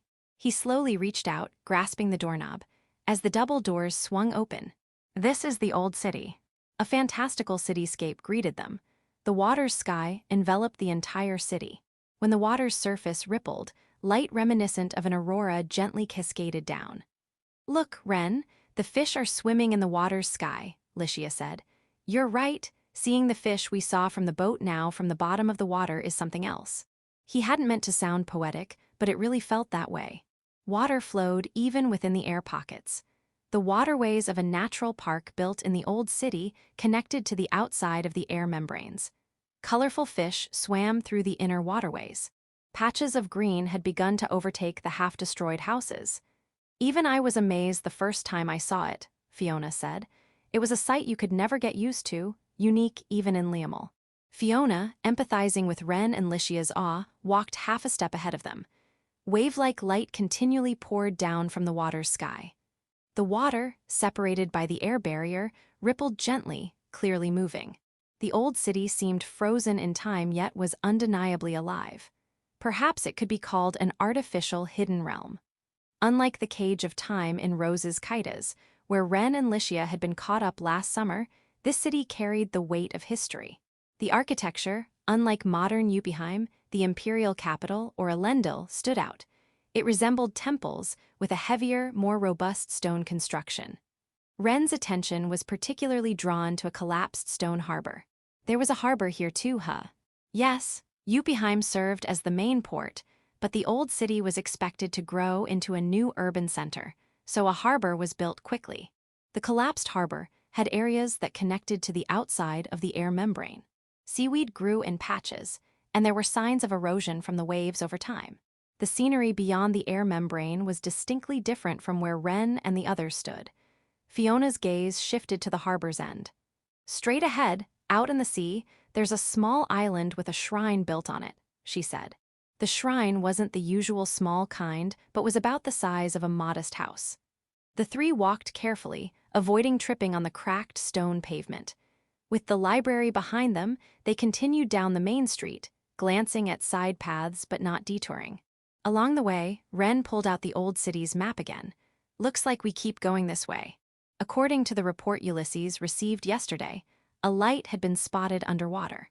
Since Ulysses had told them the location yesterday, they were heading toward it. The boundary between air and water mirrored the light patterns from the gently swaying surface. The sensation of diving into another world was far more intense than viewing it from outside. "Huh." Ren, looking at the map, stopped and turned his gaze in a certain direction. The old city, much like Yuppieheim, was filled with stone houses. Among them stood a single building marked with the red symbol Ragna had left on the map. Standing beside him, Fiona tilted her head. Renkun. Something catch your eye. Just a bit. The spot where the light was spotted is supposed to be up ahead, but... Ren studied the map intently, double-checking. Yeah, no mistake. The red mark Ragna had made and the location where the light was spotted seemed to be one and the same. When Ren pointed this out to the girls, they were surprised by the coincidence and leaned in to look at the map. So, that's the place with the door that won't open. If that's the case, Renkun, all we can probably do is look from the outside. Right. Probably, yeah. But Ren, what if the door does open? Licia asked. Before even considering what to do if it opened, Ren blinked in confusion. It was a fair question from Licia, but why would you think it'd open? He asked. Just a hunch, no real reason, Licia said with a laugh, hinting that her words weren't entirely serious. She was probably just teasing Ren. For now, let's go check it out. Maybe something'll happen to open it, or we might spot some other change we need to report. We're here for work too, after all, Licia added. Right. So, Lady Fiona, shall we go take a look? Yes, let's go see what's there. At the very least, they wanted to check it out up close. Ren led the way, with the two girls following his suggestion. Outside the air membrane, colorful fish swam gracefully in the sunlight filtering through the water, their free movements visible to the trio. It's really such a beautiful city. If the Demon King's army hadn't attacked, would it still be thriving today? Now that you mention it, the vibes changed a bit since we passed the library. I think it's because this area was where the nobles used to live. Following the map through the old noble district, they stopped in front of what seemed to be the place marked with the red symbol. Beyond the decayed houses of the noble district stood a solitary building. Above its entrance was a stained glass window depicting what looked like a scene from a holy painting. A young girl walking across vibrant green grass, though it wasn't clear who she was. Is this a chapel? Licia guessed, based on the building's appearance. The building she thought might be a chapel was surrounded by a garden. The trees and plants were long gone, but the grass remained lush and green. Ren, however, glanced at the map and said, it might not be. There's a section near the library with temples lined up, so this could be something else. Though there were many gods, temples were generally grand, far larger than any noble's mansion could rival. It looks like we can enter the grounds, so shall we check it out? The iron gate didn't seem to be connected to any magical tools, and Ren was able to open it easily. The trio walked along a stone-tiled path lined with grass, leading to a dark brown door that showed little sign of decay. At that moment, Fiona realized something. This might be an orphanage. How'd you figure that? Ren asked. Fiona pointed and said, take a look over there. They turned to see an old wooden signboard along the path from the garden to the building's door. Damaged by the attack, it was barely recognizable. Geno House. That's what the sign read. It wasn't definitive proof of an orphanage, but Fiona had her theory. There are some playground structures small enough for kids to use, and the name doesn't sound like something you'd find on a chapel. The Arcane Agency had similar suspicions, but since the door wouldn't open, they hadn't been able to investigate inside. Thus, they hadn't confirmed it as an orphanage. With the possibility that it was an orphanage in mind, the trio moved forward and stopped in front of the door Ragna had called unopenable. The door was several times larger than one on a commoner's house, but still smaller and more charming compared to a typical temple or chapel. Is it okay if I touch this door? Yes, it's fine. Licia reached out and touched the metal knocker next to the doorknob. Clank, clank. She knocked, but there was no response. It was the result she expected, though she'd hesitated to grab the doorknob right away. Whether such etiquette was necessary here was debatable, but it felt right to her. It's not opening, she said. She tried turning the doorknob next, but as expected, it didn't budge. The door was locked by a magical tool, so it wouldn't even shift slightly. Why's Licia looking so disappointed? Well, I was kinda hoping, just a little, that it might open. Ah, that makes sense. Licia pouted slightly, but she wasn't serious. Still, a door that's never opened before isn't just gonna suddenly open, right? She laughed and let go of the doorknob, looking up at the building. It wasn't as tall as the library, so the air membrane felt a bit farther away. Her gaze shifted to the stained glass window. What's that picture? Ren wondered aloud. Do either of you recognize anything about that stained glass design? It's pretty, but I don't think I've seen it before, Licia said.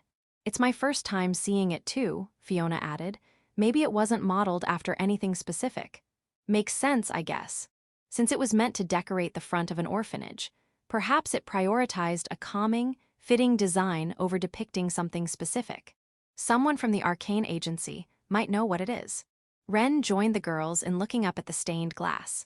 Wanting a better view, the two stepped away from the unopenable door. Ren, meanwhile, stayed behind muttering, "The unopenable door, huh?" He stared at the knocker next to the doorknob. The brass-colored metal knocker had a stone embedded in it, glowing a color reminiscent of the azure jewel of Sarakia. This was likely the magical tool keeping the door sealed. Not just the door, but the building's windows were also protected by invisible magical energy. The air membrane was originally a byproduct of a barrier-like structure, an added function to protect the people inside. Knocking on it isn't gonna do anything. He wasn't expecting the door to open. He knew that lights reacting to magical tools weren't uncommon, and he reached out with his idle right hand, almost as if to distract himself. But an unexpected change occurred when he knocked on the heavy door. Huh! Ren let out a feeble yelp as the stone in the knocker flickered. As the stone flashed with blue light, Licia and Fiona, noticing it, rushed back to Ren. "Ren, what did you do?" "Renkun, did you know how to open it?" I don't know, I just knocked on it, that's all." He couldn't say anything else. As the three exchanged bewildered glances between each other and the door, a sound came from the door. With a dull creak of wood rubbing against wood, it swung open on its own.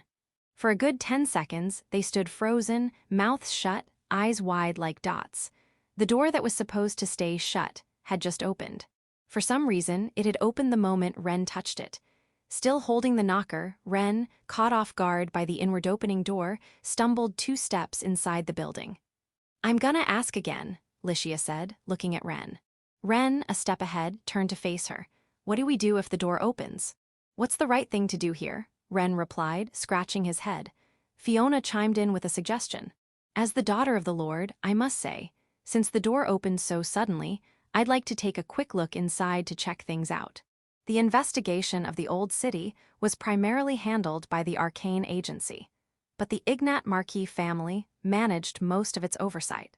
Still, they couldn't let Fiona go in alone. Ren and Licia were curious about Geno House and why Ren had been able to open the door, so it worked out perfectly. They agreed to take a cautious look inside without disturbing anything. Steeling themselves, they turned their attention to the building's interior. A spacious hall greeted them, its stone construction giving a cold impression, softened by the faded warmth of old carpets. It had been centuries since footsteps echoed here. The trio stayed close, keeping their distance just right as they scanned the surroundings. "Looks like it really was an orphanage." His gaze fell on an arch-shaped, doorless entrance. Beyond it, Fiona and Licia peered into what seemed to be a living area, taking in the details. Ren, staying near the girls, surveyed the wide hall. Several large tables were scattered about, with broken dishes strewn across the floor. Had the children been eating when the Demon King's army attacked? The absence of any remains suggested they'd managed to evacuate. "What's that?" At the far end of the hall. Separate from the path to the living quarters, there was a pale, yellowish-white wooden door. "Licia, Lady Fiona." "Yes," they replied in unison, turning to Ren's call. Following a few steps behind him, the two carefully stepped around the scattered dish fragments. They reached the door at the hall's far end, which looked unmistakably locked. Like the outer door, when Licia grabbed the doorknob, it only rattled noisily, refusing to budge. Fiona tried as well, but the result was the same, just the sound echoing through the orphanage. "But if Renkun touches it, maybe it'll open again," Fiona said with a playful smile. "I was thinking the same thing," Licia added, nodding. "What do you think, Ren?" Ren paused for a moment. "This one's probably just a physical lock, don't you think?" His answer was neither a yes nor a no. There was no knocker, nor any sign of a magical tool. The doorknob had a clear keyhole, so it seemed like a simple key would do the trick. "Maybe, but don't you think it's worth a try?" Licia teased. "Hee, it'd be amazing if it opened again, right?" Fiona giggled. "Even if you guys expect it, the outer door might have just been a fluke," Ren muttered. "So, you're not gonna try?" Licia pressed. "That was a different matter." Ren stepped up after the girls and gripped the doorknob. The moment he did, a sound came from it, and the knob turned without any resistance.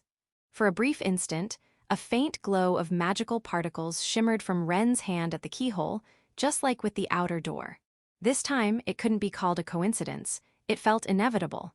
Licia and Fiona stared at Ren with half-lidded, skeptical eyes. For a few seconds, no one said a word. Guys," Ren ventured, two beautiful, charming girls. Being on the receiving end of their rare, deadpan stares was something else, but Ren was just as clueless about the situation as they were. All he knew was that the door had opened. Not sure what to do, Ren scratched his cheek and looked away. "Ren, be honest. Ren-kun, you did do something, didn't you?" "Sorry to disappoint, but I really didn't do anything." That was the truth, plain and simple. He stepped through the open door first. It was a study-like room with large windows. Bookshelves lined the walls, and a single, worn desk sat in the center. The large windows offered no view outside. Whether due to the room's special nature or a magical barrier on the glass, everything but sunlight was blocked.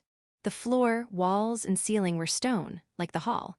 A fireplace stood against one wall, with a rocking chair and a rug nearby. On the far wall, a mural depicted the same scene as the stained glass outside. A small altar for prayers stood in front, with a picture frame-like canvas lying toppled on it. Ren righted the canvas and smiled at the painting. Meanwhile, Licia noticed a drawer in the desk and pulled it open. Inside were several letters and a single blackened, corroded coin, like one they'd seen in Ragna's lab. "I'll take a look." "Okay." Cautious of any potential traps, Ren reached out. The envelope seemed like plain paper, not a magical tool. Inside was a folded piece of aged parchment. Opening, it revealed nothing like a top-secret document. "Gino, what was up with your last letter? You were the one who said you liked my adventure stories, so I thought I'd send you some souvenirs, but oh well. On another note, my journey to the Sky Continent's done." The first letter ended there. A crumpled wrinkle on the parchment's edge suggested the recipient had some feelings about it. "Gino, maybe the orphanage's director?" Licia said, reading over Ren's shoulder. Fiona leaned in from the other side, joining the conversation. If so, this must be a letter from a friend of the director. Someone who could travel to the Sky Continent during the Demon King's attack must have been rare. "Right," Licia agreed. Back then, airship technology wasn't as advanced as it is now. Traveling by sea was manageable, but air travel was a different beast back then. The Sky Continent was known worldwide, and there was some contact with the Elfin Continent, but it wasn't as easy as it is today. "Let's check the other letters," Ren said, curiosity piqued. He picked up another letter, with Licia and Fiona peering over his shoulders as before. "I've decided to forgive you for passing the dragon-eating flower seeds I sent to the Research Institute without planting them. Maybe that was my bad, but it's a rare flower, so treat it well. Also, I met Miriam Altia on the Martel continent the other day. Got her to make me some stuff in secret from the other 6. Now I can head back." Miriam Altia, the name of Nem Altia's ancestor, one of the 7 heroes, left Ren, Licia, and Fiona stunned.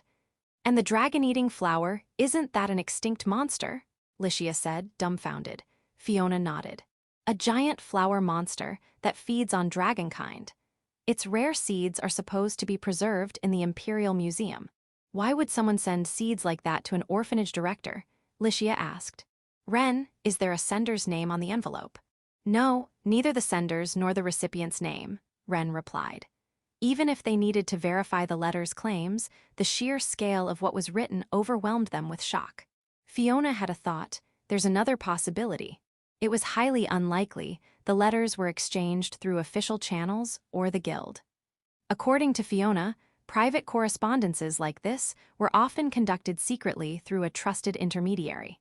In other words, the person exchanging letters with the director had their reasons for secrecy. If the letter's contents were true, that was almost certainly the case. There was one last letter. Ren took it out. "Will that kid talk to me again? You know, last time it felt like she was just brushing me off. No, I'm not bad-mouthing Gino's sister, I'm just worried or maybe restless, you get it. I bet you're reading this thinking, just shut up and come back already." So, I'll hurry back. This letter was so different in tone that the trio felt a bit deflated. Ren read the final one. With the war against the Demon King dragging on, it makes sense there are so many orphans. But it must be tough for you, Gino, with your own responsibilities too. I know I'm the last guy to talk, always pushing myself too hard, but don't overdo it. Even after reading it, they still didn't know who Gino was or who sent the letters.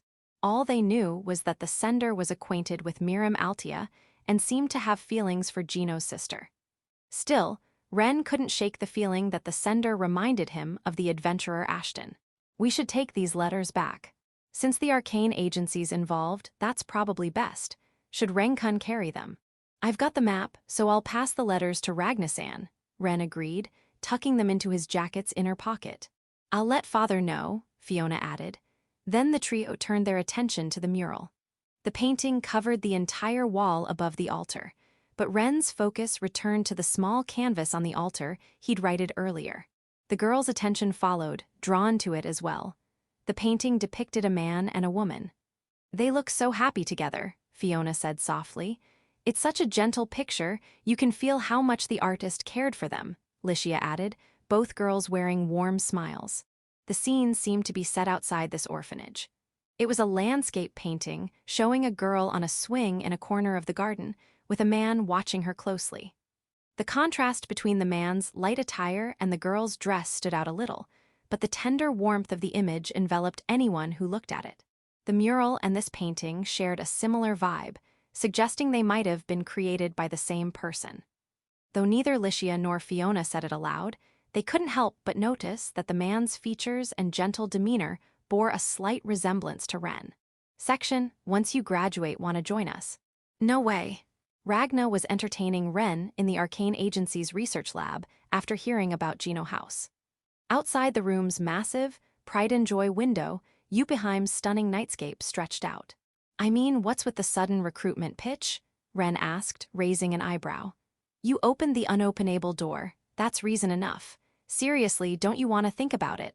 I like you, Ren, your character, your vibe. How about joining as my assistant? Not my thing, Ren said flatly. Fair enough. Surprisingly, Ragna seemed to back off easily, but as he looked at Ren, he added, how about part-time then? He wasn't giving up. If I've got some free time, I could help out a little. That's plenty. You'll keep in touch as a friend, right? Something like that, yeah. Good enough? Man, this is fascinating. After leaving the orphanage, Ren's group had checked if other unopenable doors would react to him. But those doors didn't budge an inch, standing firm.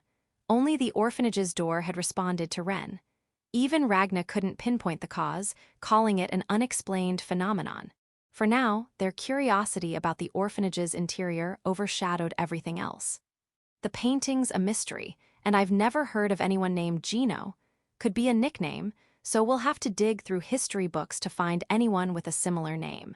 And the letter's sender was acquainted with Miriam Altia, Ren added. That's not much to go on. Personal relationships from back then are nearly impossible to trace. If they were hired for a job with payment, there'd be no record at all, just a client. So we're stuck slowly piecing it together with the arcane agency. Not a bad way to go. They say the prep for a festival is the best part. Chasing a mystery's no different, pure romance. Ragna was practically buzzing with excitement, like he might break into a dance. Oh, right. You can take that painting with you, he said, gesturing to the small canvas. Ren had brought it along, thinking it might hold clues about the people depicted. Its small size made it easy to carry. Or maybe that was just an excuse. It was hard to explain, more like a gut feeling, but Ren didn't say it out loud. It felt like the painting wanted to be taken home. He knew it sounded crazy to think a painting could want anything, but that's how it felt. It's a beautiful piece, but that's about it. The materials aren't special, the ink's nothing unique. I thought maybe something was hidden in the canvas, but no matter how we checked, it's just a pretty painting. It could have historical value as art. Isn't that the kind of romance you love? Ren pointed out. I won't deny that, but I respect things that spark that romance. Leaving it in the lab feels like a waste. Even so, is it okay to just take something we found? The Arcane Agency does oversee items excavated from that site, sure. Big time, but the Ignat family's deeply involved too. Artifacts without magical value fall under their jurisdiction. Ren could talk to Ulysses about it, and Fiona had already reported the Old City events to him. That guy'll probably just say, do what you want. When the time comes, display it proudly in your Arendelle mansion. The two in the painting look happy, pretty nice, right? Yeah, I guess so. It was past 11 p.m. now. Ragna let out a yawn. Then there's that blackened, corroded coin from the desk. Wonder if it's connected to the orphanage, intriguing. Whatever, I'll look into it later, Ragna said through another yawn. Ren brought up the door again. Why was I able to open it? I didn't do anything special, so it's been bugging me. Like I said, no clue.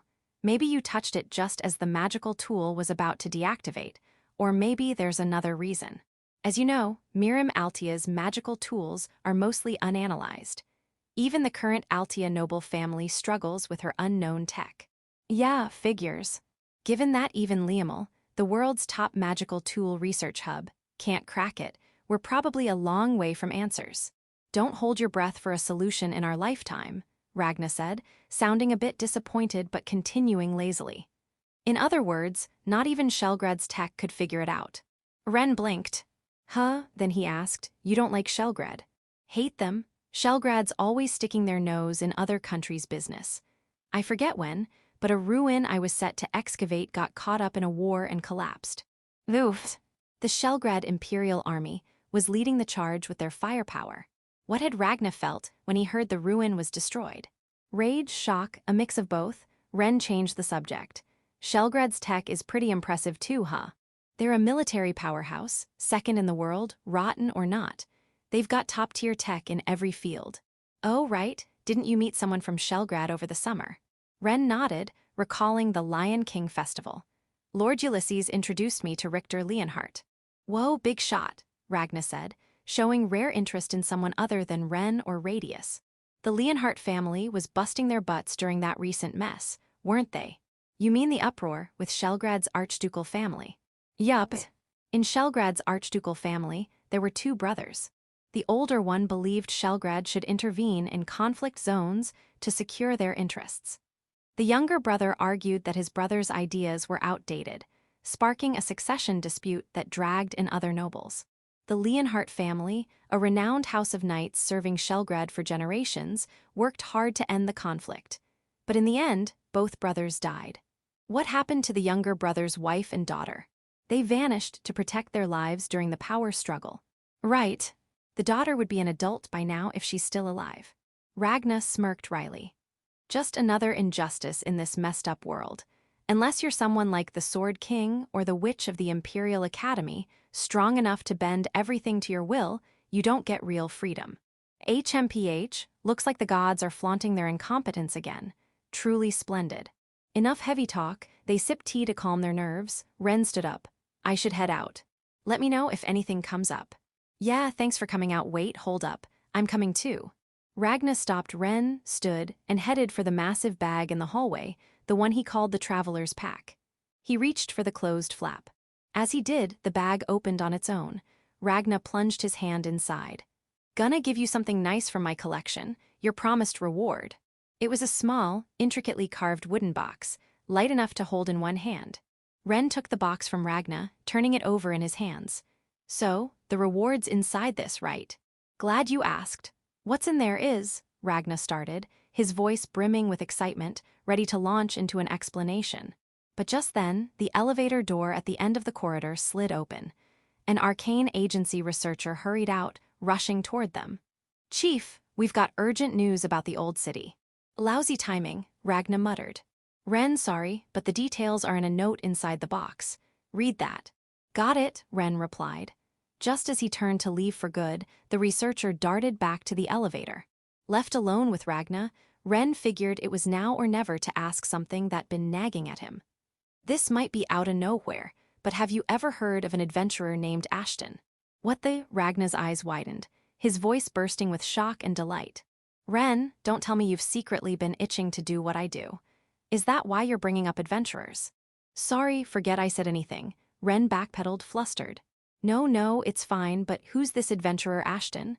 Ragna pressed, still grinning. He's kinda like my ancestor. Ren kept it vague, sidestepping the trickier details. He didn't mention the story of the dragon elder his father, Roy, had told him, especially since Fiona was tied up in that Baldur mountain range incident. Not that it would have led to any clear answers anyway. Ragna mulled it over but came up blank. Never heard of him. Even probing Ragna's vast knowledge turned up nothing. No trace, no hint. Adventurer Ashton was clearly an unusual figure. Ren had already suspected as much. From what he'd learned during a visit home, the Dragon Elder, a figure strong enough to defeat the Crimson Dragon Asfar at its peak, had left no mark on history.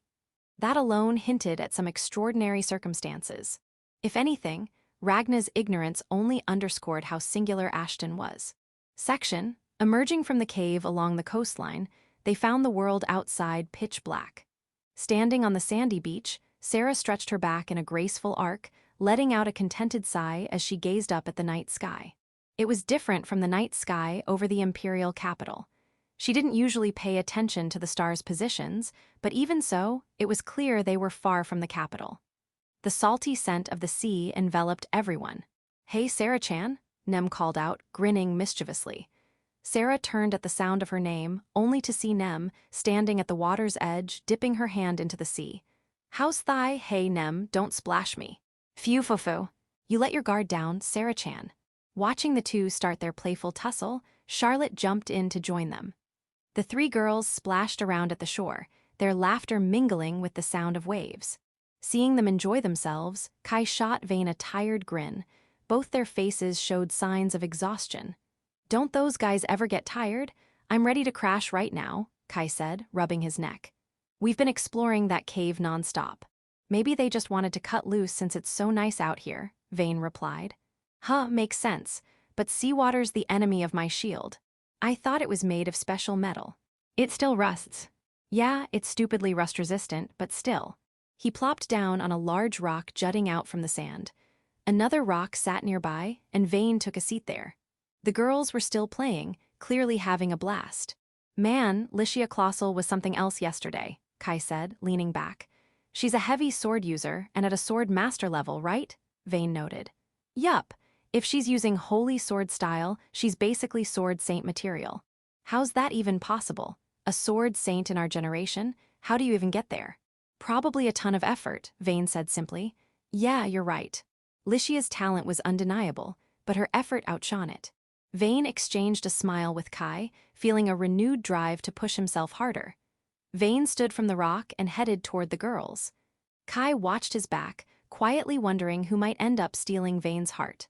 That aside, Vane called out to the group. "Hey, everyone, we should head back soon." Vane-kun, come play with Woe?" "Sarah-chan, I'm trying to talk here," Nem protested. "You're the one who let her guard down, Nem," Sarah shot back. Fine, if you're gonna be like that, I'm going all out," Nem declared. You too, it's getting late," Charlotte interjected softly. Watching the two continue their splash fight, Charlotte Lophelia turned to Vane with a refined, "Give it up." "No way, those two are way too caught up in eek," Charlotte squeaked as Sarah splashed her. "Wide open, Chero," Sarah laughed. "All right, you're on. Feel the precision of Lophelia archery," Charlotte declared. Whether archery skills helped in a splash fight was questionable, but her aim was probably spot on. Probably. The next morning, they were back at the same spot. They'd been coming to the cave for days, partly to explore and partly to train. Fighting the monsters recommended for subjugation, they pushed deeper than the day before. By noon, the group sat down to eat their packed lunches, relying on torchlight for a break. "So, for the next fight, Vane and I'll take the lead," Kai started, sitting on a convenient rock, but before he could finish, he slipped and tumbled. "Wah!" He'd been gesturing animatedly while explaining the strategy, and it threw him off balance. "Whoa, whoa, whoa, whoa," Kai yelped. "Kai-senpai," Nem called out. Kai rolled down a nearby slope. Trying not to drop his food, he struggled to regain his balance, letting out a strained, goofy groan. "No big deal," he shouted. Finally steadying himself, he triumphantly held up his food, grinning as he stood and stuffed the rest in his mouth. Swallowing with a bob of his Adam's apple, he leaned a hand against a nearby wall. "When you're as good as me, this is nothing," he boasted. "Kai-kun, you've got this weird habit of sounding super cocky sometimes," Nem said, smirking. "Thanks, Nem," Kai replied. "I wasn't complimenting you, but whatever," she shrugged. Then, clack. A small pebble rolled from the stone wall. The rocks forming the wall began to crumble, starting from the rugged spot where Kai had slammed his hand. The ground beneath them started to tremble. Droplets trickling down the wall turned into splashes, hitting their cheeks. "Kai, seriously? You pushed too hard," Charlotte exclaimed, exasperated. "Exactly," Sarah agreed, starting to panic. "This isn't the time to talk, Nem." "Why yeah, this could be bad," Nem said. "In the worst case, the cave could collapse." The five scrambled, but thankfully, the shaking didn't spread. Kai, who'd instinctively raised his shield, blinked. "Hi. What's this? Looks like it leads deeper," he said. A path that hadn't been there before appeared in the stone wall, a breeze passing through. The tremor had caused the wall to collapse, revealing a hidden passage. "Charo, you said you memorized the cave's map, right?" Sarah asked. "Yup, but I don't know anything about this path," Charlotte replied. "With the way this looks," Vane started. "It's like a hidden passage," Nem finished. Charlotte added, "What do we do? Check it out." The others nodded, might as well take a look. They packed up their lunch, steeled themselves, and stepped into the new path. It was different from the rest of the cave. The ground, walls, and ceiling glimmered with silver specks of magical energy. After about 10 minutes of walking, they reached a smooth stone corridor. Every surface gleamed as if polished, a perfectly spherical chamber crafted with precision, as if by human hands. At its center, something floated. "No way," Kai muttered, the first to speak. "Kai-senpai, what's wrong?" Nem asked. "That," he said, pointing, "that thing floating there." The same magical particles they'd seen along the path radiated intensely from the floating object. It was encased in a thick crystal barrier, keeping everything at bay. Kai stepped forward, stunned. "It's just like the book said. That's gotta be." The ancestor of the Leonard family, Hero Ruin, one of the 7 heroes who protected him. The great shield wielded by that hero during the battle with the Demon King. "The Silver King shield my ancestor used," Kai declared. In the absence of Ren, the heroic gear known as the Silver King shield was named for the first time in centuries. As the descendant of the Leonard family, and the one chosen by the shield, had the great shield wielded by the legendary light, Leonard selected Kai as its new master. The crystal barrier surrounding it began to crumble. Chapter 6. Is the clock's hand stopped? A few days passed, just before the arrival of December. Having returned from a journey to Yuppieheim, Ren was in his private room at the colossal residence in Elendil. It was after he had finished dinner. "Ain't the quest reward a bit too generous?" Ren said, staring intently at the object placed on his desk. Kyukuru, perched on the desk, tilted its head as if to say, "Is that so?" and gazed at the item. Kyukuru was a magical beast hatched from the azure jewel of Sarakia, using a fragment of Isfar's horn as an offering. Its fluffy fur covered its entire body, making it an utterly adorable creature. When Ren and the others had gone to Yuppieheim aboard the Gardenate, Kyukuru had stayed behind at the residence with Yuno, the maid. "Catch your eye." Kyukuru responded promptly, but it didn't seem particularly interested. Kyukuru yawned while floating in midair. "Guess that's about right." No surprise it wasn't intrigued, probably wasn't worth getting worked up over. The dragon vein furnace. It was small enough to hold in both hands, a furnace that generated energy using magic stones as fuel. A special item crafted by combining the core of a dragon species.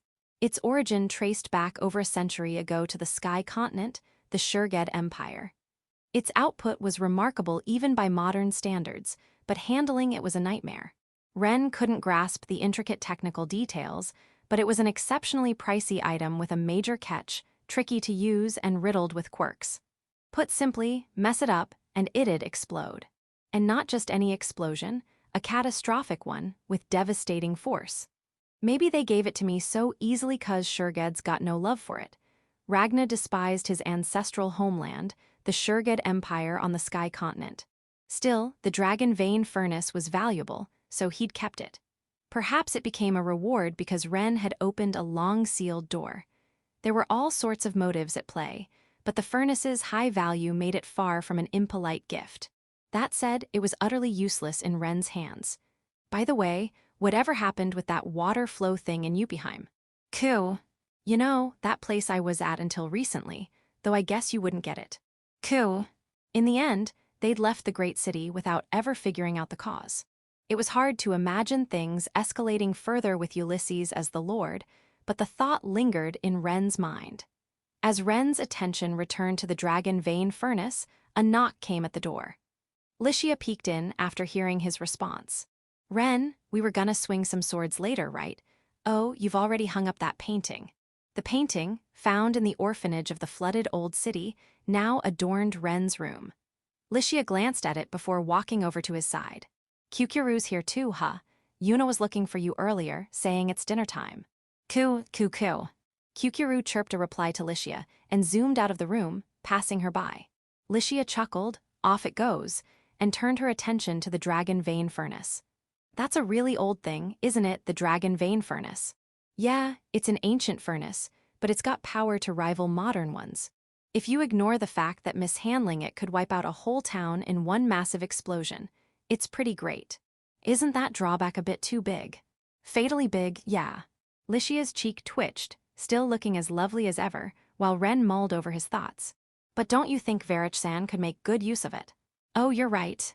Back in autumn, Ren and Licia had been taken by Esther to visit Varich's workshop. Around the time they joined the hunt for the Lesser Griffin, Varich had mentioned something about furnaces. This dragon vein furnace might just be the key to fixing the airship under repair. "You sure? You went through a lot to get it." "It's fine. I want to ride the Lemuria soon too. Besides, I've got no use for something like this. Not even as a decoration, though from what you just said, that's not happening." Selling it off for its rarity didn't cross his mind either. Section. Past 9 in the morning on a holiday, Erendel's main street bustled with people. In her room, Licia stirred on her bed, sluggishly sitting up and fixing the disheveled neckline of her nightwear. Standing, she opened the curtains covering the window, as she always did. Another nice day. Or so she started to say. Lately, mornings brought a light dusting of snow. She was about to open the window to breathe in the crisp morning air when... Hi. Licia noticed something off about the view outside. Her hair swayed lightly in the morning breeze coming through the window. Hurriedly changing, she rushed to the study where Lazard was likely to be. Father. In the study were Lazard and Ren. Both turned to face Licia as she arrived, looking prim and proper. "Looks like you noticed too, Licia," Lazard said. Yes, something felt different. With slightly unsteady steps, Licia walked behind her father, who sat on the sofa and approached Ren by the window. "Morning, you noticed it too, huh?" she said. "Yeah. I spotted it right after waking up." The oddity Licia had sensed upon waking was tied to the great clock tower. The massive clock tower, a symbol of Erendil, had something wrong with it. "I was kinda hoping it'd suddenly start moving again, but no such luck." Following his lead, Licia looked out the window. It was just past 9 in the morning, yet the clock tower's face showed 11 o'clock. It wasn't a mistake with the residence's clocks. In other words, I've never seen the great clock tower stopped before. By 10:30, about an hour after Licia's shock, the group had left the residence and stood before the great clock tower. Normally, the plaza in front of the tower would be lively with holiday crowds, but today, by Lazard's orders, entry was restricted. The order had been issued before Licia even woke. Egg cough cough. A girl, Nem, emerged from the entrance to the clock tower's interior, coughing from the dust. She was a descendant of one of the 7 heroes, the one hailed as the god of magical tools, and she was here to investigate. Climbing up's exhausting." "Good work, you okay?" Licia asked, handing Nem a towel and a drink. Nem responded with a grin as bright as a summer sun and a cheerful tone. All good, all good. Just, my thighs are kinda twitching. Wanna feel them." "No, I'm good." "Awa, come on, play along." Fine, happy now." Nem had rushed over as a representative of the Altia family, who had long managed the great clock tower. Until moments ago, she'd been investigating the cause of the tower's malfunction. In her cute work clothes, Nem said, "Viscount Colossal, the safety mechanisms kicked in." Even though the Colossal family was involved in the clock tower's maintenance. As Ren had previously confirmed, most of it fell under the Imperial Castle's jurisdiction. However, Lazard couldn't just sit idly by. As the Lord of Erendil, he had to grasp the situation and tackle the tasks at hand. As I mentioned before, there are several small components inside the Great Clock Tower that constantly channel magical energy. These were crafted by Miriam Altia, an ancestor of the Altia family and one of the 7 heroes. The safety mechanism was designed to activate when those components broke, preventing damage to the entire clock tower. It was built to stop the tower's operations upon detecting wear or anomalies in the parts. Thus, this stoppage was anticipated. There's no issue with the mechanism my ancestor created. The components Nem mentioned have worn out, and it's time to replace them, so it automatically stopped. So the whole thing isn't broken then? Lazard asked. No worries there. Nem and the Altia family check it regularly. This is an expected stoppage, so it's actually working as intended. Then this is a good opportunity, Lazard mused. He recalled that it had long been decided, during routine checks of the Great Clock Tower, to address certain issues. I believe Viscount Altia previously advised replacing some gears and other components. This seems like the perfect chance to do so. The gears are ready in the Imperial capital, so we could have them brought over, Nem suggested. Once decided, there was much to do. Though the situation was sudden, preparations had been made for moments like this. However, the worn-out components were a different matter. Nem boasted that no one else could handle them. Those can only be made by someone from the Altia family. They're parts that transmit the clock tower's power through the gears and other magical tools. The components Nem alone could craft were, by their nature, not something that could be stockpiled. Made from special metals with unique processing methods, they had to be replaced as soon as they were completed, which was a hassle. Is it like a secret technique of the Altia family? Lazard inquired. Exactly. The Great Clock Tower's got a lot of complex parts due to how it was built. So, Nem thumped her ample chest with a bang. Leave it all to Nem. I'm here as the Altia family's representative, so I'll whip up those parts in no time. Nem had lent her expertise to the clock tower's maintenance many times before, so there was no reason to doubt her words. Soon, officials and knights dispatched from the castle arrived. Discussions progressed, and plans for the restoration were hashed out.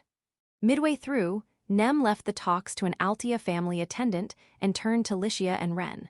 Phew, it's sudden, but this is gonna be a fun job. Sorry about this, even though it's your day off. You were probably relaxing at your estate, right? Nah, it's fine. I was actually thinking about tinkering with some magical tools since it's my day off. So, this might be the perfect holiday. I get to mess with the clock tower more than usual. The Altia heiress's eyes sparkled, her voice brimming with excitement. I come here alone sometimes to tinker with it, and it's super fun. By the way, she added, Licia-chan, you got time after this. I did until I woke up, but now, not so much. Aw dang, did Viscount Colossal rope you into some work? Not really. I was just gonna go shopping with Ren. But with this going on, I can't exactly goof off, can I? You two are as close as ever, huh? Licia's cheeks flushed slightly, and she turned away, flicking her hair lightly with one hand. Is that a problem? But if you had time, was there something you needed? I gotta make those parts quick, so I was hoping you'd come with me to the forest. The forest? Licia asked. Yup. Gotta head to a lake deep in the forest. Ren, listening, let out a silent "oh" and clapped his hands together. Right, that lake. He remembered it, the place where he'd overfished berserk fish. The following spring, their numbers had dwindled, and he'd sworn off overfishing since. That lake held metals that conducted magical energy well. Nem planned to process them on site and bring the finished parts back to the clock tower. You can make those parts that easily. Oh, is Licia-chan underestimating Nem? No way, I'm just saying, isn't it tough even for you? It's all good, don't worry. But going alone feels kinda lonely, so I'd love some company. Of course, she wanted Ren to come along too, but Ren had other ideas. I'm thinking I'll help out here with the clock tower. Licia without Ren by her side wasn't new. It had happened plenty of times. A forest or lake near Elendil wasn't a big deal for the two of them. Help out here? Nem asked. The gear stuff seems like a lot of work, especially their weight. I think it'll go smoother if I'm around for the swap. Nem, who'd forgotten, clapped her hands together energetically. Sorry, you're right. I saw it myself, and moving those gears out or bringing in new ones is gonna be a pain. No, it's fine. I can handle that much. With Ren's strength, swapping the gears would go smoothly, and replacing the parts would be quick. Then Nem clapped her hands again. Oh, right? I ran into Sarah-chan before leaving the Imperial capital, and she said she'd come check things out. Maybe we should bring her along. You sure you can decide that without asking Sarah? Should be fine. She seemed free. Really? Licia, overwhelmed by Nem's free-spirited nature, started leaving things to her. 10 minutes later, Sarah, who'd been mentioned, arrived at the clock tower alone. Sarah-chan were about to get to work on repairs. Wanna come with? Nem asked. Licia, mind explaining this properly? Of course. Hey, why not ask Nem? Because you'd skip half the explanation, that's why. Licia shot back. After hearing the details, Sarah finally understood. She had a few complaints about being called free, but voicing them would only be a hassle. Once she grasped the situation, Sarah flicked Nem's forehead lightly. Ow. Explain properly next time. Got it. Nem stuck out her tongue and laughed, as if this was just their usual banter. Changing the subject, if Ren's here, the outskirts of Arendelle should be fine, right? Nope. Ren's staying to help with the clock tower. We've gotta move gears and big parts. Oh, right, the gear removal. Now that you mention it, those things are heavy. Ren helping out makes sense. So I'm staying here, Ren said.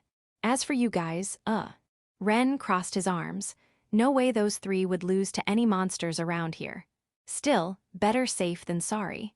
It wasn't just monsters, there was always the chance of trouble caused by people. Looking up at the sky, Ren closed his eyes and let out a thoughtful hum. Going back to basics, did they even need to go? I'm planning to finish the parts by tonight, Nem said. Ren jumped into the conversation. What if you let someone else handle gathering the materials? Like, just do the processing in town. The metal changes properties if you take it out of the water, so it's a pain if I don't go myself. Gotta process it right away, Nem explained. So, you're using water vein ore. Wow, nice one, Ashton-kun. Sarah was the only one left clueless. What's that? She asked, not quite following. Licia explained from beside her. It's iron ore affected by magical beasts living in the water. It conducts magic really well and is super tough, I think. The metal buried in the water had been altered by the magical energy leaking from the remains of aquatic magical beasts. Right, Ren? Licia asked, seeking confirmation, and he nodded. Licia-chan's got it down, but if you take it out of the water, its properties start changing in a flash, so you gotta process it right away or it's useless. Basically, you need Nem.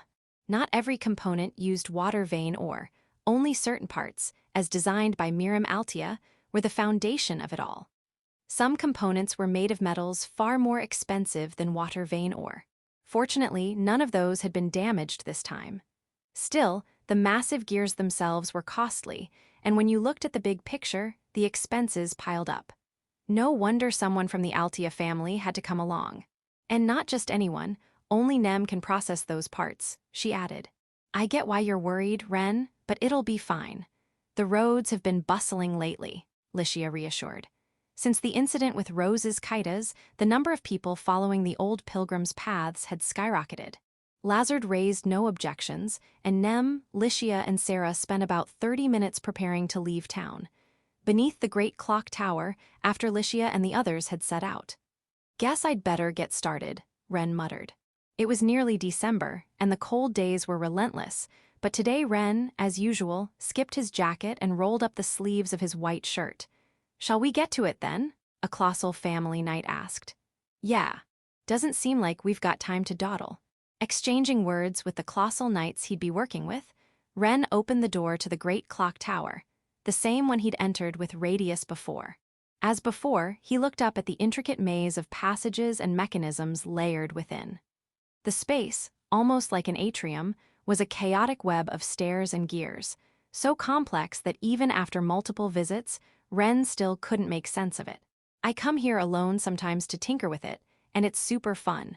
Nem's words from before she left Elendil flashed through Ren's mind, and he was struck anew by her exceptional technical skill.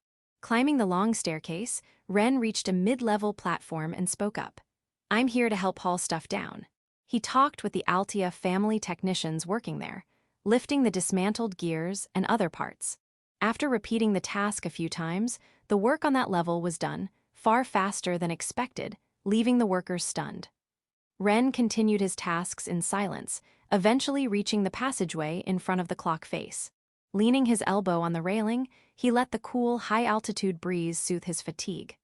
Feels nostalgic. He didn't say it aloud, but memories surfaced. The last time he was here, Knights of the Lion Holy Church and followers of the Demon King had clashed in front of this very clock face. Now, standing in the same spot, Ren looked down at Elendil, picturing the third prince who had been by his side back then. Radius has been busy lately, he thought, wondering how his friend was doing and recalling that summer. After a few minutes of gazing at Elendil alone, Ren soaked in the refreshing breeze to his satisfaction and stepped away from the railing. Back to work, he said. There was still plenty to do, after all. Section.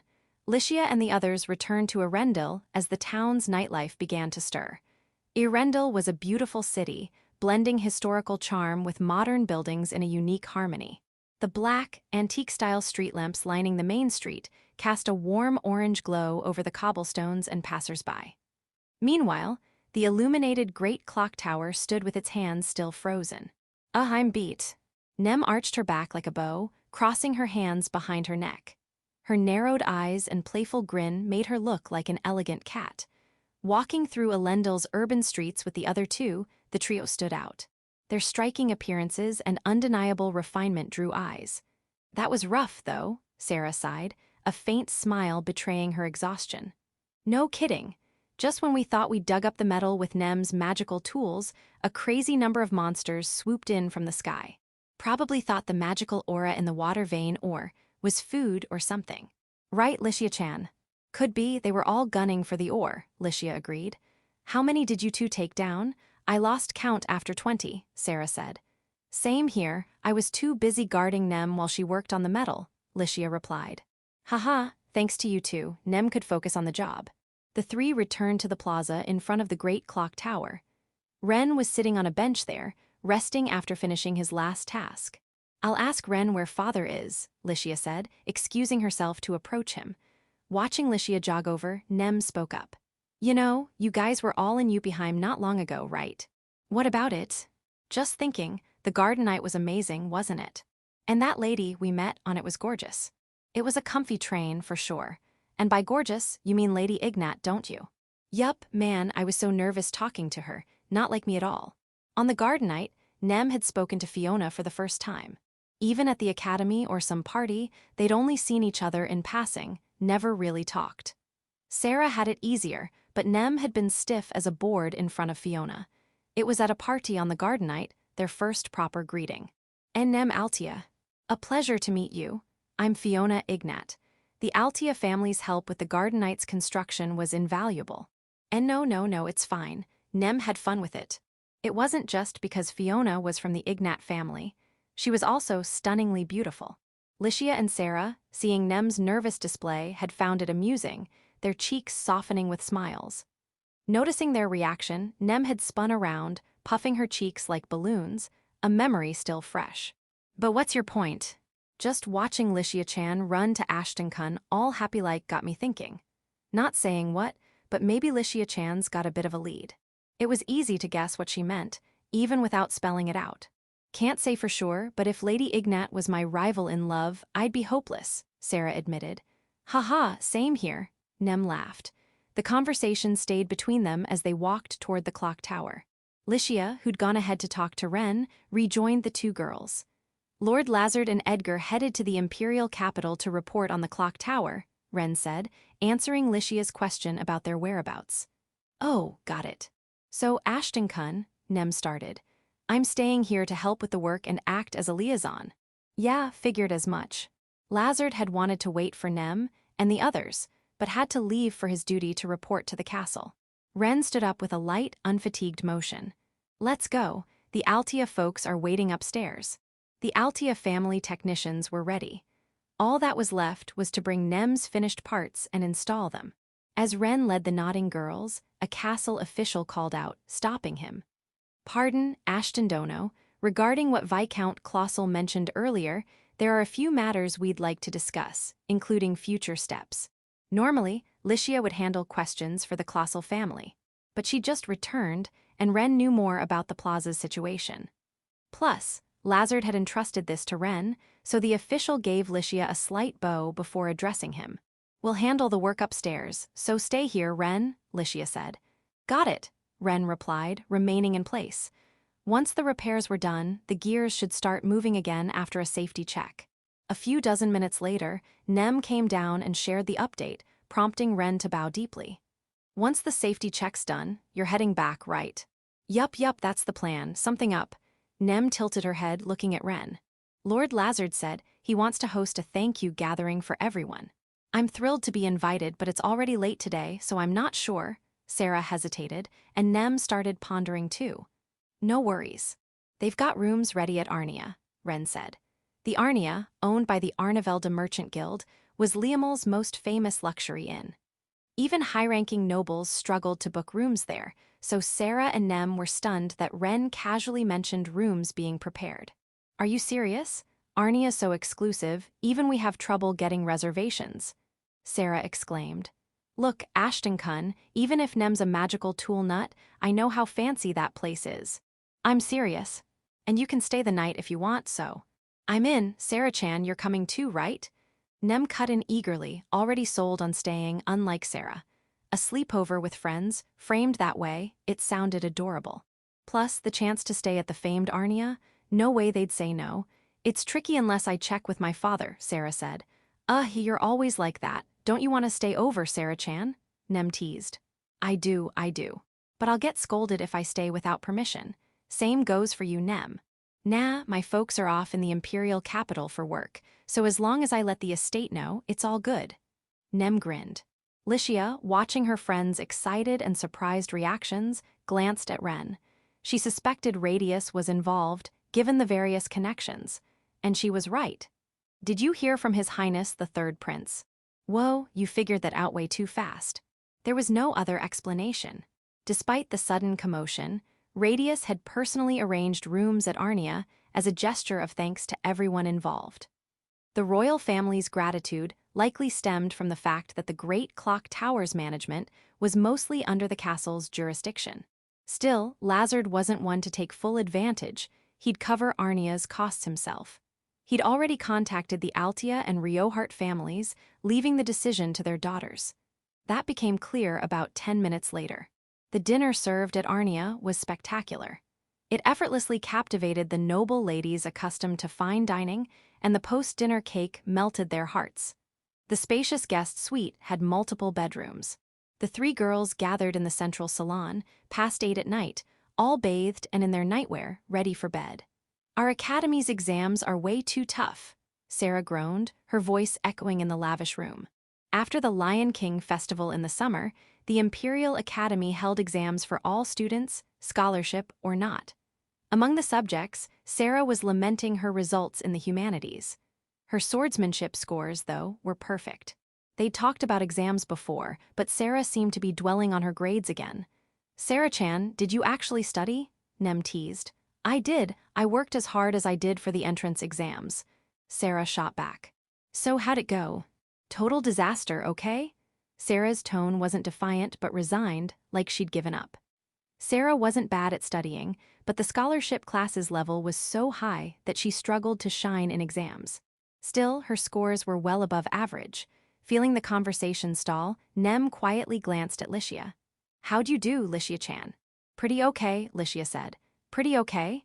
Licia Semir, Sarah called, lounging listlessly on the sofa.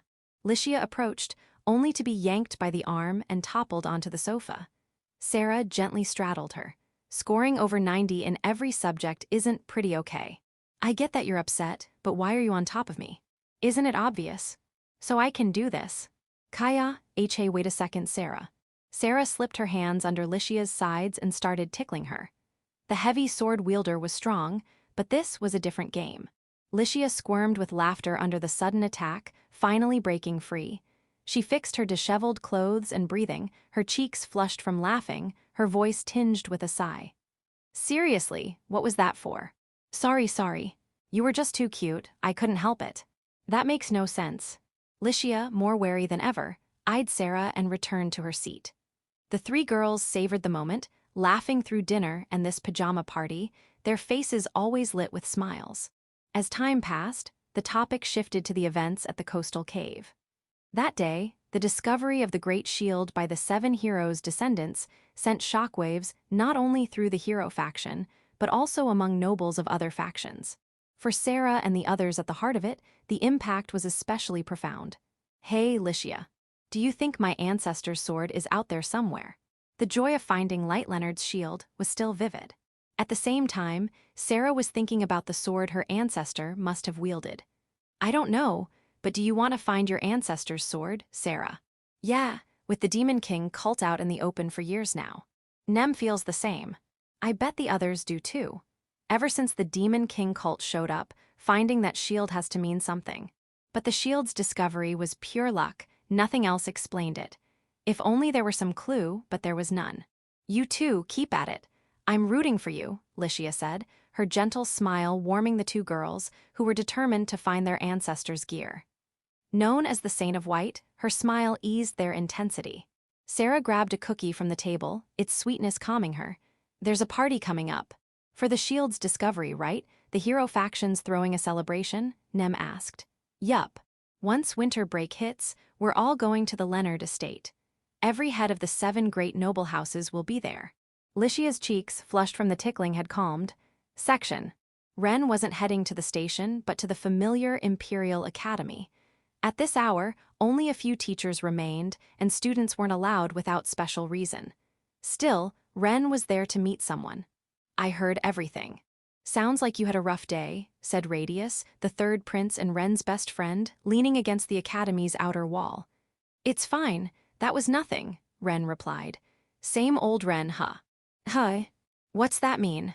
You ran up and down those stairs a ton, and still look fresh as ever. Compared to the Lion Holy Church's training, that was a breeze. Radius's wry tone carried emotion. He'd climbed those clock tower stairs with Ren before. Where's your escort, by the way? Esther's nearby. If anyone attacks, she'll have them in cuffs in a second. Almost makes me wanna jokingly take a swing. At that, a voice came from the shadows. And what reason should I give for arresting you if you try, Ren? Esther said. Ren laughed, realizing she had a point, and stood beside Radius. After pushing his body hard that day, he exhaled and leaned against the wall. Glancing at Radius, he noticed dark circles under his friend's eyes. Not sleeping much. 3 hours a night lately, if that. Been chugging potions like a drunk. Yikes, don't collapse, okay. I figured you'd tell me to rest. I could, but you wouldn't listen. So saying don't collapse feels more productive.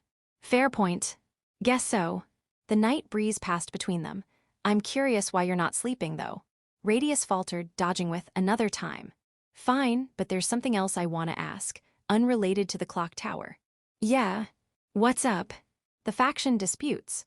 The hero faction's buzzing since they found that shield, a Leonard family treasure. I thought you weren't into faction politics. I'm not, and I don't want the Colossal family dragged into it again. But I'm curious what you think about it. Radius smiled honestly. Finding a shield wielded by the 7 heroes, that's amazing. It was his genuine feeling. As a leader of the hero faction, he was thrilled by the news for one of the 7 great noble houses. If it makes the people of our country happy, that's enough for me. But it's also stirring up faction tensions. No doubt, that's why I can't ignore it. Sounds like the royalist factions got something brewing too. Not just brewing, I'm in the thick of it. Related to what you mentioned before, and why you're so busy. Yup. I'll fill you in eventually, so hang tight. Even though history had already shifted drastically, Ren wondered if Radius was up to something this winter, per the legend of the 7 heroes. In the game, Radius was kidnapped and died this winter, so no solid information existed. Speaking of the hero faction, I hear all the heads of the 7 great noble houses are gathering at the Leonard estate. It's a big deal, first time in years. Yeah, sounds like it. What's with the sudden vagueness? Ren waved it off. Don't worry about it. Radius paused, then changed the subject. By the way, Ulysses has been complaining about not getting enough exercise. He sent me a ridiculous letter suggesting the royalist faction go on some trip to throw a party to rival the hero faction. A trip where? I can't think of anywhere specific, but it won't be somewhere like the Baldur mountain range. Ren blinked, stunned. One thought came to mind. You and Lord Ulysses should definitely avoid going there. No question. The Baldur mountain range, Ulysses, and Radius together spelled bad luck in every way. It was a joke, but Ren's smile froze for a moment. The conversation returned to the clock tower, and they shared details for another 10 minutes or so. Ren talked about the work inside, though Lazard had already reported it. Radius likely wanted to hear it from Ren too. Eventually, Ren said, "Guess I should head back." Hearing that, Esther, who'd been staying out of the way, approached. "Ren, want me to have someone escort you to a Rendil?" "Nah, I'm fine." "I'm not that frail," Ren replied. "No kidding, thugs would probably run from you." Ren parted ways with Radius and Esther, heading back to Elendil. The event tied to finding the heroic gear, huh? It was a sub-event triggered by progressing the quest to find the heroic gear, the gathering of the 7 great noble houses that Radius mentioned. The heroic gear was a historical relic, priceless equipment of the heroes who defeated the Demon King. Its discovery was a massive deal. Though Ren, Radius, and Lycia's group at Arnia spoke casually, it was a huge uproar across Liamel. The game couldn't capture every detail, but there were countless stories. What worried Ren was what came after. After the party at the Leonard estate, an event could randomly trigger while traveling in Leonard territory, an ambush by the Demon King cult. Random meant exactly that, no set time or place. But it was an event battle, so defeat wasn't possible. It was designed to showcase the absolute power of the Silver King's shield in Kai's hands, a fight where you could only defeat the powerful monster sent by the Demon King cult. Ren couldn't stay silent about the danger. The question is how to bring it up. If Ren just said, "This might happen," it'd lack credibility and wouldn't sway the adults. But the right approach might make a difference. By the way, even in the legend of the 7 heroes II, the reason the 7 heroes' equipment was scattered across the world wasn't explained. There was likely some hidden reason, but that was as far as it went. Ren looked up at the night sky, thinking, "Gonna sleep well tonight." He stopped, stretched his back, and basked in the pleasant night breeze.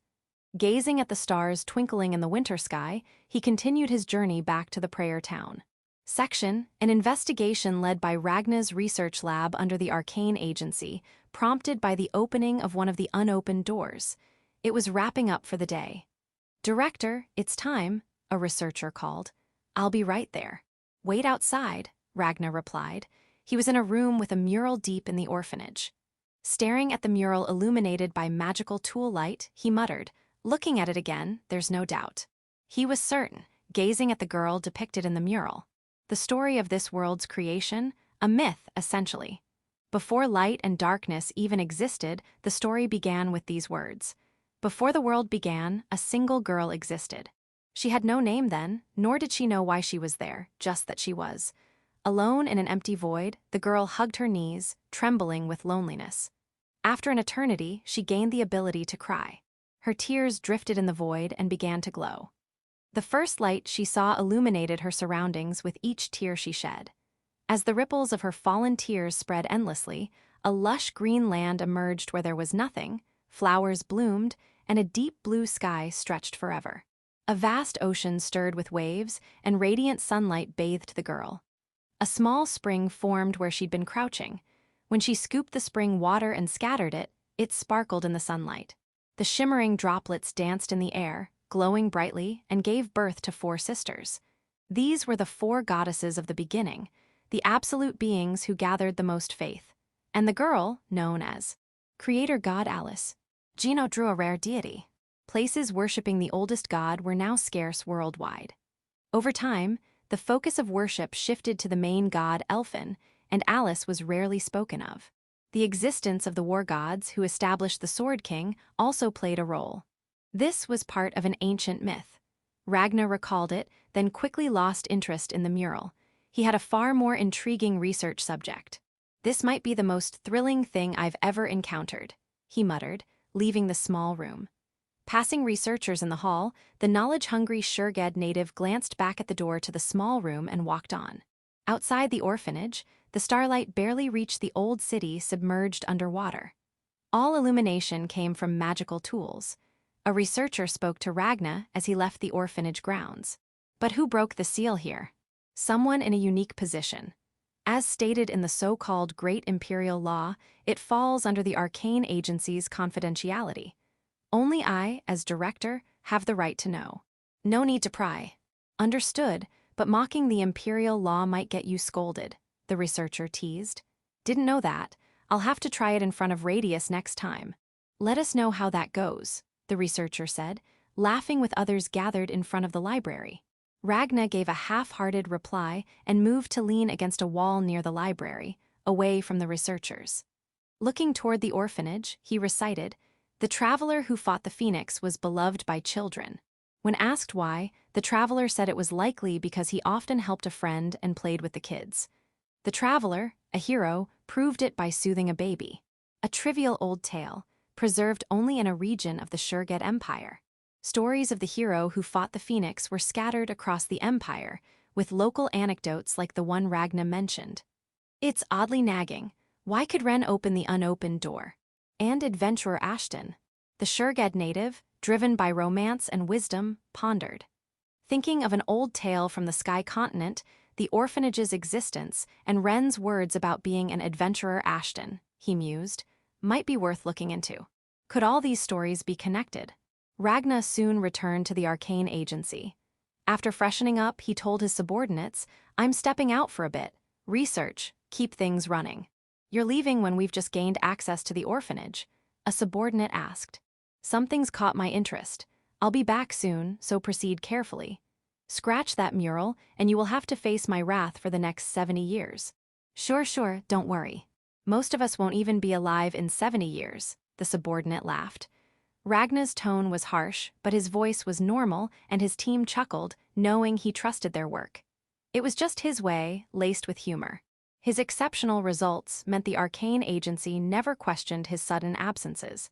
Tonight, seeking new wisdom and romance, he said, "I'm off." He left the arcane agency alone, dressed in his familiar robe, a massive bag slung over his shoulder, looking every bit the rumored traveler. It was less than a month before he'd stumble upon a certain piece of information. Chapter 7, Before the Winter Break. Snowflakes gently drifted down onto the main street, painting a quiet winter afternoon. The boulevard was dotted with several stations, and Ren stepped off at one of them. He'd come to buy notebooks and other supplies after school. After purchasing what he needed and leaving the shop, Ren exhaled, his breath forming a white cloud in the cold air. As he adjusted his scarf, familiar voices called out to him. "Hey, ain't that Ashton over there?" Kai was the first to spot Ren, joined by Vane and Charlotte, all bundled in coats over their school uniforms. "You guys detouring too, Kai-senpai?" "Yup, just ran into each other by chance, so we were talking 'bout grabbin' some food." "So how about it, Ren? Wanna join us?" "Well, since you're asking." Ren took Vane's invitation, blending into their group as they strolled along, searching for a decent restaurant. "Hey, Ren," Vane said in his usual easygoing tone. "For winter break, how about coming with us to Kai-senpai's place?" "What, isn't there some hero faction party or something?" Yeah, the hero faction thing's separate. We just want to hang out and have some fun together." It wasn't just Vane, the other two seemed to have their own thoughts on the matter. Likely, they still felt guilty about the incident with Viscount Given. Even if it was just the Viscount's rogue actions, Kai and Charlotte, coming from prominent hero faction families, couldn't brush it off easily. Ren, choosing his words carefully to ease their minds, said, "I'll probably be studying or swingin' my sword. Might even go hunting with Esther-san." "That's the Lion Saint, right?" Vane said, visibly stunned. Kai, equally surprised but brimming with energy, declared, "Vane, we can't let ourselves fall behind." Ren could have sworn Vane's features looked a bit more rugged in that moment. Looking at Vane, Ren said, "I'm rooting for you." "Thanks, I'll do my best," Vane replied, grinning happily. Then, out of the blue, Ren offered some advice. "Oh, and watch out for the Demon King cult." He planned to pass on more detailed advice through Esther later. It was unclear if the same battles from his world's timeline would unfold here, but he figured he should share what he could. The event to obtain heroic gear was just a side quest, but Ren thought it might lead to something more. "No worries, man. We've got the full force of the hero faction houses, and all the heads'll be there too," Kai said confidently. "I know, but," Ren started. "Don't sweat it. You're strong, Ashton, but we can hold our own too, you know?" Kai cut in.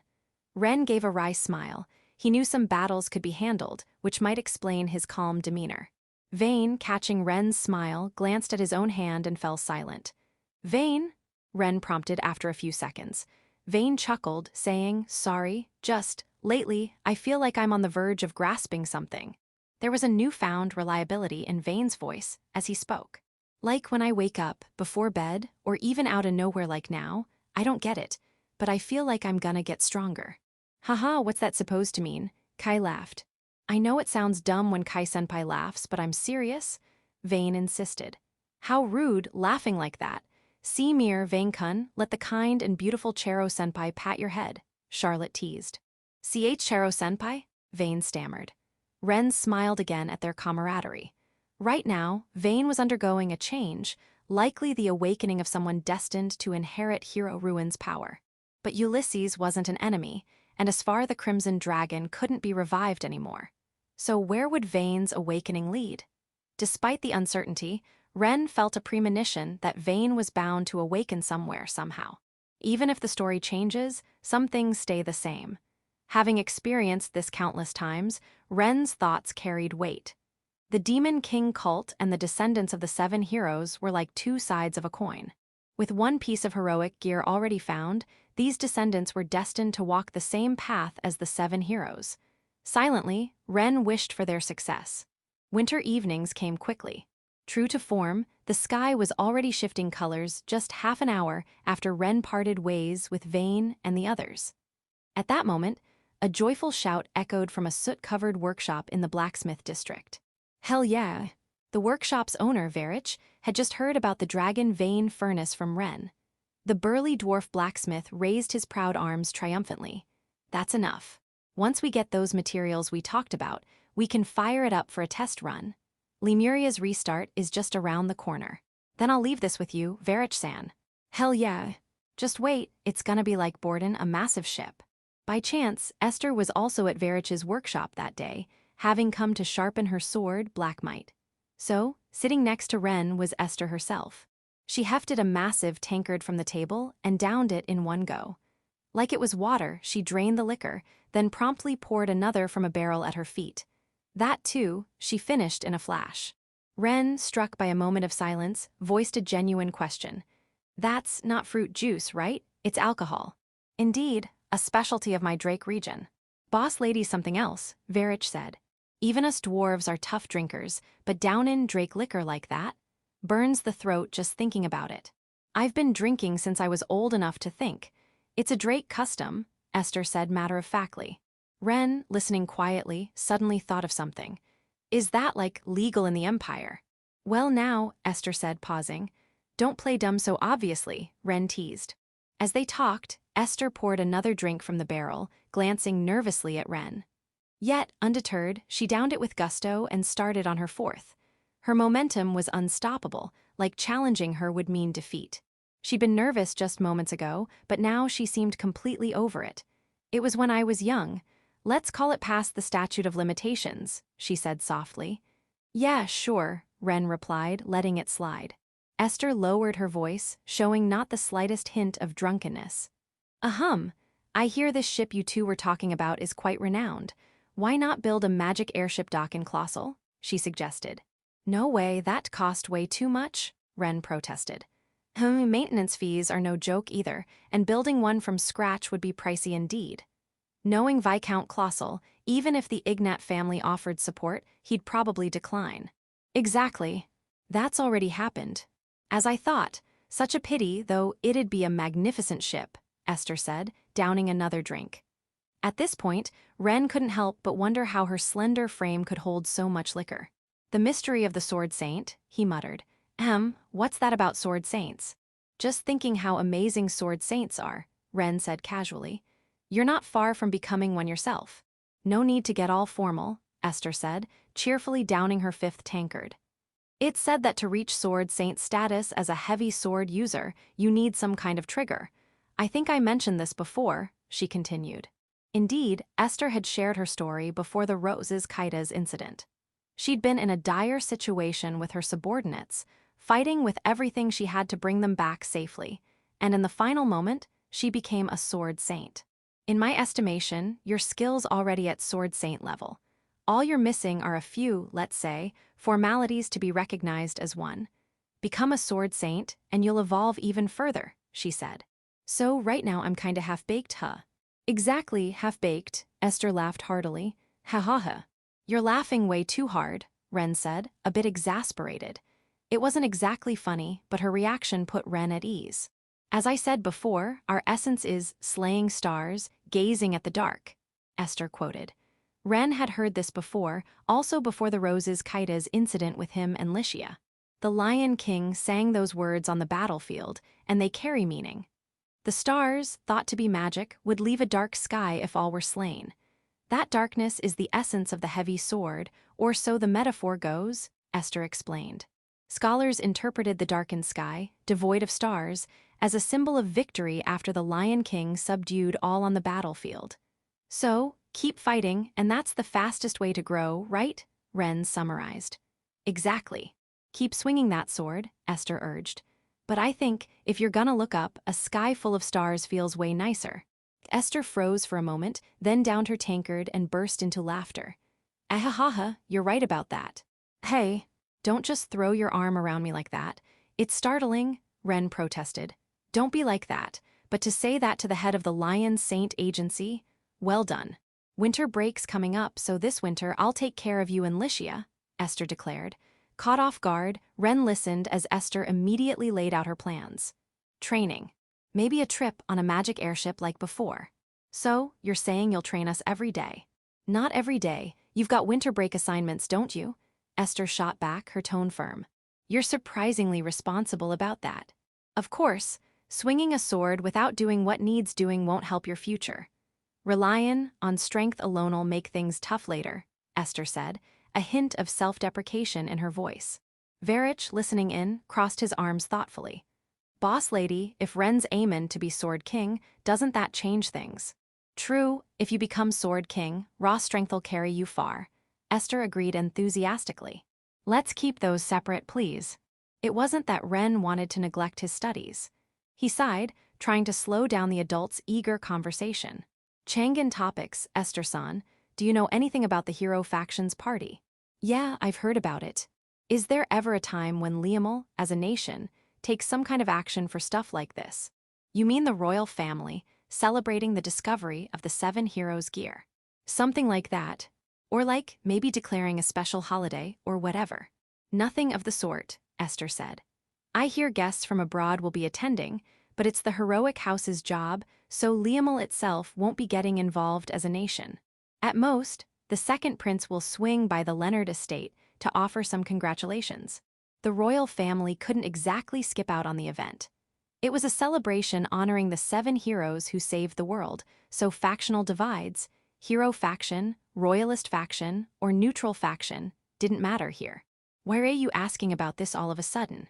Ren's reason tied back to the event battle he'd been mulling over before. Just got a feeling the Demon King cult might show up. If that's the case, the heroic houses have already sent word to the castle. Those guys have had their eyes on Liamel for a while. Hearing about the 7 heroes' legacy being found, they'll definitely come baring their fangs. But they couldn't just do nothing after finding the 7 heroes' gear. Plus, with recent tensions, an event like this could spark new hope for the anxious populace. For the Demon King cult, the 7 heroes' power must be a real pain in their side. He bet they're itchin' to tear it apart, Esther chuckled. But we've already factored that in. The second prince, Radius's older brother, was set to attend as the Emperor's proxy. That meant a hefty number of Lion Saint Agency knights would be mobilized, along with several escort ships for the journey. Back in the game, heavy sword users were often enemies. Knowing their strength well, Ren figured this event would be even more secure than the game's event battle. The monsters meant to be repelled might end up completely crushed instead. Still, he didn't let his guard down. The Leonard heroic estates got plenty of water, so if the Demon King cult stirs up trouble, it might involve aquatic monsters, Ren suggested, his tone a bit explanatory. It's true the water sources there are critical, Esther agreed. It's less than 2 weeks by horse to Yuppieheim, the city of water. The rivers flowing from the surrounding mountains bring life to the land. Aquatic monsters would be easy for them to control. She assured him their countermeasures were airtight.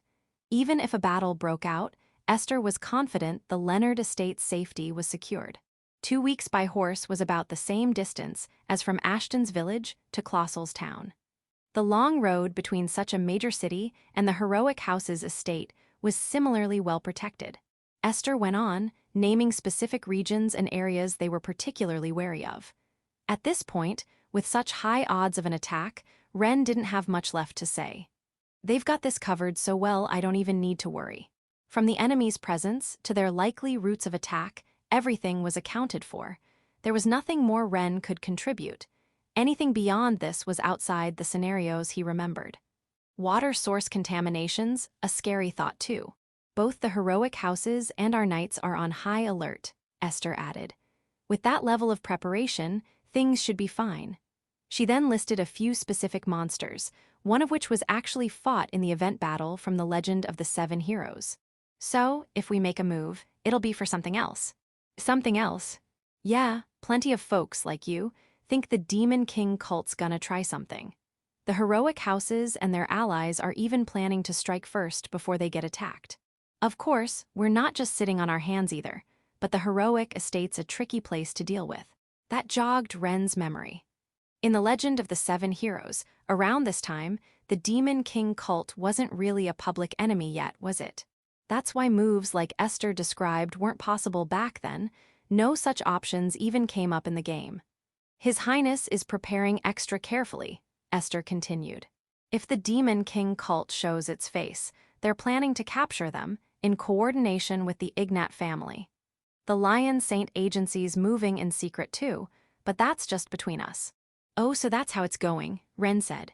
Unlike in the Legend of the Seven Heroes, the cooperation between those two seemed to bring some advantages. The heroic houses will have a ton of escorts too. No need to worry, Esther reassured. Section. The next morning, Ren was outside the Lion Saint Agency with Fiona.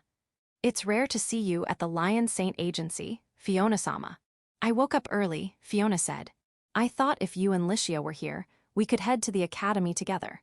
Sorry, though, it's kinda the opposite direction from the academy. And no, it's fine. If we can walk together like this, I'd do it every day. Fiona's voice trailed off into a faint whisper, too soft for Ren to catch. Muttering shyly as always, the Marquis's daughter smiled bashfully, savoring the happy moment. Oh, by the way, winter break's coming up, right? Fiona said, changing the topic as she watched the snow flutter down. I got an invite from Esther-san, so it's probably gonna be days full of training. Hee, that's so you Renkun. She'd been about to ask if he'd spend some time with her during the break, but hearing his plans, she reluctantly let the idea go. Yet just as Fiona's spirits started to sink, Ren said something that made her heart race with quiet joy. But I'm kinda worried about the exams after the break. If it's okay, could you help me study sometime during the holidays? Leave it to me, Fiona blurted out, her voice tinged with excitement. Her cheeks were slightly flushed, though probably not from the winter chill. She placed a hand on her chest, smiling brightly. The faint ache in her voice from moments ago was gone. I'll help you anytime, for as long as you need. But what about your work in Yuppieheim? Oh, I'll be heading back for a few days, but other than that, I'm free, Fiona assured him. As they talked, Ren recalled his time in Yuppieheim. How's the water channel situation been since then? Well, I heard the anomalies in the town were fixed. But they're still concerned about the water veins outside, so they're doing more investigations. They spent the time reminiscing. A few minutes later, Licia emerged from the Lion Saint Agency, having finished getting ready. The three of them headed to the academy together, the cold wind mercilessly brushing against them. Licia and Fiona's hair and coats fluttered in the breeze. It's really cold out here, Licia said. Even with coats, the chill was undeniable. The trio's steps toward the academy were noticeably quicker than usual. Haha, they say it's especially cold this year. The chill from the glacier crossings riding the wind. That explains it. No wonder it feels colder than last year. The glacier crossing season brings more monsters to some areas too. It's rough. Listening to them, Ren nodded to himself. Even something like the glacier crossing comes up here. Winter break would start that afternoon. The morning began with homeroom in each classroom, followed by an assembly in the Great Hall for all students. The final speech, naturally, came from the Academy's headmaster, Cronoa. Everyone, keep your promises and have a fun winter break. As the assembly ended, a chorus of joyful cheers erupted.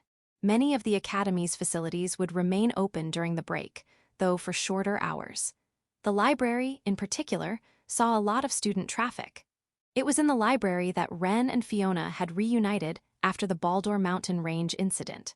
After the assembly, the former student council members gathered in a small room at the back of the library. "I'm beat," Radius said first, addressing the group. Dark circles shadowed his eyes, and he let out a rare yawn. Licia and Fiona were taken aback by his unguarded demeanor, but Ren, who'd seen this side of Radius before, asked, "That busy job of yours?" "Yeah, 2 hours from now, I'll be up in the sky again. Heading somewhere else today. Gotta meet some family who don't live in the Imperial capital. They're a handful, every one of them, but there's stuff we need to talk about." Another cryptic comment, but the conversation ended there. "Nyahaha," laughed a girl at Radius's side. It was Myri Arcaze, a Ketsi descendant. A top student in the highest grades honors class, she'd served as student council president before Radius enrolled. As a count's daughter and Radius's aide, she was always supporting his work. His Highness's winter break schedule is packed to the minute, Naya. "Radius, you holding up okay?" "If you're asking whether I'm okay or not, obviously I'm leaning toward not. But it's gotta be done, so I'll give it my all. That's why I'm gonna enjoy chugging potions today. Don't overdo it." "No problem. Potions, well, think of it as trying out Arnevelde Trading Company's new stuff. The taste ain't half bad," Radius said, standing and yawning again before heading out with Myri. Before they left, Ren called out, "Esther-san's gonna train me. You sure you don't want her to escort you? She's got vacation time she hasn't used. Told her to take the chance and use it all up." "Oh, that kinda deal, huh? This works out for me too. Esther doesn't rest even when you tell her to." "Well then, you three have a fulfilling winter break." Licia and Fiona couldn't quite nod at the words of a man buried in work, but Ren managed a wry smile and a nod. The remaining three exchanged glances. "So, what's our plan? What should we do?" Seeing their indecision, Fiona suggested, "How about we work on some winter break assignments before heading home?" There was no reason to refuse. And since they wanted to enjoy the break, maybe they'd detour a bit on the way home to soak in the Imperial capital's vibe. Section. Days later, Esther's magic airship soared through the wintry sky. The sturdy, rugged control room was made entirely of metal, floor, ceiling, and walls. Verich was at the helm, gleefully gripping the wheel and humming a tune. A large window in the control room offered a full view of the outside. Ren and the others chatted, watching the scenery while listening to Verich's upbeat humming. "Licia, you're heading back to Colossal next week, right?" Esther asked, gazing at the blizzard battering the deck. "Yes. I haven't been back in a while, and there's a lot to catch up on, so I decided to make the trip. A proxy can only do so much. That's a good call. Ren, you're going with her, I assume." "Nah, I'm staying in Arendelle. Lazard Sama's got some work in Arendelle and the Imperial capital, so I'll be helping out here." Ren had acted as Lazard's stand-in and liaison when they replaced parts of the Great Clock Tower, and this was an extension of that role. "Well then, since you're at it, Licia, take one of my subordinates with you." One of your subordinates to Colossal?" "Yup, you remember the one who's always getting dragged around by me, right?" It's a bit awkward for her to say it herself, but there was indeed one such person. A female knight who was always at Esther's side, serving as her aide. Licia, giving a wry smile, asked, "Why Colossal?" I remembered her saying she wanted to see Colossal sometime. "She's a workaholic who rarely takes breaks, so take her along while you're at it," Esther explained. It was partly for her subordinate's vacation, and partly to serve as an escort for Licia and the others. The knight in question was a formidable talent, reportedly at the level of a swordmaster skilled in heavy sword techniques. It made sense, given she was Esther's aide, an elite by any standard. Neither Licia nor Ren had any reason to object, and Lazard, though not present, likely wouldn't either. The only concern might be the knight's own feelings, but since she'd expressed interest in Colossal, it didn't seem like a big deal. Besides, refusing Esther's order to take a break would be unlikely. "I got told by His Highness I work too much and need a break, so here I am." "No point if my subordinate doesn't get some rest too," Esther said, then glanced out the window, changing the subject. "We'll reach the hunting grounds in about 30 minutes. As usual, we'll start by tracking down the monsters on the list." "Got it," Ren said, turning to Licia. "Guess we should start getting ready." Ren and Licia descended the stairs inside the control room, heading to one of the living quarters in the lower part of the airship. The rooms there were small, less than half the size of the ones in their mansion. The warm, wood-heavy interior contrasted with the blizzard raging outside, a sight that reminded Ren of his village life. After preparing, the two met in the hallway. "Just bringing out the mithril magic sword?" Licia asked, eyeing the blade at Ren's waist. "Yeah, it's the best for sword training. Other magic swords, I'll use them if I need to." It wasn't that training with the flame magic sword was pointless, but for purely honing swordsmanship, the mithril magic sword was the best choice. He'd grown accustomed to it since its days as the iron magic sword, and even now, after evolving, it felt just right. "With Esther-san here, I doubt we'll need other magic swords," Licia said. "Yeah, it doesn't seem likely." Both gave wry smiles, pausing in the corridor to gaze out the window. The relentless snow, no, a full-blown blizzard, was battering the landscape below. "We're staying overnight on the airship, right?" "Yup. First time for this kinda thing, so I'm kinda looking forward to it." Today's plan was to anchor the airship by driving stakes into the mountain and letting it float in place. The Drake family's airship was specially designed to moor without a dock, equipped with tools for easy anchoring, much like military airships. As Esther had predicted, within a few dozen minutes, they were near a snow-covered mountain. The rugged terrain looked tough to navigate. The airship was still hovering, and with the deep snow below, Ren and Licia wondered how they'd manage to drive the stakes. Stepping onto the deck, they were hit by a strong, though less intense than at higher altitudes, blizzard that stung their cheeks. "What's the plan?" "Don't worry, you and Licia just wait there." Already waiting outside, Esther's cloak fluttered in the blizzard.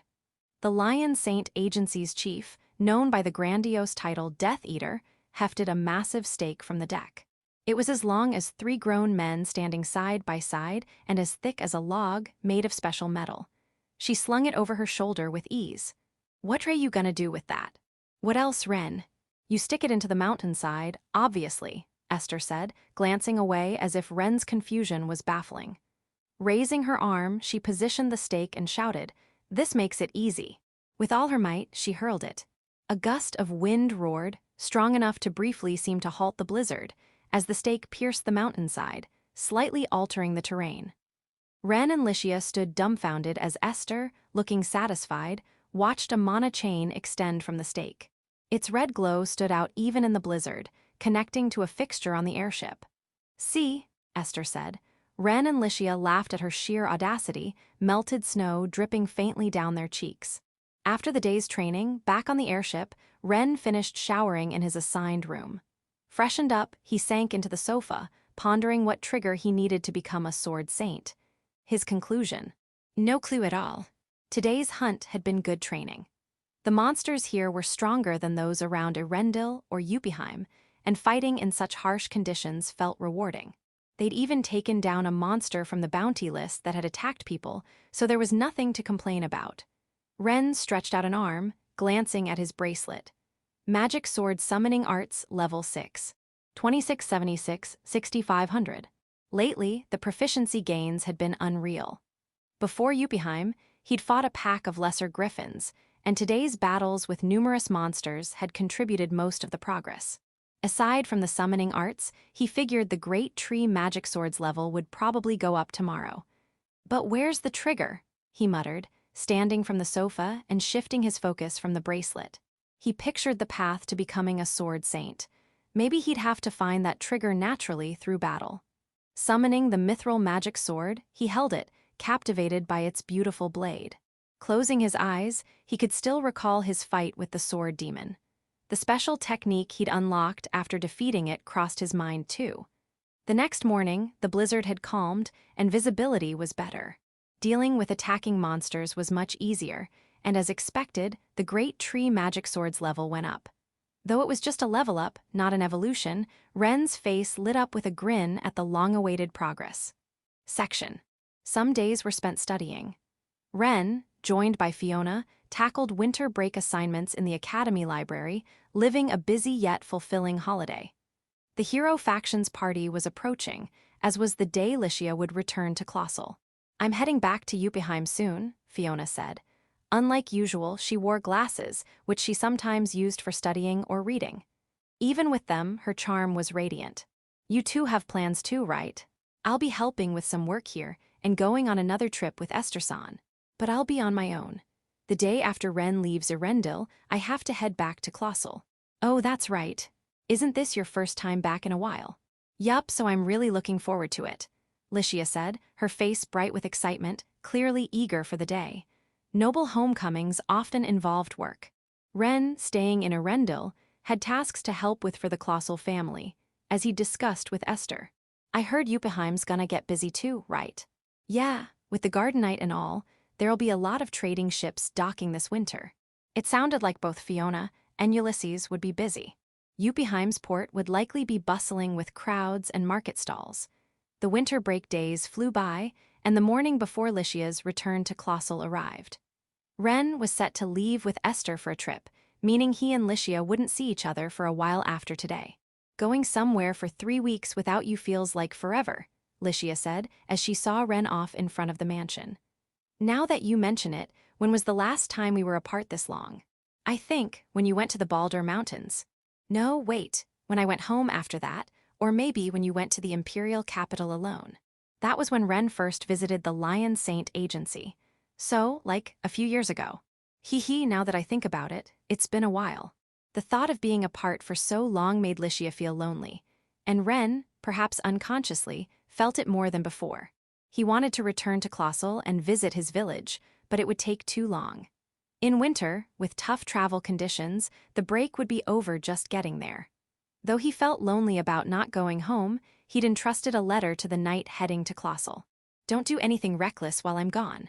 You either, Ren, you're always worrying about me, but I worry about you too, you know, Licia replied. What, am I more reckless than you?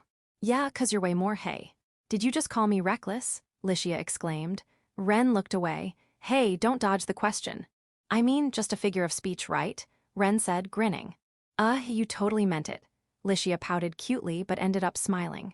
Despite the loneliness, she said, I'll do my best, so you be careful too, Ren. With a sweet smile, they parted ways. Ren headed alone to the Sky Garden, meeting up with Verich and Esther to board the Drake family's airship. He felt a growing familiarity with riding it. Ren said, checking the time. It was still before noon.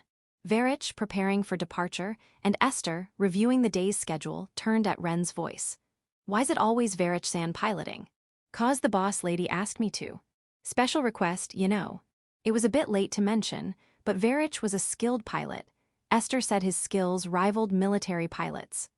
Operating a magic airship required a special license, which Verich, as both a blacksmith and airship technician, naturally held. Outside, a Sky Garden worker signaled for departure. Verich responded, maneuvering the airship into the sky, and their conversation continued. I'm looking forward to the day you and Licia reunite. Huh? Why's that? 'Cause by then, you might be a sword saint. That'd be nice, Ren said with a yawn, having woken early. Looking out the window, the sky looked primed for another blizzard. The wind was already rattling the glass. Section.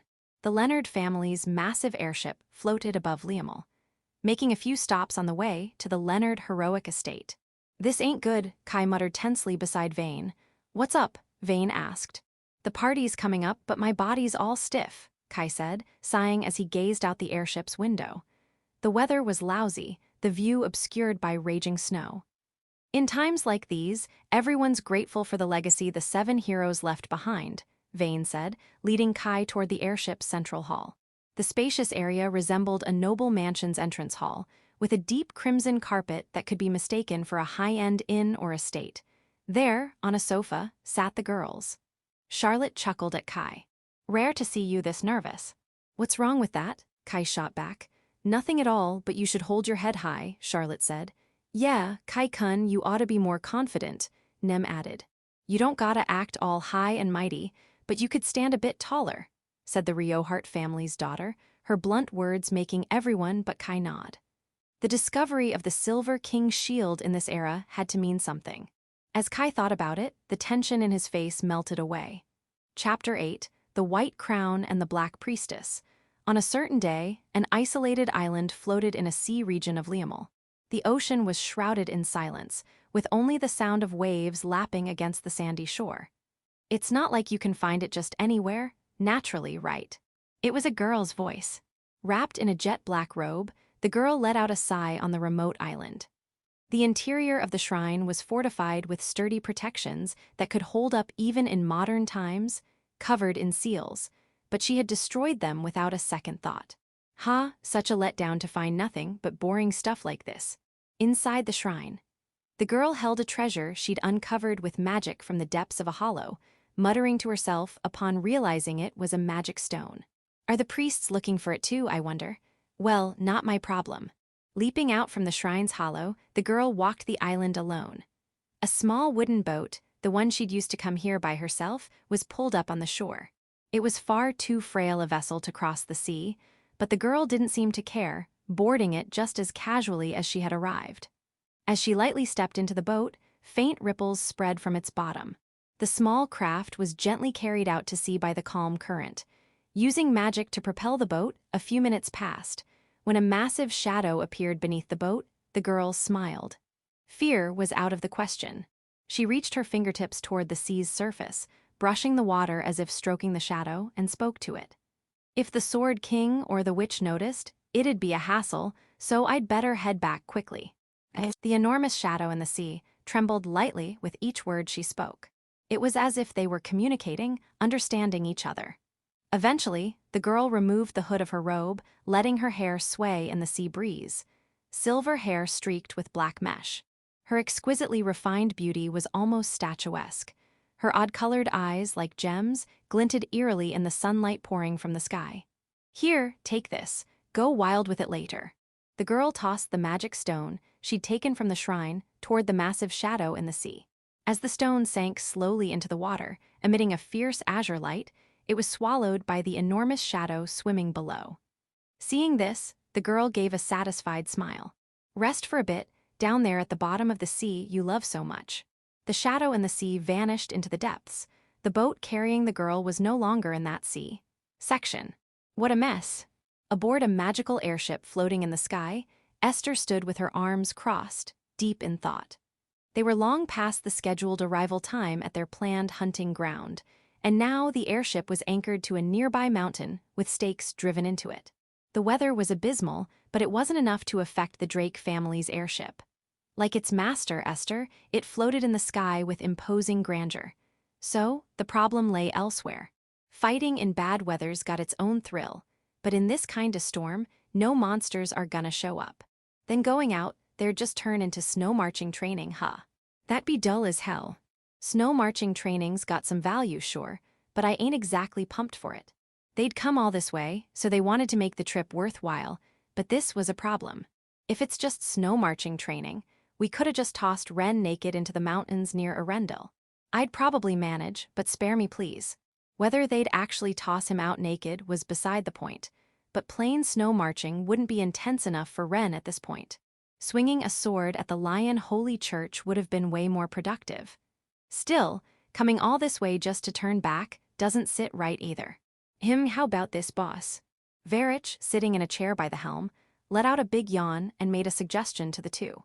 Why don't we head to Yuppieheim? It's just a few more hours of flying. And do what? That little brat, Ulysses Ignatz got some stuff I need to talk about. Got a consultation about materials for fixing up the Lemuria. Better to hash it out in person than in a letter.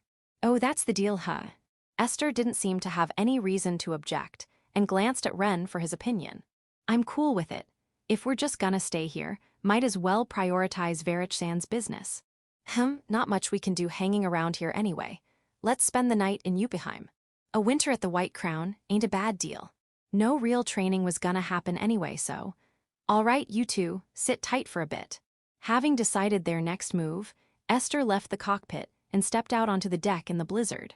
She returned in less than a few minutes, brushing off snow with a grin.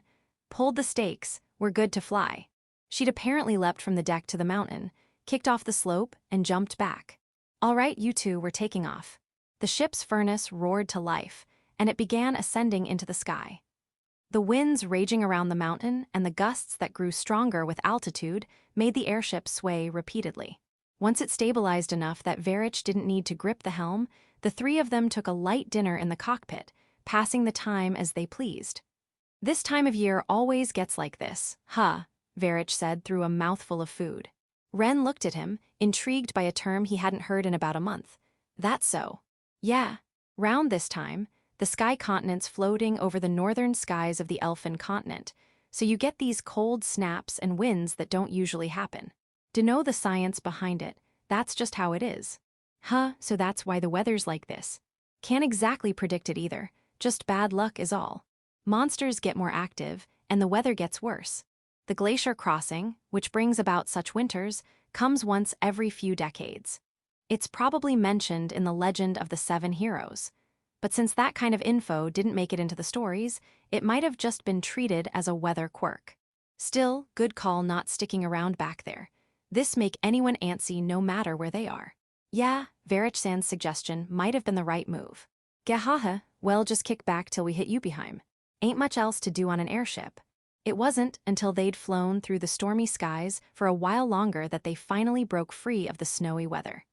Just past 8 in the evening, Ren stepped off at Yuppiheim's airship dock. Unlike Erendel's aerial gardens, Yuppiheim's airship dock was centered around a fan-shaped building a few stories tall, with pathways to each docking platform extending outward like a fan. Ren, Esther, and Verich walked down one of those pathways together. The walls were almost entirely glass, and the space was lined with glossy, large stone tiles, giving it a sleek, futuristic look. As Ren's footsteps echoed, a familiar voice called out from ahead. "Renkun, you really came." It was Fiona, who was home for the holidays, running toward them while calling out. Ulysses followed behind her, walking their way. "Boss, let's go talk about tomorrow's plans for a bit." "Right, Ren, go chat with Fiona." "Got it, I'll wait at Fiona-sama's place." Without stopping, Ren headed toward Fiona and Ulysses as they approached. "Evening. Feels kinda weird, just greeting you like normal, huh?" "Hee, true, but I'm so happy to see you again in Yuppiheim." Fiona smiled brightly, explaining that they'd received word earlier that the Drake family's airship was heading this way. She'd hurriedly hopped into a carriage with Ulysses and rushed to the airship dock. "Before the winter break, you mentioned your plans, Renkun, so I thought there was a chance you'd show up. But it's so sudden, I got a bit worried something happened." "And no, nothing like an incident or accident. Just, training got canceled, that's all." "Oh, maybe because the blizzard was too strong." "Exactly. The conditions just weren't right for monsters to show up." Hearing the situation, Ulysses chimed in. "No wonder it was so sudden. I should probably talk to those two over there as well." "Got it. Then I'll find a place to stay tonight, right? That's what you were gonna say." "Yeah, that was the plan." Ren let out a deflated sigh, his intentions instantly seen through. "Then stay at the Ignat Marquis estate. Our carriage is waiting outside, so you can take it." It was like being casually told by a friend's parent to stay over because it's late. Given his relationship with Fiona, it wasn't that far off, but this was a marquis. The weight of it was completely different, though Ren didn't hesitate much in responding. "I'll take you up on that." "No need to be so formal with me, Ren, but it's good timing. Things have just settled down with work for us."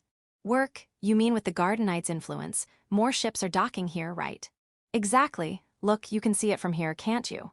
At Ulysses's prompting, Ren turned toward the large window of the airship dock, looking out toward the port. Winter in Yuppiheim greeted Ren with a different nightscape than before. Despite the late hour, the port was ablaze with lights, its liveliness palpable even from here. Orange lights reflected off the falling snow, faintly illuminating the town. A jewel-like glow filled every corner of Yuppiheim. "Well, I'll go talk to those two," Ulysses started to say. Just then, Esther approached with Verich in tow. Verich yawned, looking exhausted. "Gonna crash hard at the inn tonight. Got piloting to do tomorrow, too." "An inn? Why don't you two just stay at our place?" "Me, staying at a noble's mansion. No way I'd get a wink of sleep there." "The Marquis's invite is appreciated, but we're set on an inn. I remembered one that's famous for its booze. Can't pass that up," Esther explained. Hearing the alcohol-loving duo's reasoning, Ulysses couldn't press further. "Then, if there's anything I can do, just let me know. So, Ren Ashton, how many nights are you staying?" "Just one night if that's okay." "Don't be so distant. Like I said, we're close, aren't we? You could stay longer, you know." No, I've got some work in Arendelle in a few days. A small job he was handling in place of Lazard. Ulysses, hearing this, spoke with a triumphant tone. So, you just need to be back by then, huh? Thanks for letting me know. Did I just shoot myself in the foot? Esther, who'd been listening, leaned in close to Ren and whispered, "Heh, the rumors don't do justice to how much he's taken a shine to you." Receiving Esther's words, half surprise, half teasing, Ren nodded gratefully and headed toward the waiting carriage. Arriving at the Ignat Marquis estate, his first visit since autumn, Ren set his belongings in the guest room and began helping Fiona.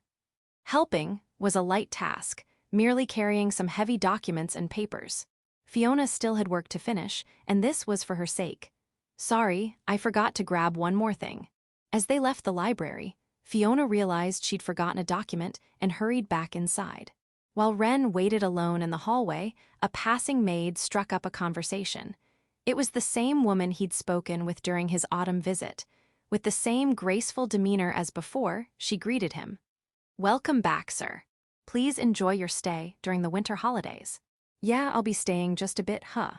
The exchange was so natural, he almost let it slide. But Ren caught the oddity just in time. "Is something the matter?"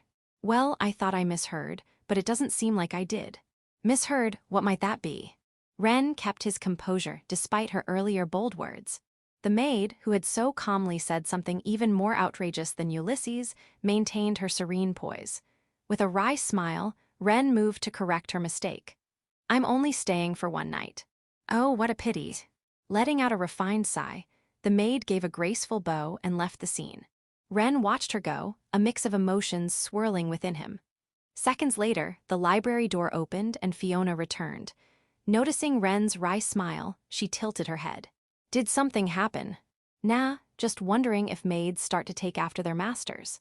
"The maids?" "Don't worry about it, just a random thought." Brushing off Fiona's adorable, puzzled look, Ren took the new stack of documents she'd brought. The papers and folders, piled together, had a decent weight. "I'll carry some too. It's not heavy at all, so I'm good. Besides, since I'm staying here, let me help out at least this much." You didn't have to worry about that." Ren smiled gently, refusing to yield, and moved the conversation along by asking, "Where do we take these?" Caught off guard by the chance to spend time together, Fiona's voice brightened. "To my study, please." When in Jotunheim, Fiona worked in her personal study rather than her bedroom. She'd mentioned using it for studying as well. The study was close to the library. A desk sat by the window. A fireplace in the corner flickered with flames. Ren set the documents on the desk Fiona usually used. His attention was drawn to the winter scene outside, snow falling steadily. Unlike his last visit, the garden was now blanketed in pure white snow, illuminated here and there by soft lights. A new face of the garden, which had been beautiful in autumn. "Would you like to sit and take a look?" Fiona gestured toward the chairs by the fireplace. A large terrace window near the fireplace offered a view outside, and she suggested sitting there to enjoy it. Ren had no reason to refuse, quite the opposite, he was eager. Following Fiona, he sat in one of the wooden chairs by the fireplace. The silver world beyond the terrace window contrasted with the orange glow of the fire. From the fireplace came the occasional crackle of popping logs. A gentle warmth seeped into his core.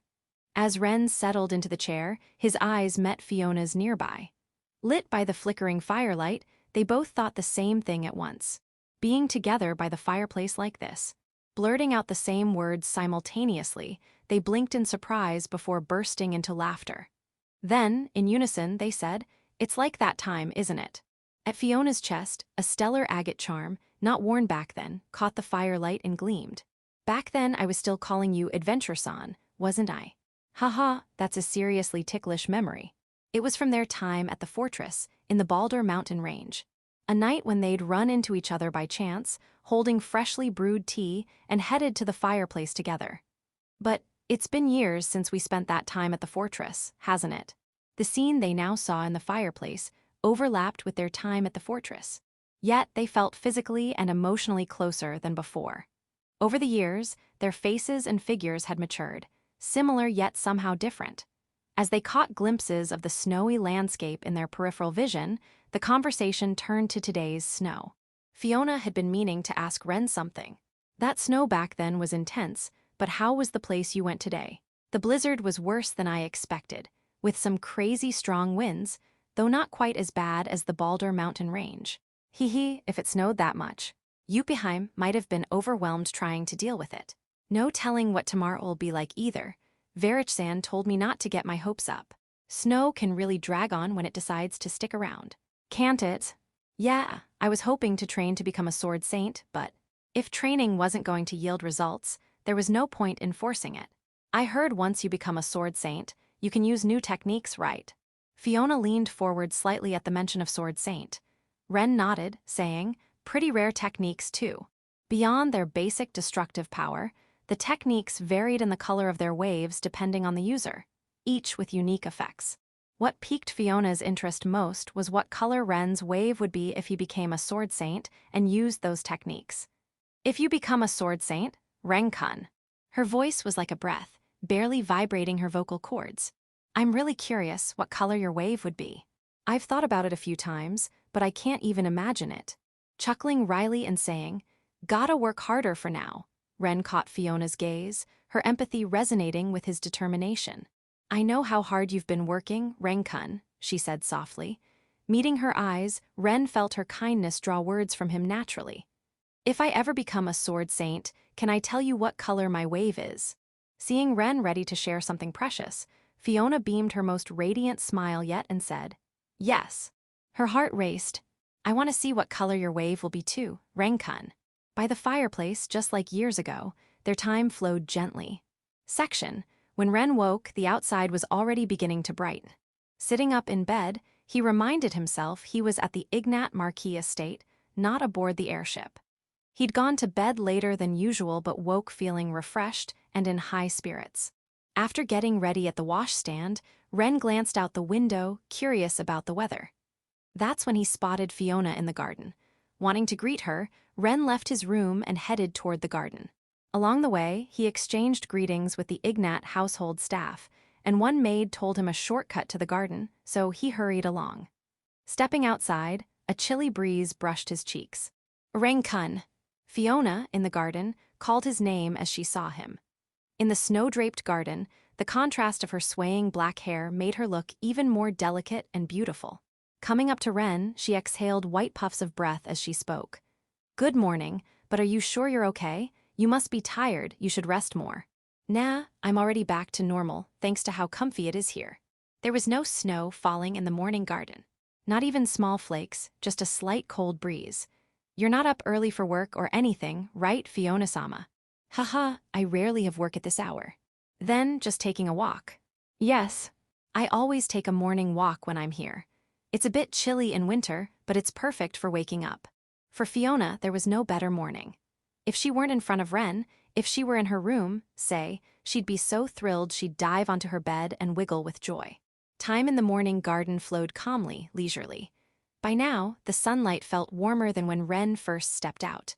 The snow-covered garden, bathed in morning light, took on an arcanal glow. The snow reflected the sunlight, creating a dazzling scene. Times like this really make it feel like winter break, huh? It's been days since the break started. But, oh, maybe because you've been training like usual, Renkun. Yeah, exactly. It's been a fulfilling break, though. But slowing down like this didn't feel like a waste either. For Ren, who'd been thinking about what it takes to become a sword saint, moments like this might be just as important. Oh, and I've got winter break assignments to do too. Oh, right, me too. How far along are you, Fiona-sama? Not far. I've been so busy this year, I haven't even started. Both had spent the break so far training or working. Those were important, no doubt, but as students, they also had long break assignments. Realizing this at the same time, they looked at each other and burst into laughter. Guess there's still plenty of winter break stuff to do. Indeed. Absolutely. Some of the Ignat household staff witnessed the scene. Those who'd known Fiona since childhood saw her now, vibrant and walking with her beloved Ren Ashton, and felt an indescribable joy. Unaware of this, Ren and Fiona lingered a bit longer in the garden. Soon, the maid from yesterday came to inform them, breakfast is ready, bringing their garden time to an end. At the breakfast table, Ulysses, fresh from morning work, joined them. The three shared a meal, and after, as tea was served, Ulysses muttered cryptically to himself, "I really don't get it." In his hand was a report delivered that morning. "What's wrong?" Ren asked. "Yeah, ever since you last visited, the waterways have been acting up. This is the report on it," Ulysses said. "When I was here before, the noble district was sealed off too, right?" Ren replied. "Exactly. The water flow in the canals keeps surging or dropping suddenly, same with the river connected to the outskirts. It stabilized once, but it's been recurring on and off. Father, didn't the recent investigation outside come up empty?" Ulysses nodded, giving a rare, troubled smile. "It's affecting the boats moving through the city's canals. We're managing with magical tools to force things under control, but it's not a real fix. Could it have something to do with the glacier crossing?" Ulysses shook his head. "No similar phenomena in the past, not really. Even if there were, they cleared up in a few days, so there's no clear connection here." "Then it's still a mystery, huh?" "Exactly, a total mystery. I'd love to figure out the cause, but..." Ren couldn't think of anything to contribute, unable to offer help. "When it comes to this, all we can do is pray," Fiona said with a wry smile. Ulysses tilted his head. "Pray, you say?" "I was thinking of the shrine on that offshore island. I've heard it's dedicated to the water god, so maybe offering a prayer there, or something like that." "Oh, you meant that island. But no, that won't do. We need to try harder ourselves before relying on the gods." Hearing about the island, Ren jumped into the conversation. "That island, it's the one you mentioned before, right, Fiona-sama?" "Yes," Fiona nodded. Ren recalled hearing about it when he, Fiona, and Licia had gone to the old town. Fiona had briefly mentioned it in connection to the collapsed port, if he remembered right. Mixing in her earlier comment, Fiona explained to Ren. "That island is tied to the Lion King, too. It's like a sacred place, rarely visited, so I've never been there myself." As she'd said, the island housed a shrine to the water god. With the waterways acting up like this, it was tempting to turn to it for help. They say the Lion King's ship was wrecked and washed up on that island. Believing it was the water god's protection, he built the shrine. Hearing this, Ren quickly understood it wasn't a place to visit lightly. After breakfast, Edgar entered the dining room and announced, "Lady Drake and Verich-sama have arrived." 10 minutes later, everyone gathered in the parlor, exchanging light greetings before settling onto the sofas. "The weather's shaping up as expected," Verich said. "Yuppieheim's fine, but our destination? No sign of it clearing up today. In fact, it's looking like an even worse blizzard than yesterday." "Figured as much," Ren sighed. "Going there and back would just waste time. Better to take it easy here today," Esther added. Ulysses, grinning broadly, chimed in, "Stay and enjoy yourselves. I've got to head out to investigate the waterways, but don't let that stop you from making the most of your winter break." Esther's brow twitched at his words. "Oh, Marquis Ignat, the waterways are acting up again." "Yes, off and on. For a man of your caliber to take this long to sort it out is unusual." "Oh, no offense, I'm genuinely curious, that's all." "I understand. But frankly, I'm stumped on the cause." Ulysses explained he'd be heading out with Edgar to check the waterways, both in the city and outside, to get a better look. "Fiona, stay with our guests," he instructed. Fiona nodded, and Ulysses soon left the parlor, looking busy. "What's our plan?" Ren asked. "I've got a place I want to hit, you two up for it?" Esther said. "Where's that?" Fiona asked. "The winter market." "Should have known," Ren muttered. The winter market was a daily affair at Yuppieheim's port during the season. You could wander stalls serving up renowned seafood grilled on iron plates. Thanks to the Garden Knight's influence, it was livelier than ever this year. And since the market offered the chance to drink even in the morning. "Go easy, all right?" Ren warned. Esther's intentions were all too clear. She looked at him, her voice rising in a flustered, almost pathetic squeak. I know. For real. I swear, Fiona Ignat's here too. 8 no 7 cups, I'll stop there. That's reasonable, right?" That's still a lot for a compromise. Ren wondered if she'd actually stick to that, but he let it slide. Perhaps feeling a bit awkward as the elder, Esther stood and walked to the terrace window, gazing out at the estate's garden. Fiona, sitting next to Ren, leaned in close. Does she always drink that much? That much doesn't even begin to cover it. Wow, she really enjoys it, huh? Their secret exchange over, Fiona stood and Ren followed. "I haven't been to the market yet this year, so I'm excited," Fiona said. Ren hoped it would become a cherished winter break memory for her, listening to the joy in her voice. Section: Audiobook by Masquerade at Masquerade Audiobooks. Chapter 9: The Song of the Sword Saint. This was a tale from long ago, when Vane and Sarah, still very young, were in the village where Vane was born, visited by the Riohart family. It happened when Sarah slipped away from her escorts and ventured into the forest alone. "That's why I keep telling ya, Aju-sama, you're too reckless." In front of Sarah, who was crouching under a forest tree, a young Vane spoke, his voice carrying the same youthful innocence as hers. This, too, was an event from the legend of the 7 heroes, as Ren knew it. "What's that supposed to mean? Are you making fun of me too? Thinking I'm weak, that I can't even take down a single monster? What's gotten into you all of a sudden?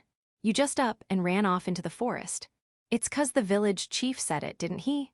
That food's been running low lately 'cause of monster attacks.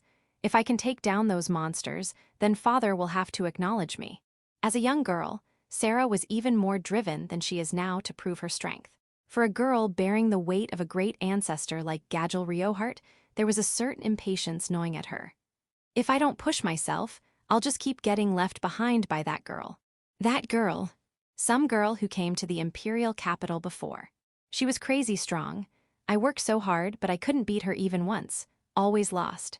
Even as a child, Vane knew Sarah was strong. He was shocked to hear there was a girl out there stronger than her, but now wasn't the time to dwell on it. Shaking his head, Vane grabbed Sarah's hand. "We're going back, Aju-sama.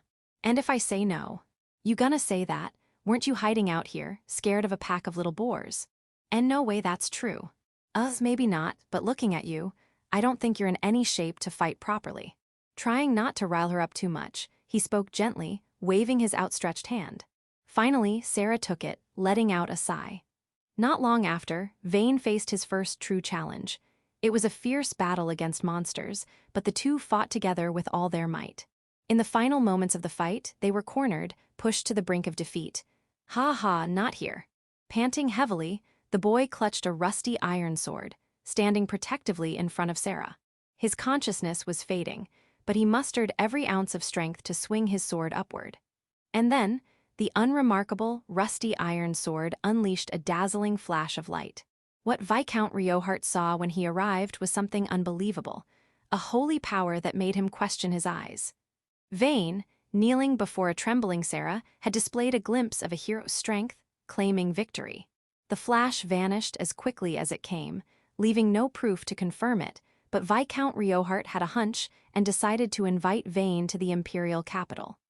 It also helped that his daughter, Sarah, refused to be separated from him. For some reason today, Vane dreamt of that moment. Thanks to it, he didn't feel like he'd slept much, and his body felt heavier than usual. Fwa. Rubbing sleepy eyes, he sat up in bed, got ready, and left his room. Just then, Kai appeared from the room to his right, followed by Charlotte from the room to his left. "Yo, sleep okay last night?" Kai asked. "Thanks to you, yeah, but we were all up late making a ruckus, so I'm still kinda sleepy," Vane replied. Charlotte grinned mischievously. "Well then, how about your big sis gives you a lap pillow to help you rest?" "Please spare me," Vane shot back. "Aw, come on, no need to be shy." Brushing off Charlotte's half-serious teasing first thing in the morning, Vane stretched with a groan. The three of them walked together, chatting as they headed to the hall where they'd gathered to talk the previous night. As they enjoyed breakfast, Sarah and Nem joined them a bit late. After they'd been eating for a while, Sarah spoke up. "Kai, is it true this airship's got a training ground?" "Hell yeah, it's about the same size as the academy's," Kai replied. "Then let's hit it up later. I want to get some exercise in with everyone." They were set to arrive at the Leonard estate before noon.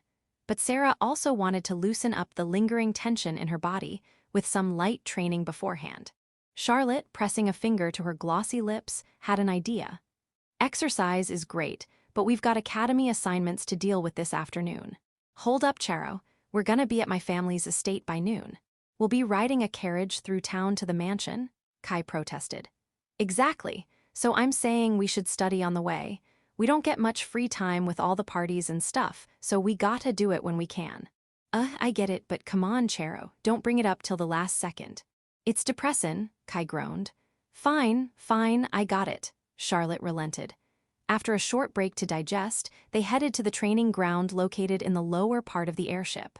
Stepping into the space, which resembled the Academy's training ground, Vane asked, "Why's there a training ground inside an airship?" Kai grinned.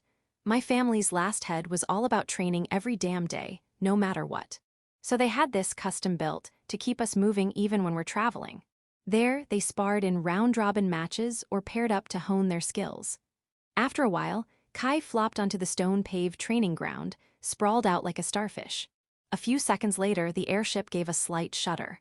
"I'm done. You guys keep going. Oh, we're almost there," Kai muttered. Vane, still standing, glanced out a nearby window.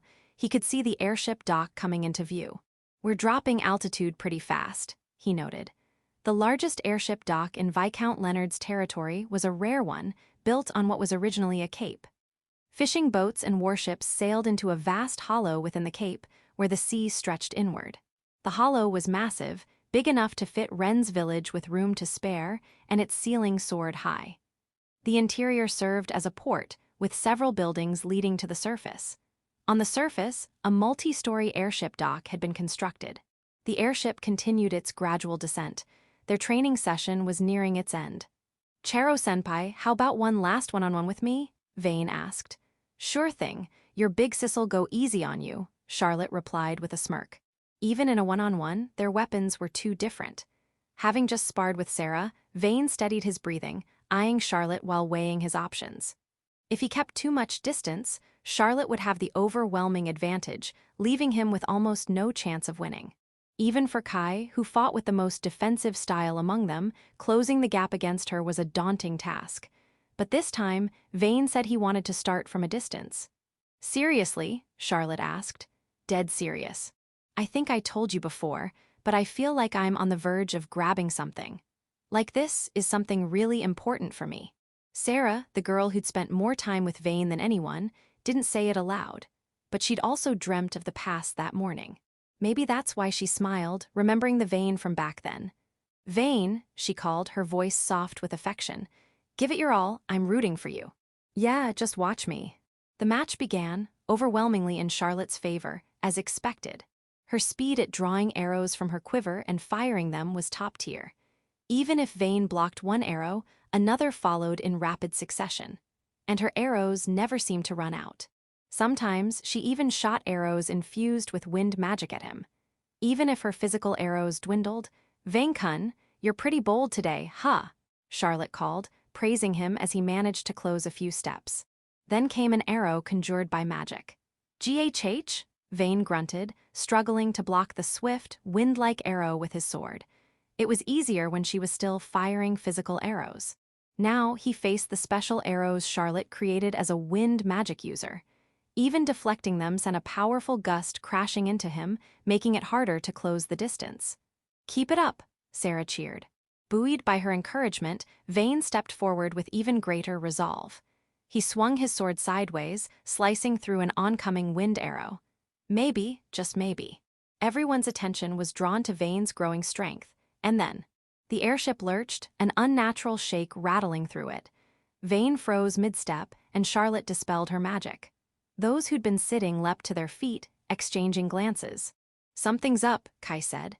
Everyone nodded and hurried out of the training ground. Outside, they found Viscount Leonard waiting. He was strikingly tall, muscular yet lean, exuding an aura of authority and charisma that was evident at a glance. "Father, is something wrong?" Kai asked. Monsters appeared in the skies above the airship. "A flock of Shinrinkuri," Viscount Leonard replied. Are we okay?" Vane stammered. "Yes. Most have been dealt with by the airship's magical weapons, but some will undoubtedly reach the ship. I'll handle them personally." Viscount Leonard was among the elite. A master of the Leonard family's shield techniques, as well as holy sword style and imperial swordsmanship, he was a sword saint in his own right. "Father, I'm fighting too," Kai declared. There was no room for arguments about danger. Viscount Leonard understood and nodded. Vane clapped Kai on the shoulder. "Not just you two. We're in this too." Vane, Sarah, Nem, and Charlotte all nodded in agreement. The flock of flying monsters was wreaking havoc with unprecedented ferocity.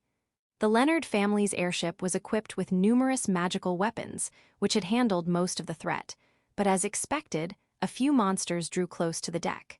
"Foolish creatures, targeting my family's ship," Viscount Leonard muttered, stepping onto the deck and planting his great shield with a resounding thud. A wall of magical energy extended from his shield, protecting the Leonard children and flawlessly blocking the enemy's attacks. It shimmered like a thin sheet of jade, translucent enough to clearly see the monster's startled reactions. HMPH, Charlotte loosed an arrow. Infused with even greater magic than in her spar with Vane, it was far more powerful. Viscount Leonard's shield allowed allied attacks to pass through, delivering devastating blows to the flying monsters again and again. Amid the monsters' ear-piercing shrieks, "We've gotta move too," Sarah shouted. At her command, they brandished their weapons against the monsters approaching from another direction. Vane's sword effortlessly sliced through the body of an oncoming monster. Against the abnormal swarm of Shinrinkyuri, the young warriors held their own. Matching his father's resolve, Kai wielded his great shield, protecting everyone while unleashing his strength with fierce determination. "They come out of nowhere like that. Think they can take on the Silver King's shield?" he roared. Of course, the monsters wouldn't answer. The enemies were Shinrinkyuri. Though they ranked low among C-rank monsters, they were still formidable. A battle against a swarm of them was far from easy, but that's only for ordinary fighters. Sweating, struggling, yet fighting with all their might. Their skill, far beyond that of typical students, cut down the advancing enemies. With Viscount Leonard present and the airship's magical weapons in play, the situation wasn't too difficult to handle. But Vane alone froze for a moment. What was that just now? A sudden pressure, like being glared at from the ocean's depths, sent a shiver through him. He glanced at the sea, but the stormy weather obscured his view. The strange presence had already vanished. "Vane, they're coming," Sarah called out. "Why, yeah," he replied, snapping back to focus. Felling another Shinrinkyuri on the deck, he watched it plummet into the sea. "Not bad, Vane-kun," Charlotte shouted. "You're one to talk, Chero-senpai," he shot back. They fought together for a few more minutes. Finally, the last Shinrinkyuri fell. "Child's play," Viscount Leonard declared, signaling the end of the battle. From the port, carved out of the cape, a warship approached. Though it would take some time to reach the airship dock, they were close to a safe landing. As the stormy weather began to calm, the airship continued its gradual descent. There it is again. While everyone else caught their breath, Vane was different. He stared down at the sea, brows furrowed, searching for something. Charlotte approached him. "Vane-kun." Vane's gaze didn't waver from the sea. His senses locked onto something below. Even as the airship dock drew closer, he grew more vigilant, his body tensing with resolve. "It's not over yet," he shouted, his voice clear and certain. The boy who carried the blood of hero Ruin gripped the sword bestowed upon him by Viscount Riohart, a renowned blade Sarah couldn't wield due to her stature, but which fit Vane perfectly. Almost instinctively, Vane broke into a sprint, driven by a courage summoned from deep within and an inexplicable sense of duty. The descendants of the 7 heroes followed him. At the deck's edge, where the sea stretched out below, Vane focused on the waters beneath the airship. The sea churned violently, irregular waves swelling. It was as if a massive balloon had inflated underwater. The surface rippled wildly, and enormous pillars of water shot up, blocking the airship's path. The towering water columns rose higher than the descending airship. Then, Viscount Leonard and the others spotted the enemy responsible for the water pillars lurking in the sea. The Titan's Herald. Its colossal form stretched perhaps 30 miles long. A thick, serpentine body covered in shimmering, azure-white scales that gleamed like jewels. Vibrant blue fins adorned its neck and waist, fluttering like delicate ornaments. It was a monster as beautiful as a dancer draped in celestial silks. Oh, oh, oh, oh, oh. Its voice shook the sea. From the water pillars came tiny droplets, each infused with the Titan's Herald's magical power, carrying the lethal force of bullets. The droplets surged toward the airship like a howling wind, closer, closer, intent on bringing the airship down, but it didn't fall. "You dare underestimate the Leonards, beast of the demon continent?" Viscount Leonard bellowed. He summoned an even mightier force than before, erecting a barrier to protect the entire airship. The magical wall deflected every incoming water spell. Each collision rang out with a deafening crack, like explosions tearing through the air. This wasn't like anything Ren had seen in the world of the legend of the Seven Heroes. The appearance of this creature was beyond his expectations. But once the battle began, what's a demon continent beast gonna do? Right, Vane? Yeah, we've gotta take it down, no matter what. Hey, you two, don't be reckless. Fine, Chero. Nem, back us up, we'll take the front. Got it, don't worry, go get them. Their voices echoed, overlapping with the exchanges from the legend of the Seven Heroes. The only differences were the battlefield and Viscount Leonard's presence. The tension, the enemy's strength, nothing else had changed. The Titan's Herald continued its assault, swimming through the sea. Attacking from underwater, it couldn't bring down the Leonard airship. As if realizing this, the creature unleashed an even more powerful spell. A massive water pillar, far larger than before, enveloped the entire airship. It was like a barrier of water. The deep blue surface shimmered like an aurora, rippling with dense magical energy. The airship, protected by the barrier, flew within a vast hollow created by the spell, surrounded by thick walls of water in which the Titan's Herald swam freely. Seeing the creature hurl its massive body into the water pillar, transforming the battlefield, Kai shouted, "What the hell's that thing doing?" Viscount Leonard calmly assessed the situation. "If we don't break through its watery defense, defeating it will be near impossible." "Father, then, we go all out, or?" Their eyes met. "The holy power of the Silver King's shield," they said in unison. The Silver King's shield held immense anti-magic power. It could not only block the Titan's Herald's attacks, but perhaps even shatter its watery defense. Yet, it was easy to imagine the creature targeting the shield. Using it in a frontal assault might be reckless. A moment of hesitation crept in. A mass of water surged from the pillar, writhing as it reached for the airship. As it was about to strike, the Titan's Herald arched its body within the water. Its two horns glowed brilliantly. "Kai, hurry!" Viscount Leonard shouted, spurring Kai into action. He raised his great shield again, drawing a deep breath, and conjured a massive, thicker magical wall near the deck's edge. The Titan's Herald opened its maw, roaring within the water. Oh. It unleashed a powerful breath attack. Not mere water, the breath was like flames the color of a vibrant sea, blazing with destructive force. It surged from the water, breaking through the surface toward the airship.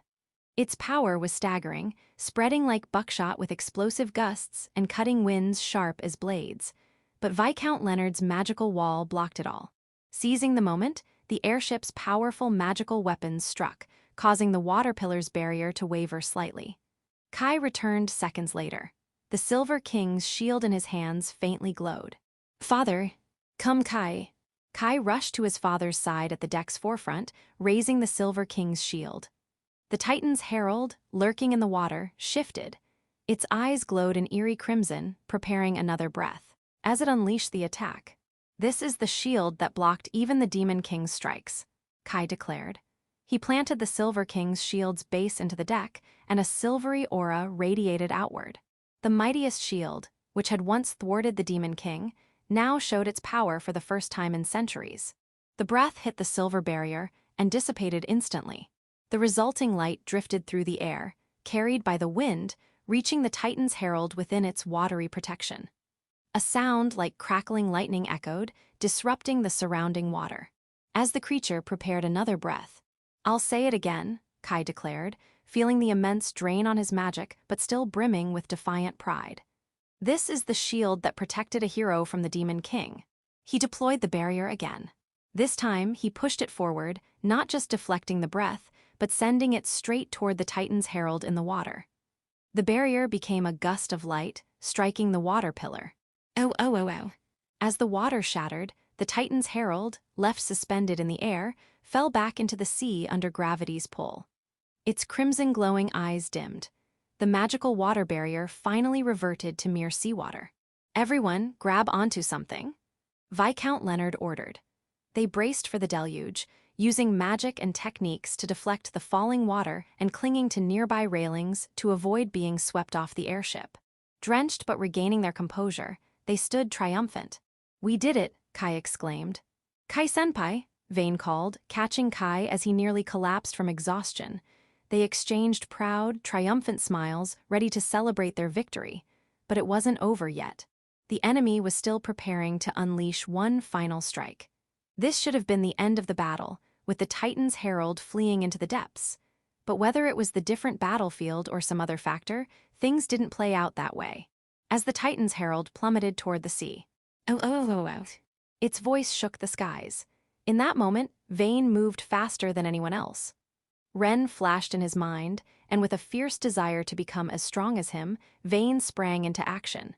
I'm not just. He refused to be someone who only stood protected.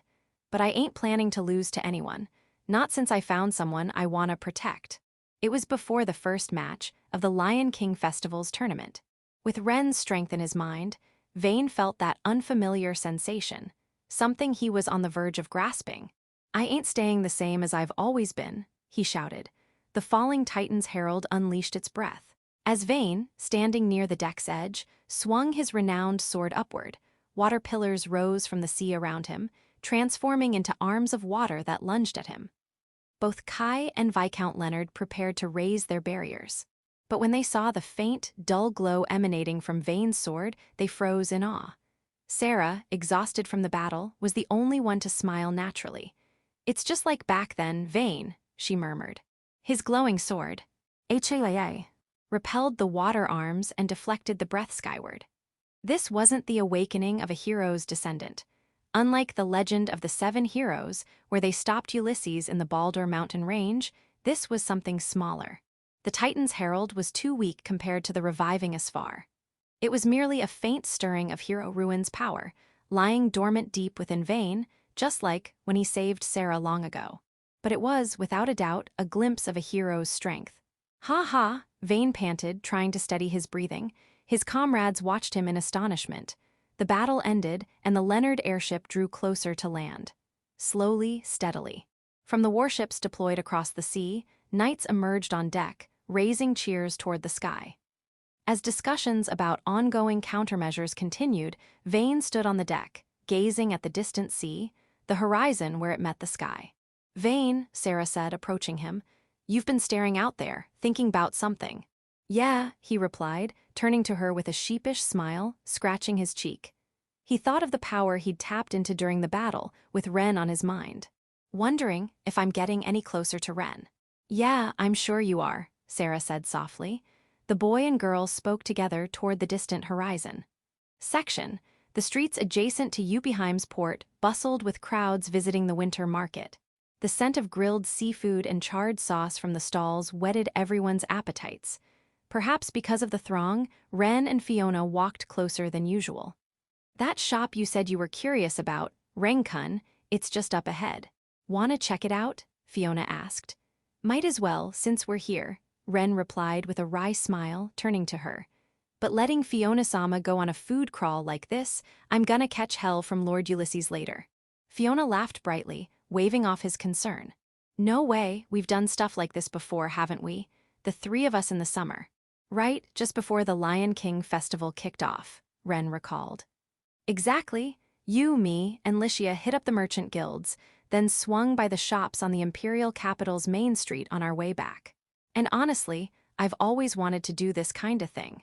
Eating street food? Ren asked. Fiona paused, thinking, then giggled and chose her words carefully. Well, that's not quite right. Huh? Why not?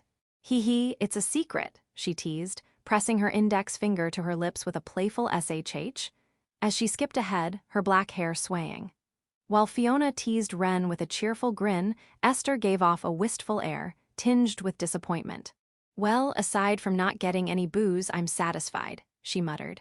The water channels were malfunctioning, disrupting logistics.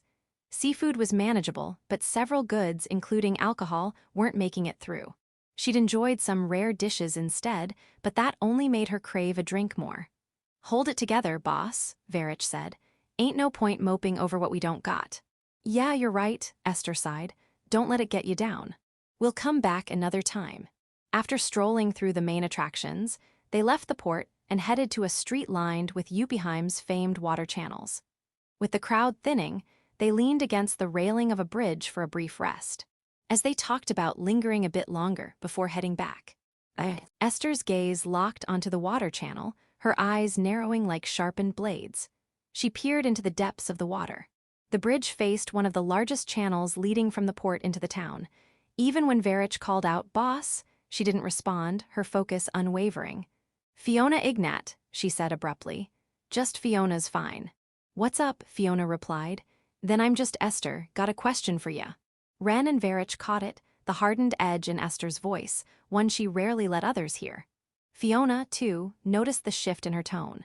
"The water channel issues started in early autumn, right?" Esther asked. "Yes, we've checked the sea and various water sources, but we haven't found the cause. For now, we're using magical tools to regulate the flow in town." "So, you've already done extensive investigations, and it's still a mystery." Ulysses was handling the investigation. "There shouldn't have been any gaps, but even that brute couldn't figure it out," Esther said with a fearless smirk. For Yupiheim, having her here now was nothing short of fortunate. "You there?" Esther's voice, now brimming with authority, called out to a knight patrolling the bridge. "I am Esther Oslo's Drake." Despite the sudden summons, the knight didn't hesitate. Seeing Fiona beside her, he was certain she wasn't an imposter. He rushed over and knelt before her. With a glance at her wristwatch, the Lion Saint Agency's director spoke. "By imperial law, as of this moment, all command in Yupiheim is transferred to me. Repeat it." She ordered swift reinforcements from the imperial capital and instructed heightened security across Yupiheim. "Report to your superiors immediately and bring them to me," she commanded. "Yes, yes, sir," the knight replied, hurrying off. He had no time to question the situation, overwhelmed by Esther's commanding presence. The onlookers began to murmur, but Esther ignored them, returning her piercing gaze to the water. Ren spoke, his voice tense. "Something's up, isn't it?" "More like it's about to be," Esther replied, drawing her sword Blackmight. "Everyone stand back." The about-to-be arrived. The surface of Yupiheim's largest water channel swelled like an inflating balloon. Rising over 10 miles high, the water moved with intent, forming complex waves that surged toward the bridge. But before Esther could unleash Blackmight's sword pressure, the Black Priestess moved first. As she raised her hand, a fierce chill swept through the air. "Freeze!" she commanded. The waves began to ice over from the edges. Unlike the ice shadow that protected Ren in the Baldur mountain range, this was something else. Even Esther marveled at the powerful ice magic that effortlessly halted the oncoming water. But the waves morphed, intent on attacking Yupiheim in a new form. From the water rose shimmering azure particles of magic. Reaching dozens of miles high, they transformed into massive glowing orbs without changing color. The moment they swelled, storing light, the boy wielding a magic sword followed the Black Priestess. "No clue what's going on, but," Ren shouted. Drawing his mithril magic sword, he looked up at the glowing azure orbs and kicked off the ground to close the distance. For reasons he couldn't explain, he instinctively glanced at Fiona beside him. Their eyes met, and in that instant, they knew what to do.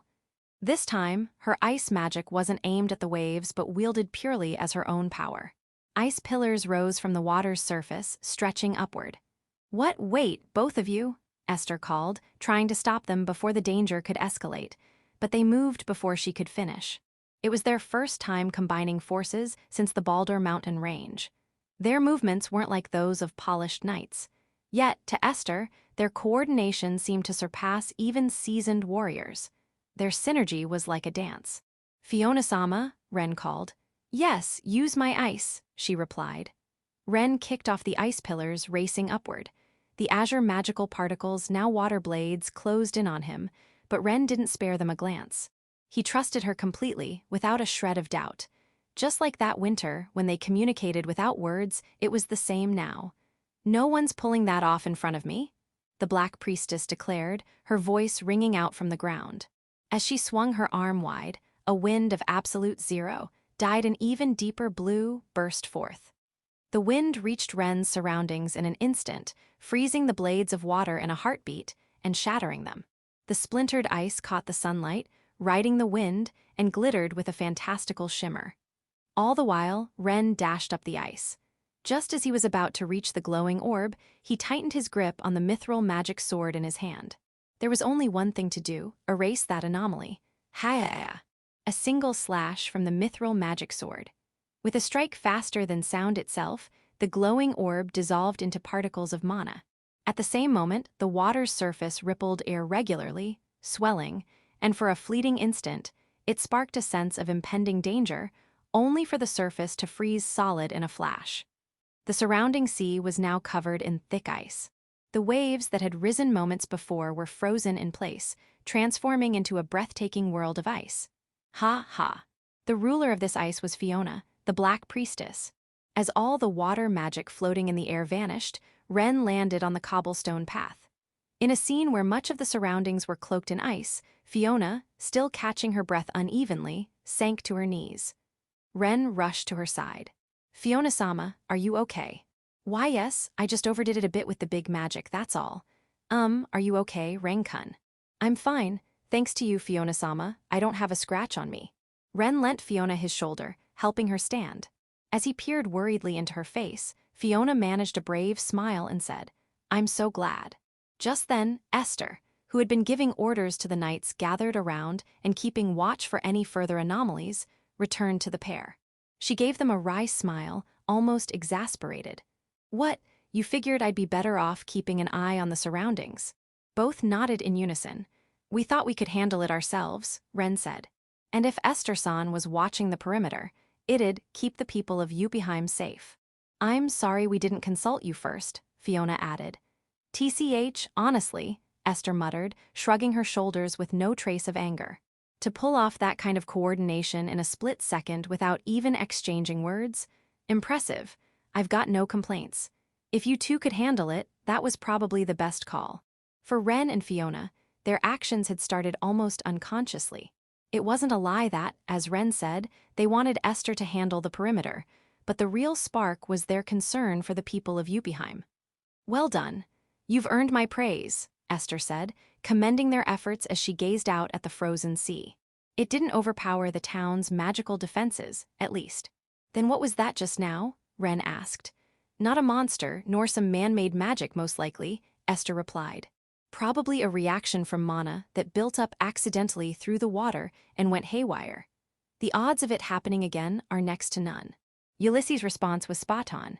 The director of Lion King office answered Ren's question with calm certainty. Section. It was already past noon.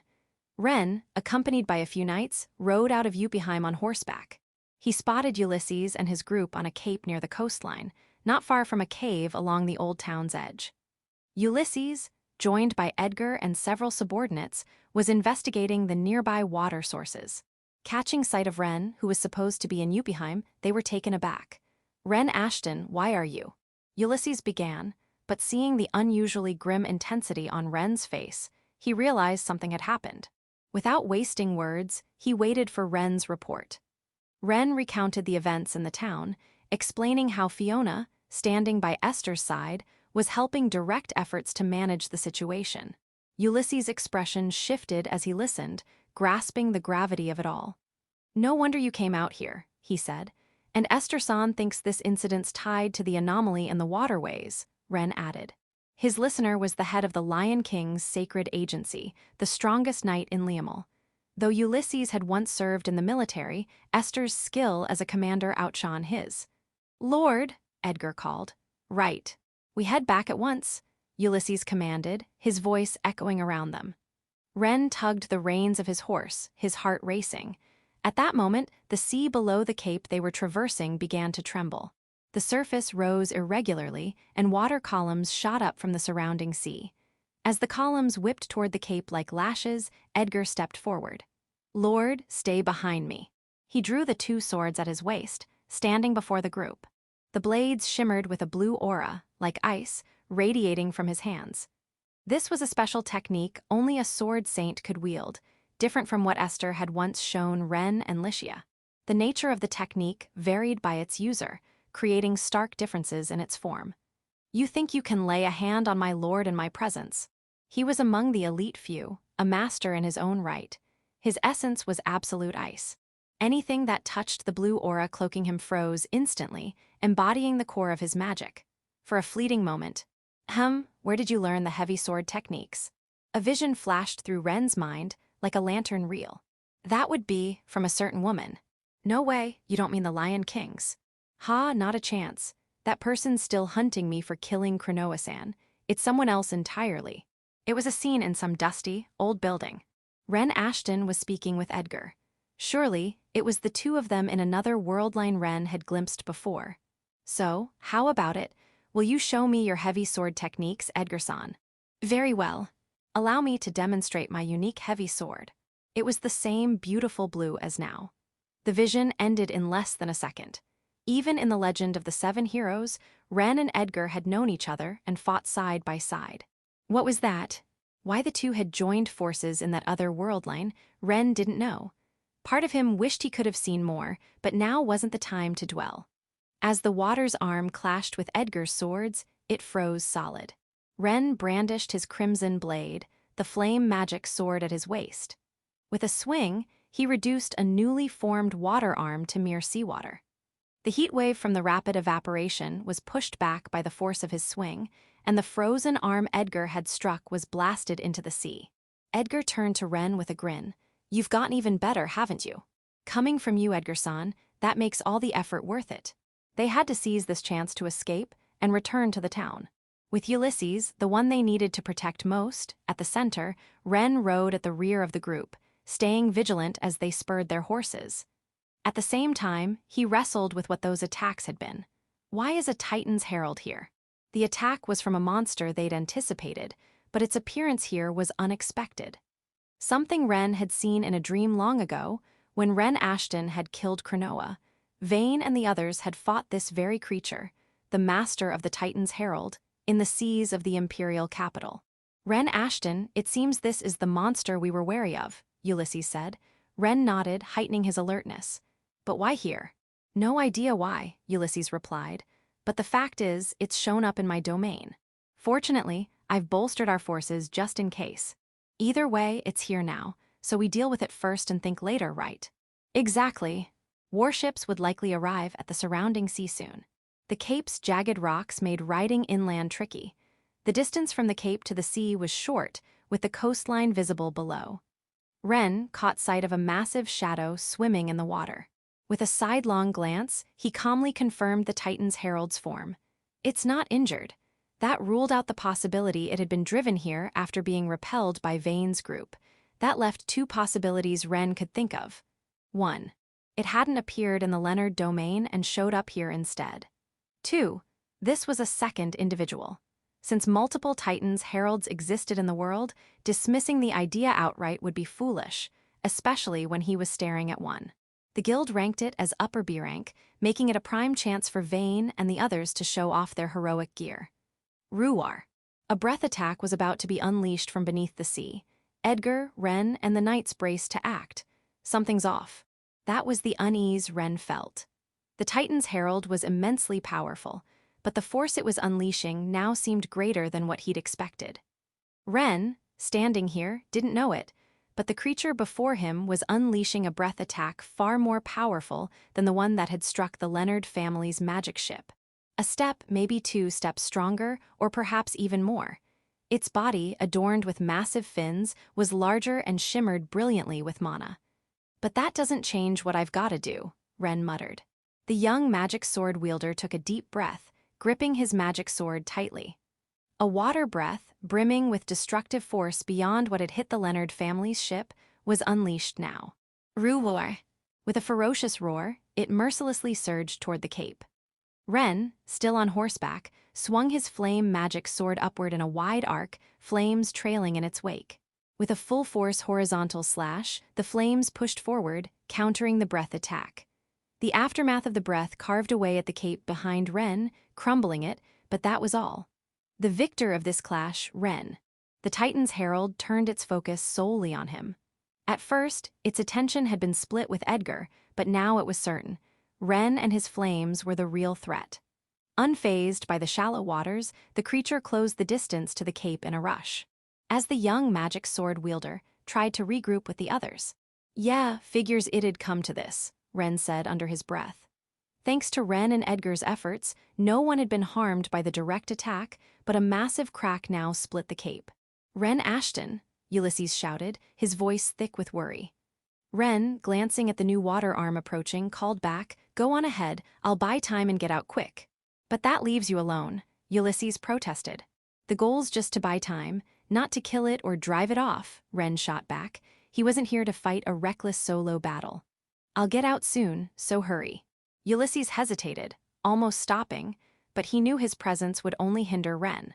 He spat, cursing his own uselessness, before spurring his horse and retreating from the battlefield. Ren watched Ulysses' retreating figure then. All right. He threw every ounce of his focus into the fight. Even if the goal was to buy time, he needed a plan: the enemies in the sea. It showed itself now and then, closing in at times, but fundamentally, the battlefield favored the creature. The horse Ren rode neighed powerfully, rearing up with its front hooves raised boldly. Answering its vigor was the Titan's herald, locking onto Ren from the sea. From atop the cape, Ren. From the sea, the Titan's herald, its head breaking the surface. The next move came from the underwater beast. It conjured writhing water columns across the sea's surface, spreading a shimmering blue glow through the air with its water magic. Dense water mana manifested in the space, expanding the Titan's herald's domain. If Ren tried to flee inland, weaving through the jagged rocks, the creature would likely smash through everything in pursuit. That meant this spot was the defensive line, a non-negotiable position to keep Ulysses and the others safe. He'd have to use the star-slaying technique or some other power to buy as much time as possible. But Ren let out a wry laugh at the enemy's strength, raising his flame magic sword. This creature was stronger than the one Vayne, Lord Leonard, and Kai had fought, even with Kai wielding the Silver King's shield. And now Ren was facing it one-on-one. But fear he had none. "Ha!" he roared. "Gee." Ignoring the ear-splitting screech, Ren dodged as a mass of water slammed into the cape. Maybe I've gotten strong enough that this doesn't even feel reckless anymore. The impact of the terrain's destruction thundered around him. Most of the cape collapsed, crumbling into the sea. Amid the hail of bullet-like rocks, Ren rode a warhorse lent by Yupiheim's knights. This horse, descended from magical beasts, followed Ren without flinching. Using the cape's massive rocks as footholds, Ren urged the horse forward, racing to avoid falling into the sea below. In the midst of this, he suddenly, "Thanks," he said softly, stroking the horse's mane with a gentleness too tender for such a battlefield. "Stay somewhere safe. If you're scared, head back to town." Still touching the mane, he spoke, then dismounted. Using the scattered rocks as stepping stones, he leaped through the air, swinging his flame magic sword at the approaching water arm. The Crimson Blade, a technique Licia had named, unique to Ren. As he reduced the water arms to mere seawater, some of the spray splashed onto his face, mixing with his sweat. He brushed it aside along with his bangs. Beyond the scattering debris and water, the Titan's herald locked its sharp gaze on him. Just a small boy. That's what he was supposed to be. The creature had marked Ren as its target, but it hadn't expected him to counter so effectively. Swimming through the sea, it heightened its guard. Meanwhile, water arms closed in on Ren from all sides as he landed on the half-destroyed cape. Suddenly, Ren thought he heard a faint, flute-like sound resonating from his body. My imagination? No, he definitely heard it. He didn't know its source, but after the sound, his aura had changed. Or perhaps the sound came because his aura had shifted. Refocusing on the approaching water arms, he shouted, "Burn it all." He swung the Crimson Blade with greater force, unleashing it across a wider range. A wall of crimson flames enveloped him, the scorching heat melting the surrounding ground with ferocity. The earth bubbled as if lava had spilled forth. Each time a water arm touched the trembling surface of the flames, it evaporated in the blink of an eye. Even the scalding steam was blocked by the flame wall. Every threat to Ren was erased. The battle wasn't going badly, yet an unshakable unease lingered. Since hearing that sound, his aura felt off. It seemed stronger than usual, yet unstable, as if it wasn't fully obeying him. Even focusing on his aura didn't change the sensation. Then, the flute-like sound rang out again. And, what? The Titan's herald swam furiously, leaping high just before the cape, its massive body surging upward. Its enormous tail, cloaked in water, bore down on Ren, standing atop the half-destroyed cape. Even raising his flame magic sword to meet it, this wasn't about raw strength. The water mass, infused with mana and backed by an overwhelming weight difference, rivaled a colossal cannon blast. Inevitably, Ren's body was forced back across the ruined cape. Ruar. GHU. Flying debris grazed Ren's cheek, drawing a thin line of blood. The taste of blood and sweat in his mouth left a bitter tang. Blown back by the second attack, Ren spun in midair to regain his balance, thrusting his flame magic sword into the ground to brace himself. Gritting his teeth against the relentless pressure pushing him back, he glared at the cape's edge. The boundary between cape and sea was blurred, the view too clear. The creature, its upper body rising above the water, met Ren's eyes as it prepared another breath attack. For a mere human, the water's power was far too immense. From somewhere, water arms emerged across the sea's surface, writhing as they surrounded Ren. Ruwar. Following a sky-shaking roar, the water arms struck at Ren in unison. They crashed into the cape again, robbing him of his footing. Just before another breath was unleashed, Ren, staring at the Titan's herald, recalled a certain power and moved to use it. But a moment's hesitation gripped him. Even as he conjured a flame wall to defend, the unrelenting pressure hit him. He wasn't blown away, but his clothes were torn in places. New wounds appeared on his cheek and hand. A relentless barrage of powerful water-based breath attacks. Clutching his flame magic sword, Ren endured, clenching his jaw as he made up his mind. No time for hesitation. To stand toe-to-toe, or better, against this formidable foe. Releasing the flame magic sword, he summoned the mithril magic sword and gripped it firmly. The breath attack and water arms closing in from all directions, an onslaught of powerful water magic aimed at the small boy. And there, standing in its midst, was Ren Ashton. The moment the Titan's herald was certain of victory, seeing no new flames. The water, the arms, all the water magic, was blocked by a newly formed wall of mana. As the mana wall expanded into a massive hemisphere, the scattered rocks and debris it touched defied gravity, floating and halting in midair. A surreal scene of dense mana waves rippling outward. A rampant surge of mana, affecting even the terrain. This wasn't the sword Saint technique Esther or Edgar had begun to show, it was a new technique Ren could wield. A power gained through his battle with the sword demon. No more holding back, Ren declared, thrusting his mithril magic sword into the ground. The power that had cornered Ren and Licia to the brink of death in Rose's kaitas, the sword demon's technique. A devastating force capable of altering the terrain itself. Though its immense mana consumption had made him hesitate, that was over now. Titan's herald, he roared, glaring at the creature. A torrent of power, akin to the force that had wreaked havoc in Rose's kaitas, thundered like lightning, sweeping across the sea, expanding and erupting. The Titan's herald, clad in water armor, let out a cry. Geze.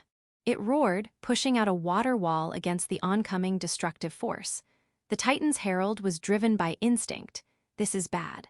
No matter how overwhelming its power, it sensed that underestimating Ren's new technique could spell mortal danger. Ren's newfound power clashed head-on with the beast's all-out water magic. GHH? Ren gritted his teeth, straining. Meanwhile, the sea monster, feeling a life-or-death threat like never before, poured every ounce of its strength into the fight. The collision of their immense energies soon morphed into a destructive tempest, rippling across the surrounding terrain. In the aftermath of the clash, on a battlefield now scarred and crumbling, "Something's seriously off," Ren muttered. Standing on the nearly collapsed cape, he glared at the sea-dwelling enemy. "You're strong, way stronger than you should be." As if in response, the sea monster turned to face him, cloaking itself in a fresh armor of water. The deeper blue of its armor betrayed its full commitment. Having just burned through a massive amount of mana, Ren looked at the creature, a mix of frustration and wry amusement crossing his face. And then, moments after he spoke, a gentle, flute-like sound resonated from his body once more. This time, he felt his aura shifting further, but he couldn't put the change into words. His focus was locked solely on the ongoing life-or-death struggle. Section. Faster than the warships, Esther and Fiona were the first to approach the cape. On their way, they ran into Ulysses and his group, heading back toward the town. "Fiona, why'd you leave the town?" Ulysses demanded. Esther answered for her. "I considered sending her back to the mansion, but I'm not one to sit still given my position." I judged it safer for her to stay by my side, so I brought her along. Esther was Liamal's mightiest knight. No place in Jotunheim was safer than by her side. If another anomaly struck the town, Esther couldn't ignore it, so she decided Fiona should act with her. And indeed, Esther was that formidable a knight. Neither Ulysses nor Edgar doubted her, accepting her judgment without question. I felt suspicious tremors from afar and ordered the townsfolk to evacuate inland, Esther continued. Fiona took the lead, informing them and guiding them along the roads. Fiona had tirelessly done everything she could, both in and outside the town. That was why she was out here now. Thanks for moving so quickly, Ulysses said. No, I was only acting under Esther-san's orders, Fiona replied earnestly. The group paused their horses to talk. Esther had half expected it, but Ren was nowhere to be seen. The distant roars and tremors spoke volumes. Someone was battling a formidable foe. Looks like Ren's facing it head-on, Ulysses said grimly. He and Edgar filled them in on the situation. The fierce sounds and massive quakes had reached even this far. Amid those impacts, a particular sound stood out, one Esther recognized. The flute-like tone emanating from Ren's body. Her eyes sharpened. That sound, her voice carried a weight of astonishment. For a moment, surprise gripped her, but it quickly gave way to a bold grin. The shock was gone, replaced by joy. Heh, that Ren, she chuckled, muttering to herself before glancing at Edgar. The old gentleman's expression seemed stirred by a flood of emotions. You heard it too, Edgar. Of course, he replied. We can't just stand here. We move forward, Esther declared. The two nodded in perfect sync, the tension that had hung over them moments ago all but gone. It was as if they were in peacetime. They were certain the threat would no longer reach the town and were already planning what came next. Fiona, want to go get Ren? In the midst of the rapidly shifting situation, Ulysses' voice reached Fiona. Section. The battlefield was no longer the cape, it was the open sea. Ren noticed young adventurers trembling, hiding behind rocks. His goal was to buy time, but he couldn't ignore those who hadn't escaped. Without hesitation, he descended to the shore. Summoning the wooden magic sword, he created multiple root-like footholds across the sea's surface. Hooray you! One of the adventurers cried. What's happening, please? There's nowhere to run. Another pleaded, shaking. Ren pointed toward the direction they should flee. Get out of here, now, he shouted, urging the trembling adventurers to escape. Ignoring their retreating figures, he locked eyes with the sea monster while keeping tabs on the strange phenomenon within his own body. My aura's changing again? The faint unease he'd felt about his aura was fading. It was starting to feel familiar again, like it used to. And as it settled, the aura's potency surged, growing stronger with the distinctive power of a heavy sword wielder. The flute-like sound rang from his body, from his aura once more. Roots or no roots, his opponent was a sea monster. It held an overwhelming advantage in this battlefield, wielding ferocious water power. Ruar. Its massive frame charged forward, using its bulk to devastating effect. Just because I can't spam my moves, Ren muttered. He dodged nimbly across the root footholds, fighting with his mithril magic sword.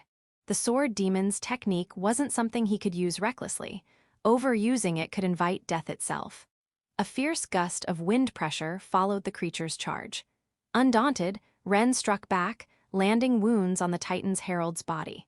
Slowly, it was being cornered, its instincts urging it to flee, but escape was impossible. Unlike the early moments of the fight, it no longer had any chance of getting away. Its survival instincts screamed, driving it to fight with desperate ferocity. It lowered its head, aiming its twisted twin horns at Ren like a battering ram. Roar. Damn, that's fast. Unable to dodge fully, he met the massive beast head-on with his sword. His body was pushed back across the sea, toward the open water, the ocean spray soaking his back as he resisted the crushing force. Before him loomed the Titan's herald's forehead, flanked by its terrifying twin horns.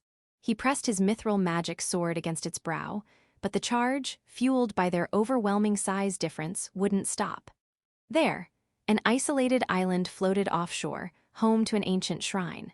The Titan's herald was dragging Ren straight toward it, likely intending to crush him against the island. Land, something Ren hadn't felt in a while, was drawing near. Gritting his teeth, the moment his foot touched the island's sandy beach, He channeled every ounce of strength into his arms and swung the mithril magic sword. GH. The impact rippled through his body, twisting his face in pain. But managing to hold his ground on the sand, even for a moment, sparked a flicker of joy. Ha! He roared. Roar! The beast, caught off guard by Ren's sudden move, lost its balance. Not tumbling onto land, its head crashed into the island's beach. The sand was gouged out, the terrain collapsing and eroding into the sea. Unrelenting, the creature leaped from the water, using water magic to charge at Ren repeatedly. A thunderous rumble shook the surrounding sea. Each time the Titan's herald unleashed its massive frame and powerful water magic, the island's surface shrank. The mithril magic sword, glinting with a dull blue sheen, carved deep wounds into the beast with every clash. Then, pulling back to gain distance, the Titan's herald cloaked itself in water armor once more. A desperate, all-or-nothing attack was coming. Ren exhaled, catching a brief moment of respite, and judged the situation calmly. It didn't even use a move like that before. It was obvious now, an undeniable anomaly. Something was clearly enhancing the Titan's herald, but Ren steadied his breathing, refusing to dwell on it. For the fourth time, the gentle flute-like sound emanated from his body. His aura was shifting again. The idea of buying time was gone from Ren's mind. All he could think of was surrendering to this sensation. Nothing else mattered. No clue what's going on. But it didn't feel bad. Embracing the sensation, he sharpened his focus. The Titan's herald's charge and water magic, clad in its water armor, were fiercer than ever. The ancient shrine at the island's center, already weathered, was half destroyed by the shockwaves of the beast's relentless attacks. The sound of falling debris echoed. The island's sandy beach was gouged, its very shape as an island transforming. Yet Ren's expression held no fear, only certainty. I'm fine. I can fight exactly how I want. Ren glanced at the shrine and murmured, sorry. It was likely the shrine Fiona had mentioned. He felt guilty, knowing his next move might send more shockwaves its way, but he had to fight. He took a deep breath. Alia! A scream-like roar echoed across the sea, signaling a truly desperate attack. The water armor cloaked the Titan's herald's body even more thickly, its surface roiling fiercely. Massive, vigorous whirlpools formed in the surrounding sea, and wild waves encircled the island. Water columns shot skyward with piercing force, whipping toward the island like lashes. Ren assumed the stance of the sword demon's technique once more. He believed this moment would decide the battle. The Titan's herald, sensing the shift in Ren's presence, clad itself in water armor, ready to burn through its remaining mana. Just before their final clash, a sound louder than ever before rang out. As Ren heard the gentle, flute-like tone from his body, he realized something. He felt it, a surge coursing through his entire being. The sound gradually grew softer, fading into a faint whisper. Section. It didn't take long for the group to spur their horses back toward the cape. Why turn back in such an emergency? Ren had bought them precious time. Returning seemed like the height of foolishness. Normally, it would have been. But Esther and Edgar had declared there was no need to worry, so despite their doubts, the group rode on. As they did, they caught sight of the Titan's herald thrashing in the distance. They saw it preparing to unleash a deadly strike. Yet Esther remained calm. Fiona and the others, knowing Ren was fighting out there, were anything but. No interfering with Ren, Esther said. She dismounted and stood on the cape, where the breath's shockwaves still lingered. Edgar did the same, hands clasped behind his back, gazing at the isolated island. The moment's almost here, isn't it? He said. No doubt about it, Esther replied. Following the exchange between the two sword saints, Esther spoke without turning to the group. Can you all hear that sound? You mean the faint flute-like tone? Fiona asked. Esther nodded to her. That's right. The reason for that sound was uncovered long ago by a certain researcher, she explained. It was over a century ago. Once an aura reaches a certain level of mastery, it stops short of advancing further to avoid overburdening the body. A kind of stunted evolution. Esther glanced at Edgar, who continued the explanation for Fiona and the others. As the user's body adapts to a new aura, the mana membrane outside the body rubs against the mana within, resonating as they align. It can make controlling the aura tricky for a short time, but only briefly. Exactly. It's tough to adjust to, but it doesn't last long. the raging sea, the battlefield on the isolated island. Amid the sounds of combat echoing across the waters, that clear tone rang out. "You're hearing it. That flute-like sound is the resonance of the aura," Esther said. Even for the head of the Lion King's sacred agency, it was enough to make her heart race with excitement. For a heavy sword wielder, producing this sound was a rare event. Even Esther had only heard it a handful of times. The reason lay in the unique nature of the heavy sword style. The sound rides the wind, carrying through the mana in the air, reaching far and wide, Esther said. Until the evolution is complete, over and over like now. When the Titan's herald moved, the sound of its waves was drowned out by that clear tone. A beautiful, almost divine sound. Though it was growing fainter, it still reached the ears of everyone present, carried by the wind. "Since ancient times, this sound has been praised with a certain phrase," Esther said. "What sparked this, Ren?" Liamal's mightiest knight thought with a grin, staring at the pressure, tremors, wind, and remnants of water magic drifting from the distant island. Everyone hung on her words, eager to hear the name of this phenomenon passed down through the ages. It was called the Song of the Sword Saint, and with that the sound ceased. Section. On the sea battlefield, where the sound had faded, a dense mana field enveloped Ren. The power that had driven Ren and Licia to the brink of death in Rose's Kaitas, the sword demon's technique. As Ren thrust his mithril magic sword into the ground, the torrent of power he unleashed surged toward the sea. The water armor and the raging force of the surrounding sea were obliterated, but the Titan's herald showed its defiance. It unleashed water magic across the sea encircling the island. "O Ruwar!" The beast conjured a massive blue magic circle before itself, between it and Ren. From the intricate patterns of the circle, a colossal water column surged toward Ren, glowing with vibrant blue mana, spiraling with ferocious force. Not stopping there, it spawned multiple water arms around the island. "Ha!" Ren roared. With his mithril magic sword still plunged into the ground, he let mana surge through his body, wielding an aura stronger than ever before. In a final burst of violet lightning, a blinding explosion of light erased all the water magic, outpacing sound itself. The pressure rippled endlessly across the sea. The Titan's herald's water armor was stripped away again, its massive frame now marred with new wounds. The injured beast glared at Ren with blood-red eyes, never ceasing its swim. Fearless of death, it sought only to take the life of this small boy. "Ruwar!" The Titan's herald roared, consumed by that singular drive. Ren, awestruck by its tenacity, sensed something instinctively. He had reached a new height. The beast's ferocious charge seemed to move in slow motion. Even now, as he focused on his body's condition, drained from using the sword demon's technique twice, the memory of a sword saint's technique flashed through his mind. Perish. When they'd gone to hunt a flock of lesser griffins, Esther's blade, Blackmite, had shimmered with a bluish-purple aura. "More," Ren muttered. Despite the brutal battlefield, he assessed everything with striking clarity. Lowering his gaze, he steadied his mind. It was less than a second, but for Ren, so deeply focused, it was more than enough. In that fleeting moment, a thought surfaced. "Hey, what color do you think our aura will be?" The white holy maiden had said. "I want to see what color Renkun's aura will be." The black priestess had said. Their voices felt so close, as if they were right beside him. Recalling their words, his body felt lighter than ever. The end of the battle was near. "You'll see what color it is now," Ren said. He focused. The mark of a sword saint, vividly clear. His mithril magic sword erupted with simultaneous flashes of silver and jet-black lightning. "This color," Ren said, momentarily stunned before breaking into a bright grin. The sword of authority. A power only a heavy sword wielder who had reached sword saint status could wield. Esther had once mentioned that this technique's nature varied by user. When Ren used it, the aura manifested in vivid silver and black.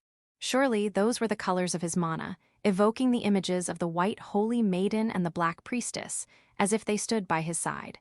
"Feels kinda like me," Ren said. He didn't fully understand the nature of the sword of authority he wielded, but that was trivial now. The mithril magic sword, raised high, thrummed with the aura, slicing through the air. His focus was solely on ending this fight, against a beast stronger than the one Vayne and 5 others had struggled to repel. Ren, now, stood alone. "This ends it," he shouted. With a swing of the mithril magic sword, silver and black waves pulsed outward. Clad in those waves, Ren unleashed his ultimate strike. One swing. The waves surged through the Titan's herald's massive frame, followed by a sword pressure imbued with immense destructive force, sweeping across the sea. The beast's eyes locked onto the magic sword wielder one last time. A shattering sound echoed skyward from deep within its forehead, and its eyelids closed. Its colossal body collapsed, shaking the earth. Light particles drifted from its corpse, and a final burst of explosive mana radiated across the island and surrounding sea. Much of that mana was absorbed into Ren's bracelet. Water Magic Sword, Level 1. 1/1 The power dropped by the goddess of water. The battle ended here, marked by the birth of a sword saint, and with it, a new magic sword for Ren. Section. Before the shrine, Ren had somehow fallen asleep. During the fight, he'd felt fine, but now he realized he'd pushed himself too far. Before opening his eyes, he retraced how he'd ended up here. After the battle, he'd gone to the shrine to apologize for the fight, then exhaustion hit its limit. He'd passed out from mana overuse. Using the sword demon's technique, and giving his all even after becoming a sword saint had taken its toll. But one thing puzzled him. The back of his head felt soft and warm. As Ren slowly opened his eyes, he understood his situation. Good morning, Renkun. Ren woke up on Fiona's lap, blinking calmly. But her gentle expression made his heart skip a beat. Her silky hair swayed in the sea breeze, brushing his cheek. Am I getting some pretty outrageous treatment here? Please don't put it so formally, it's embarrassing, Fiona said, blushing. Ren returned her shy smile and sat up. No need to ask how you got here, huh? Haha, yeah, it's pretty obvious. The island's surroundings had transformed into a world of ice. The Titan's herald's water magic was completely frozen, pale azure ice covering everything. Fiona had used her magic to ensure no harm came to Ren from the battle's aftershocks. An ice path connected the island to the mainland, and Ren pieced together how Fiona had reached him. You used so much magic in town, you okay? He asked, taking her hand. She looked tired, but that was all. Unlike before, Fiona felt no trace of strain. Naturally, Ren was the one more exhausted.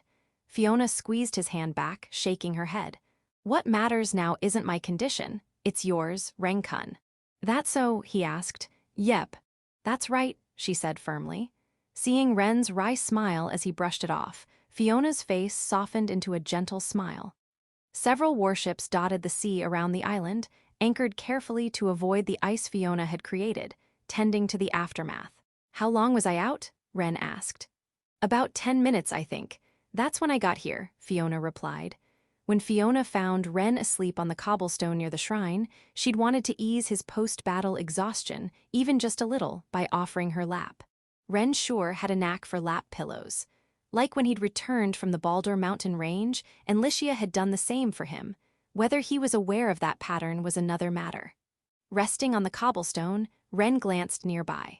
A few meters away, his flame magic sword stood thrust into the stone, still summoned. Noticing Ren's gaze, Fiona followed suit, her attention drawn to the sword. In that moment, a clear, unwavering resolve stirred in Ren's heart. It's like what I saw in the Baldur mountain range, no, maybe a bit different, he murmured. Oh, the one you used in the Baldur mountains felt stronger, or just incredible, Fiona said. I don't know how you summon those magic swords, though. Magic swords, huh? Ren echoed. Back in the Baldur mountains, during their travels and the battle with Isfar. Fiona had never forgotten the many swords Ren had summoned. Nor had she forgotten what he'd said after that ordeal. As their gazes shifted from the sword to each other, still seated on the cobblestone. I can summon magic swords with special powers. You mean, the secret you asked me to keep when we came down from the Baldur mountains. Sharing that secret sparked a new warmth in Fiona's heart. Seeing Ren's apologetic expression for keeping it from her until now, Fiona offered him a kind, enveloping smile. As he explained the nature of his magic sword summoning, Fiona spoke gently. Please don't make that pain face. Her tender tone seemed to melt into Ren's weary heart. But is it okay that you told me? She asked. No, it's because it's you, Fiona-sama, that I wanted you to know, Ren replied. That exchange alone was enough. Fiona gazed at Ren, who'd answered without hesitation and thought she glimpsed his true feelings in the depths of his eyes. Savoring the moment, she kept her eyes on him. "That's why her voice trailed off, carried away by the sea breeze. "Huh?" Ren asked, tilting his head. Fiona didn't repeat her words. Instead, her cheeks flushed with joy. No. I just meant I'm happy you told me," she said quickly, fidgeting with her slightly disheveled black hair, her words tinged with the delight of budding affection. The secret shared between the Black Priestess and the magic sword wielder was quietly forged that day. The gentle sound of waves, unnoticed during the battle, filled the air. For a few minutes, the two sat in silence, soaking in the moment, until Esther, who'd been overseeing the warships dispatched for the incident, approached. "You're awake, Ren," she said with a spirited grin. Ren thought for a moment before responding. "Which kind of awake do you mean?" "Both, obviously," Esther replied. "Then I can say I woke up just fine on both counts," Ren said. As a sword saint and as his exhausted self, right now, Ren felt more fulfilled than ever. "That's what I like to hear. That was quite the song." "You mean the sound, the way my aura was acting differently, right?" "Exactly," Esther said, launching into an explanation. Learning about the phenomenon called the Song of the Sword Saint, the resonance of aura and mana, Ren gave a small smile. "It sounds kinda cool," he said casually. Fiona and Esther chuckled at his laid-back comment. Ren, who'd only just sat up, finally stood, offering Fiona a hand. "You did well, achieving this in a place tied to the Lion King," Esther said. "There's no finer awakening for a sword saint. The Lion King himself would surely bless it." "That's nice to hear, but why did the Titan's Herald show up here anyway?" Ren asked. "Well, we might just find out," Esther said. "That's why I came here." With that, she turned and started walking. "To the depths. Follow me," she commanded. Prompted by Esther, Ren followed her toward the shrine's interior. Perhaps from exhaustion, he stumbled for a moment. Fiona, at his side, quickly offered her hand to steady him. "Maybe you should rest a bit more," she said worriedly. "Nah, I'm good, just let my guard down for a sec." True to his word, he only wavered for the first few steps. "Don't push yourself," Fiona said, her concern evident. Ren gave a shy grin and walked as he always did. The shrine was a stark, unadorned stone structure, reminiscent of the fortress in the Baldur mountain range that Ren and Fiona had recalled the previous night.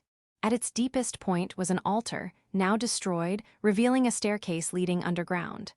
As they descended, the outside light faded, and Esther pulled out a glowing magical tool to illuminate their path. "Impressive," she said. "It's rare to see such ancient spellwork." The walls, floor, and ceiling bore countless etched patterns, remnants of traps and protective magic. According to Esther, they'd been forcibly disabled and were now mere carvings. At the bottom of the stairs, a small underground chamber held scattered treasures, likely ransacked by someone. In the center stood a pedestal adorned with intricate carvings. The three immediately recognized what the carvings depicted. "It fits with the Lion King's legend." "Fiona's right," Esther agreed. The Lion King, washed ashore here, might have believed it was the blessing of the water goddess and offered Undine's magic stone. Undine, the water spirit. In ancient times, unlike now, spirits were said to appear frequently. When a spirit died, it left behind a magic stone. Many such stones were preserved as national treasures across various lands. An offering to the water goddess. There's no finer gift. Though rare, a magic stone was just that, a stone.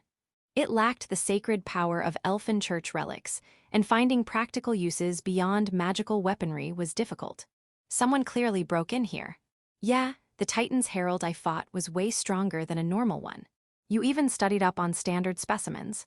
"HMPH, diligent as always," Esther said approvingly.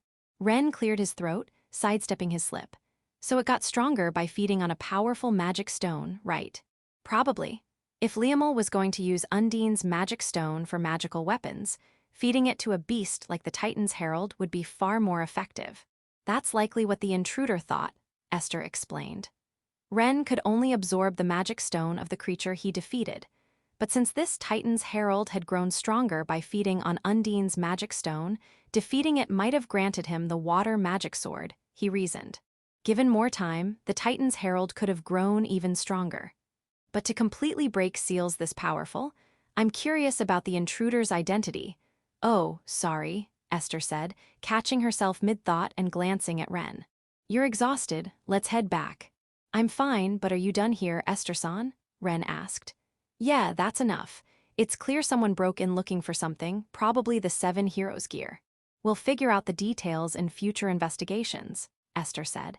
Her conclusion as she started walking was this.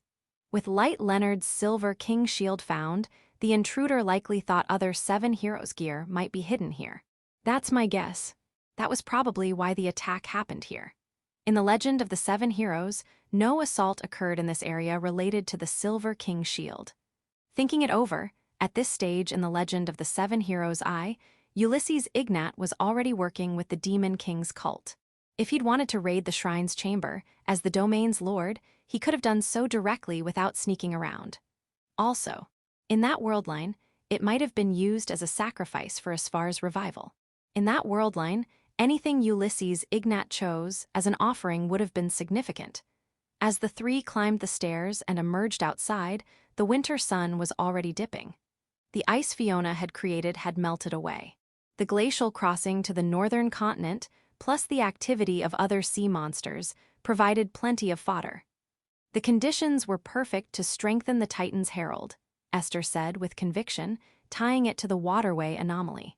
Jotunheim, with its abundant water sources and vast coastline, was particularly susceptible. The Titan's herald, lurking in the sea and waiting to strike, had influenced the water's flow. The shrine, likely housing Undine's magic stone until recently, also played a role. That's why even magical tools couldn't detect the subtle, ongoing effects. Yeah, I'm thinking the same as Renkun. The Titan's herald's approach to Jotunheim today had amplified those effects.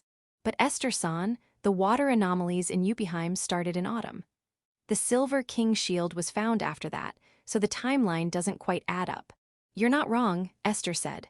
"But in the end, it's due to the unique nature of the Titan's herald.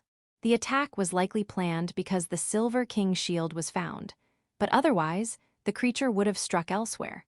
Further investigation would clarify things, but that was Esther's take for now." "Makes sense," Ren said, looking up at the sky. Esther turned to him. "So, Ren, what triggered your awakening as a sword saint?" "Honestly, I'd love to know that myself." You've faced life-or-death battles plenty of times, haven't you?" "With Licia, for sure, and though I don't know the details, with Fiona in the Baldur Mountains too, right?" Esther asked. Even without mentioning Asfar, he could answer that. It was known that a few years ago, during the entrance exam, a dormant volcano in the Baldur Mountains had erupted. Even without Asfar's involvement, it was true that Ren had been with Fiona, so there was no need to hide their shared life-or-death experience. "That was a while ago, though," Ren said, confirming it. "Then maybe a life-or-death battle wasn't the trigger this time. Maybe it was a different kind of experience," Esther mused. As they walked from the shrine toward the coastline, she pondered several possibilities. She said suddenly, stopping after just a dozen seconds and nodding. "Have you ever faced a powerful enemy alone, Ren?" "Huh?" Ren replied, caught off guard by the unexpected question, his response almost comically blank. In all the deadly battles he'd faced, Licia and Fiona had always been by his side. Yelkwuk, Asfar, even the sword demon always. He might never have fought and defeated a true powerhouse alone. If you haven't, maybe deep down, you didn't fully believe in your own strength. "Didn't believe in it? What do you mean?" "It's like you were chained by the idea that you're not enough because you've never taken down a big foe solo," she explained. "Not that you're putting yourself down, but you've been holding back your full ferocity, giving the enemy too much respect. Like suppressing myself. Something like that. And well, the timing was probably just right. The experiences of the summer had equipped Ren with the strength needed to become a sword saint. A battle that shifted his mindset had been the final piece, making his ascension almost inevitable. That, and perhaps the influence of Undine's power, might have played a role. Defeating an undeniable powerhouse with my own strength, my own sword. That realization had sparked a change in Ren's heart. Section. The journey back on the warship passed in a flash. Stepping onto a massive vessel, distinct from a magic ship, was a first for Ren, but it paled in comparison to the intensity of the battles he'd just fought. His focus was entirely on the conversation with Ulysses and the others. Soon after returning to Jotunheim, the group disembarked at the pier. Unprecedented, really, Ulysses said. A student becoming a sword, saint and heavy sword techniques. Haha, I'm pretty shocked myself. A sudden battle and an abrupt evolution. It had all happened so fast, but the reality of it felt solid. Esther, now relaxed alongside Ulysses, grinned boldly and said, I'm looking forward to what's next, Ren. As they spoke, a knight approached Esther. Your Excellency, a report, the knight said, kneeling before her. A few hours ago, Lord Leonard and his group battled a Titan's herald in the seas of their domain, the knight continued. Go on, Esther prompted. Yes, ma'am, they successfully repelled the creature. No casualties or injuries reported, and the surrounding seas are unaffected. Ren breathed a sigh of relief hearing Vane and the others were safe, but there was more. The creature fled to a sea region about 1 to 2 hours from Yuppieheim by magic ship, the knight said. Requests have come from various sources asking for the director's intervention. Well, that's awfully close, isn't it, Ren? Esther said, flashing a sly grin at him and Fiona. Fiona exchanged a glance with Ren, their smiles mirroring each other. Renkun, no reckless moves, okay? I'm good.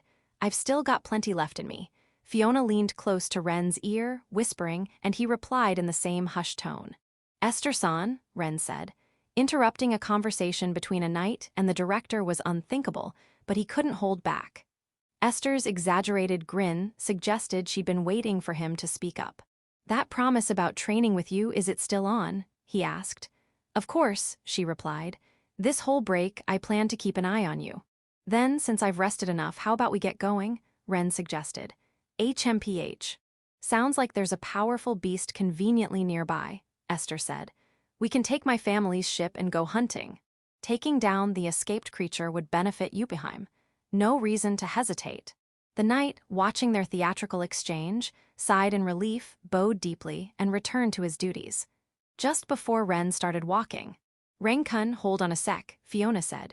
She reached out, wiping soot from his cheek with a handkerchief. She wanted to go with him, but she hadn't forgotten her own responsibilities. Swallowing her words, she resolved to be someone he could be proud to return to. Be careful.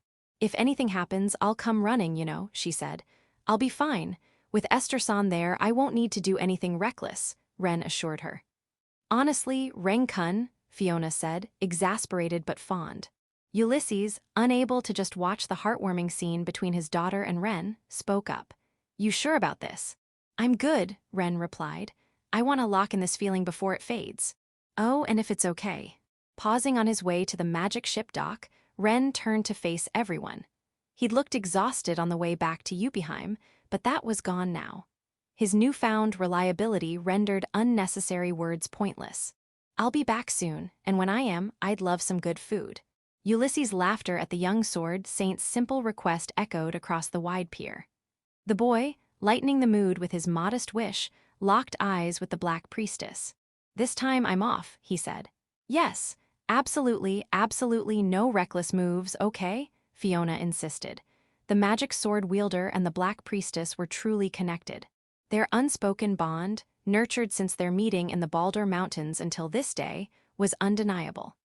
As they walked through Yuppieheim, still unsettled from the incident's aftermath, they blended into the bustling crowd.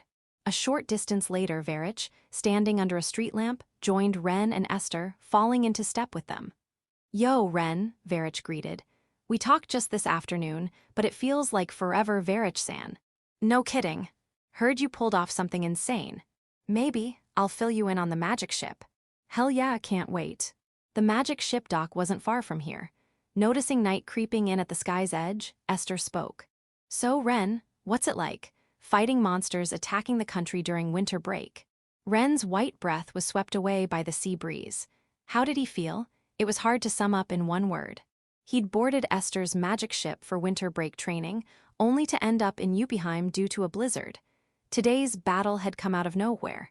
It's tough to pin down how I feel, Ren said. But I think I gave it my all for what needed to be done. Oh, and what's that? Esther asked. Ren recalled what he'd once said in front of Radius. Back during the Great Clock Tower incident, I said it, he began. It was during that chaos. I'll become a lion that crushes every enemy before me. Had he lived up to those words?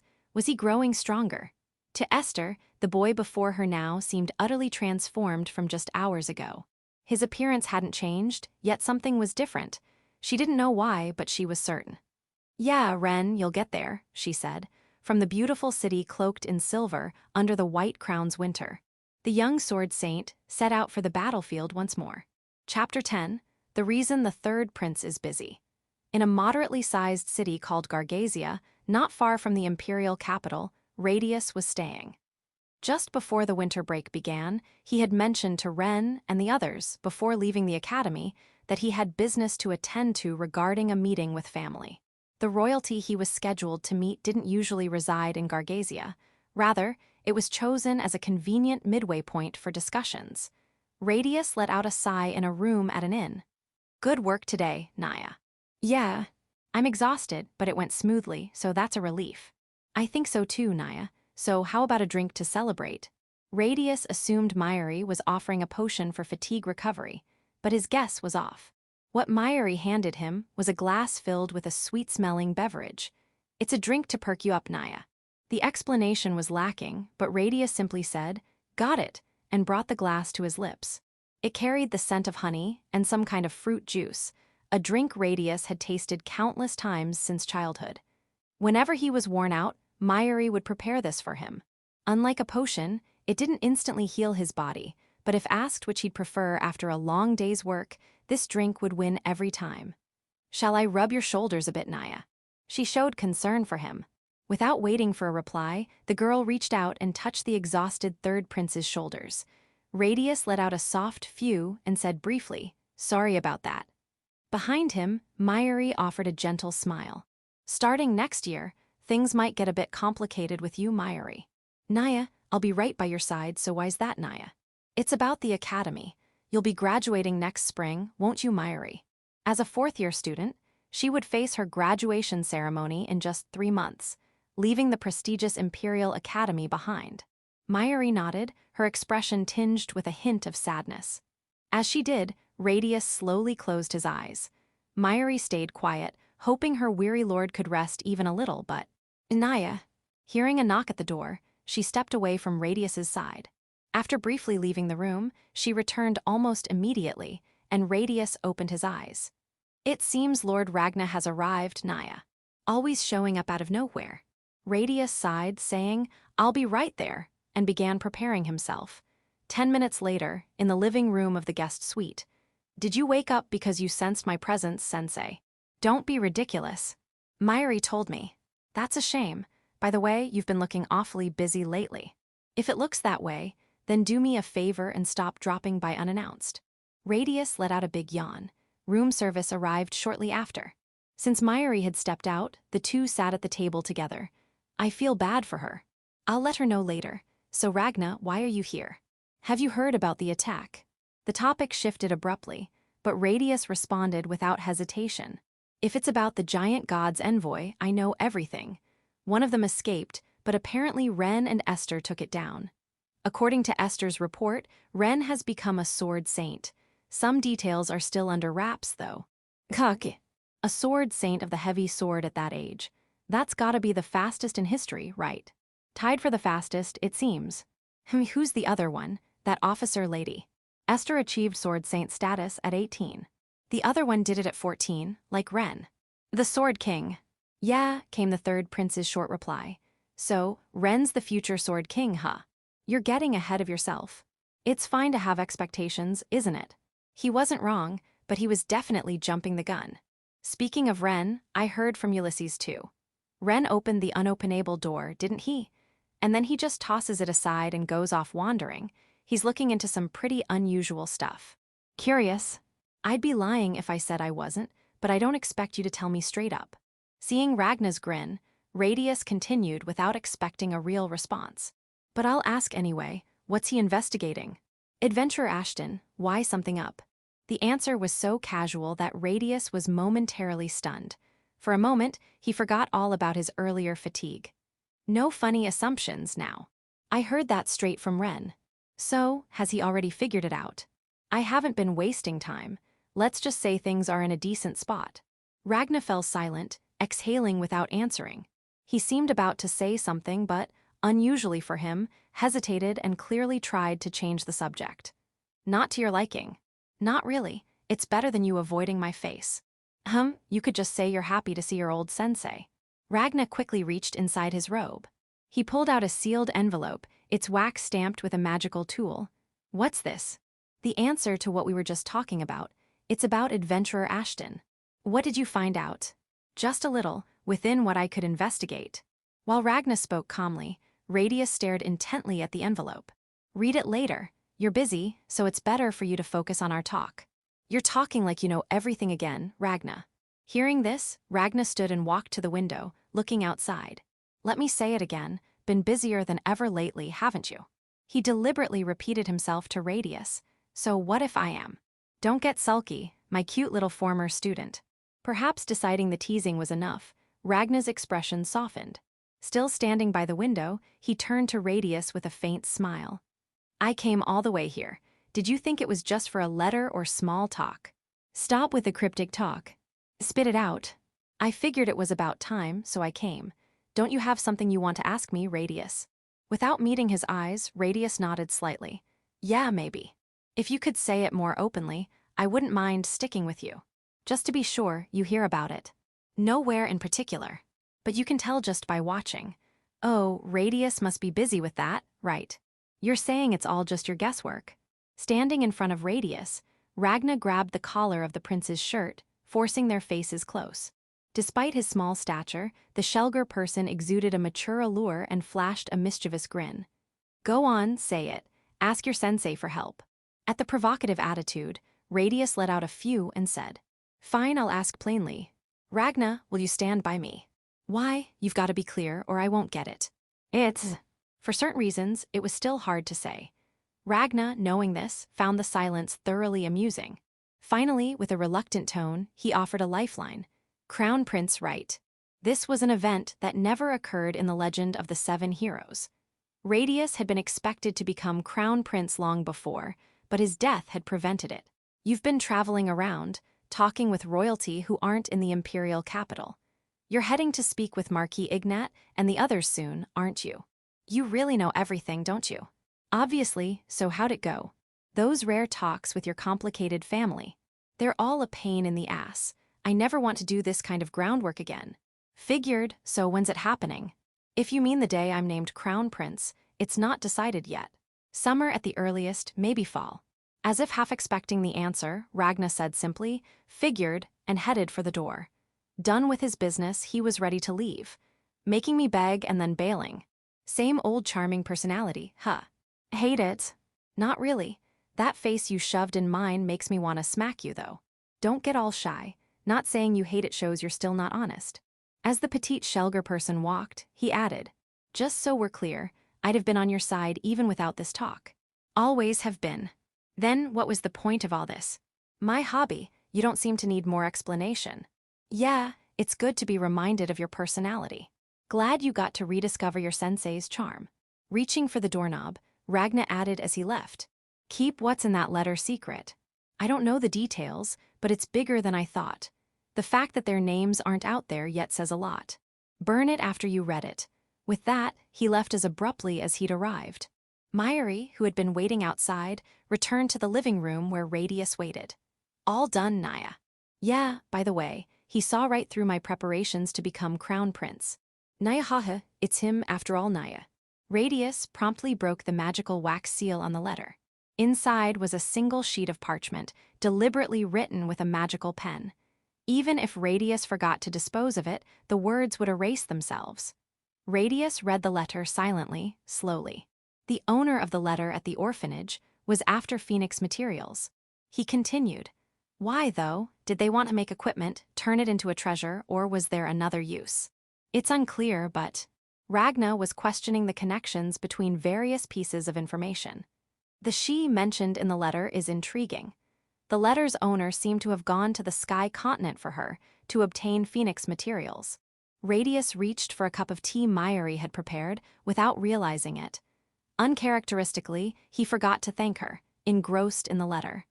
Materials from a creature like a phoenix are a rare treasure, even globally. I've never heard of them being used for equipment or decoration. Records from the Demon King's era were mostly burned in attacks, so maybe that's why there's no trace. But how about this idea? His heart seemed to thump heavily. There's the old tale of the devouring princess. She supposedly demanded incredible treasures, didn't she? If one of those was phoenix materials, it'd make things pretty interesting. Radius had once dismissed it as nonsense, but this time he couldn't. Ragna's words carried a certain persuasiveness. The dead mithril coin at the orphanage, what's that about? And the pen excavated from the old city. If those were items influenced by the devouring princess, it feels like the dots are starting to connect. But Ragna, by now Radius is probably thinking, no way. Obviously, you idiot. I can even imagine the look on your face. But you can't just laugh off my ideas as tall tailies anymore. Radius murmured and read on. I believe Gino, the orphanage director's sister, is the devouring princess herself. No need to beat around the bush anymore. The letter's owner is the one called Adventurer Ashton. Based on several anecdotes, I can't think of any other answer. I know. A mysterious hero, erased from Liamel's history. I'll keep digging as much as I can, but if you're curious, Radius, think it over when you've got time. If you can investigate Gino, the man running the orphanage, you'll likely uncover more about the devouring princess. Oh, by the way, a book by someone researching a remote region of a certain country mentioned something interesting. Cecil Ashton. A legend said someone by that name saved a village. It was the name of Adventurer Ashton, uncovered by Ragna in a short time. Finished, Radius stood, holding the parchment, and tossed it into the fireplace. Should I talk to Ren directly? The parchment burned in the fireplace. The flames, reflected in the third prince's eyes, flickered gently. Epilogue. On that day, in the guest room of Marquis Ignat's estate, Ren's hand was enveloped in the warm glow of Lycia's holy magic as she sat beside him on a sofa. Are your injuries all gone? She asked, or any other places hurt? She held Ren's hand, checking repeatedly with a worried expression. Eventually, Ren gave her a smile. Thank you, I'm feeling pretty much back to normal. Good. That's a relief. The reason Lycia, who was supposed to have headed to Colossal, was here was because she'd received an urgent message the day before. News of the attack had reached both the imperial capital and Arendelle, causing many airships to halt operations abruptly. Among them was the airship Lycia had planned to take, forcing her to postpone the work she was supposed to do back home. Ideally, Lazard would have come to talk as well, but as someone managing 2 territories, he had too many responsibilities to make the trip.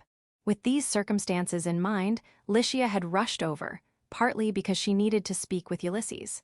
Still, she said, why does this kind of thing always happen when I'm not around? Well, I don't really get how it ended up like this myself. Oh, I bet you don't. It wasn't a complaint. Her words were an expression of her concern for Ren. When she'd parted ways with him in Arendelle, she never could have imagined the winter break would turn out like this. Lycia had already heard that Ren had defeated the second giant god's envoy the day before. His 2 victories were already being shared widely, and many knew of his involvement in the battles. What would come of these events was still unclear. For now, Ren, exhausted from the past few days, wasn't in the mood to think about anything too complicated. There was one other thing on Lycia's mind. And you became a sword saint, right? Yeah, but it happened so fast I still haven't processed it. You're saying it so casually again. That's so you, Ren. Seeing Ren act as carefree as ever, the tension drained from Lycia's body. Fiona, sitting beside Ren as well, felt the same. She nodded in agreement with Lycia's words. Haha, that's Renkun for you. Seriously. Her voice carried a tender smile as she looked at Ren with affection. Congrats! I'm so relieved to see you're okay, and hearing you became a sword saint makes me so happy. As long as he was safe, that was enough for her. After casting holy magic on Ren, Lycia stood, leaving that warmth with him. I'm going to go greet Marquis Ignat now, she said. As she turned and gave a small wave, Ren quickly called out, Wait, please. What's wrong? Thank you for worrying about me. No. Like I said, as long as you're safe, that's all that matters. But you still need to take it easy, okay? With a joyful, almost gleeful expression, the white holy maiden walked off. Tell me later how it feels to be a sword saint. Her smile sparkled as she left. The 2 left in the room shared a brief silence, lasting about 10 seconds. Ren, who had been gazing at the snow falling outside the window, turned his attention back to the room and glanced at a desk calendar on the table. Just yesterday, we were talking about how it finally felt like winter break, right? Yeah, Fiona replied. And yet, it already feels like it's about to end. These past few days have been so eventful. It's like time's moving faster than usual. Same here, by the time things settle down with work, winter break might already be over. Ren recalled the conversation they'd had while strolling in the garden that morning. Not much time had passed since then, but it felt like days had gone by. But, Fiona added, after everything that happened, you might end up even busier, Reincarn. Me too. Oh, you didn't know. Sorry, know what? It felt a bit out of context, but there was a clear thread to her words. As Ren voiced his confusion, Fiona continued, looking at him. For heavy sword users, becoming a sword saint means. The things Fiona mentioned were all news to Ren, surprising him. After a few seconds of thought, Ren decided he'd need to think it over more carefully later. It might be good to ask Esther about it too, once she was free from the hectic post-battle cleanup. For now, he turned his attention to Fiona. You seem really busy too, Fiona-sama. Do I? Compared to what you've been through, Renkun, I'm totally fine. But you haven't slept since yesterday, have you? No, I'm okay. It's just one night, it's no big deal. Fiona smiled, but there was a hint of fatigue around her eyes. She'd been swamped with work related to yesterday's chaos.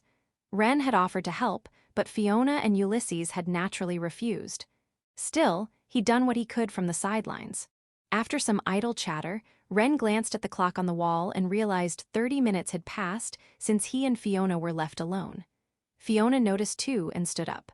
I'll have some new snacks brought in. I'm also curious about how Licia-sama and the others are doing, so I'll check on them. If that's the case, I'll come with. He couldn't just let her, clearly tired, do everything. As Ren called out to Fiona's back while she walked away, she suddenly stopped and turned, causing the distance between them to shrink rapidly. Caught off guard by Ren's sudden closeness, Fiona panicked and tried to step back. Eek! Her body, unsteady from lack of sleep, lost balance.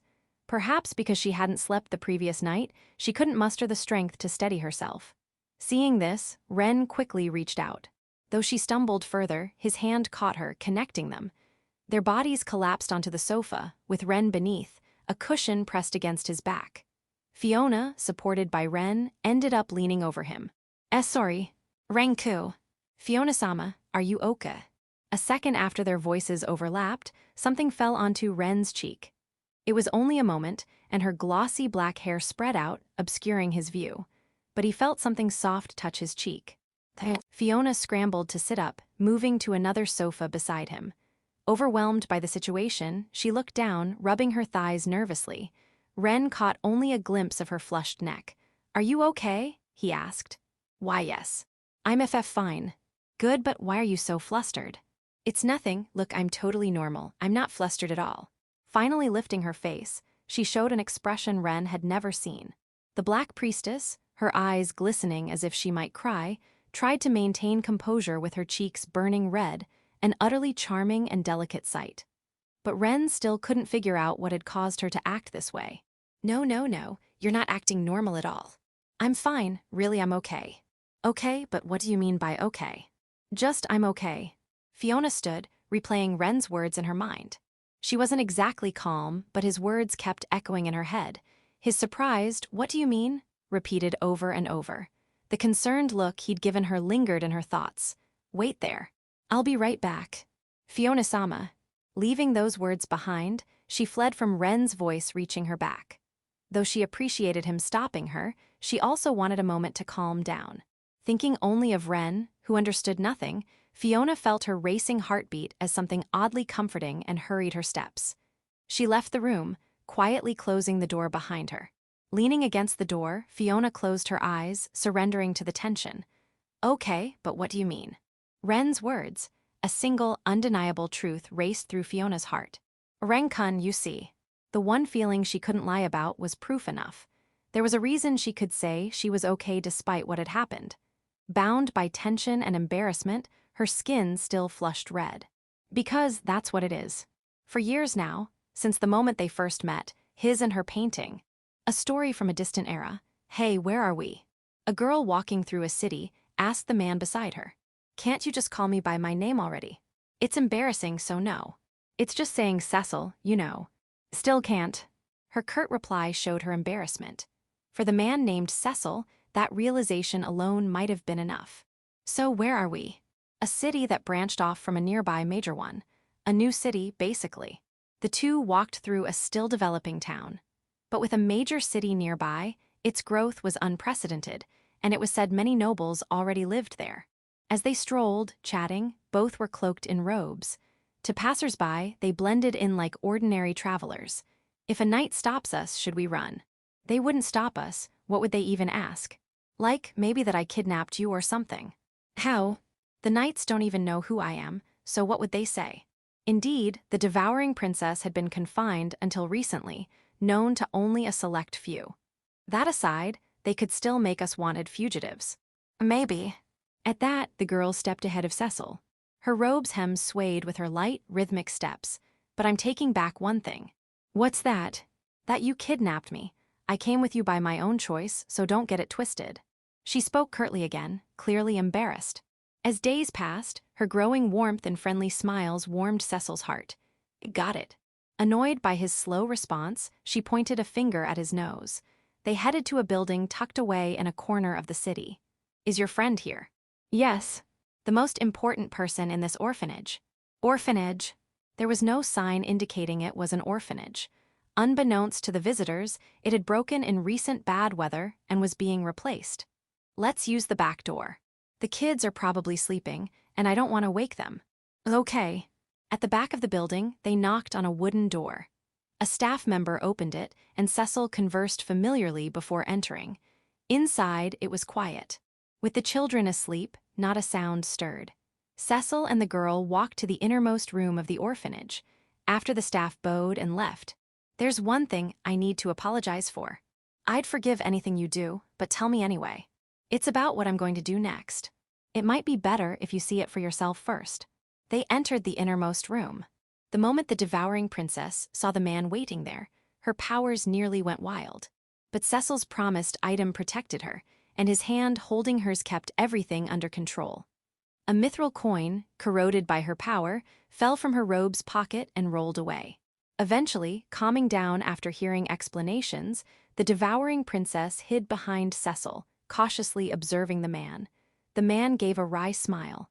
You seem to get along well with my sister. What's with acting like a big brother now? You've ignored me all this time. That's not true. That's unfair to Gino. Cecil looked at the devouring princess's brother, saying his name. Gino had devoted himself to his sister. Without her knowledge, he'd been researching ways to suppress her powers. Even today, before they left the city, he wanted to check how much her powers had been contained. Gino's been analyzing items corroded by your power, trying to find a way to suppress it. Even the pen you used was brought in for that. I see. I'm not saying you have to believe it, but that's how it is. Gino spoke with a hint of sadness, then sighed. He invited them outside, leading them to a playground near the orphanage. Standing before a prepared canvas, he said, "Let me paint while we talk." Us, why? Painting's my only hobby. Let me paint one before I send my sister off. Cecil and the devouring princess exchanged glances and nodded, agreeing it was fine. As they spent a peaceful moment, Gino's brush moved across the small canvas. They talked as he painted. Cecil, you're not planning to return to the spotlight, are you? Of course not. I'm going to live quietly with her. Are you sure? Someone like you. Gino, don't go there. Sorry. The devouring princess tilted her head at their cryptic exchange. Sensing the mood, she sat on a swing, watching quietly. But speaking of that, the same goes for you, Gino. Me? In times like these, saving kids at an orphanage is meaningful. But you're not really meant to be here either, are you? Gino laughed. It's exactly because of times like these that I'm here. There's plenty of work I can do. After a while, Gino paused his painting. Done. Don't be ridiculous. It's not finished. I've just reached a stopping point. There's still the background to fill in. Back in Gino's room inside the orphanage, he stood before a wall of paintings and an altar, lost in thought. What he said next shocked Cecil and the devouring princess. By the way, have you held a ceremony? A sea ceremony. Why? Gino smiled at his stunned friend and his sister's rare surprised expression. Looks like you haven't, and it doesn't seem like you plan to. The devouring princess's cheeks flushed as Cecil spoke. Given our situation, it's been impossible, and it probably will be. Phew, I figured. I'm glad I set up this chance. If you'd like, I'll bless you both. Neither had any reason or desire to refuse. The ceremony here was small, unseen by others. A quiet moment, unrecorded in history, but that was enough.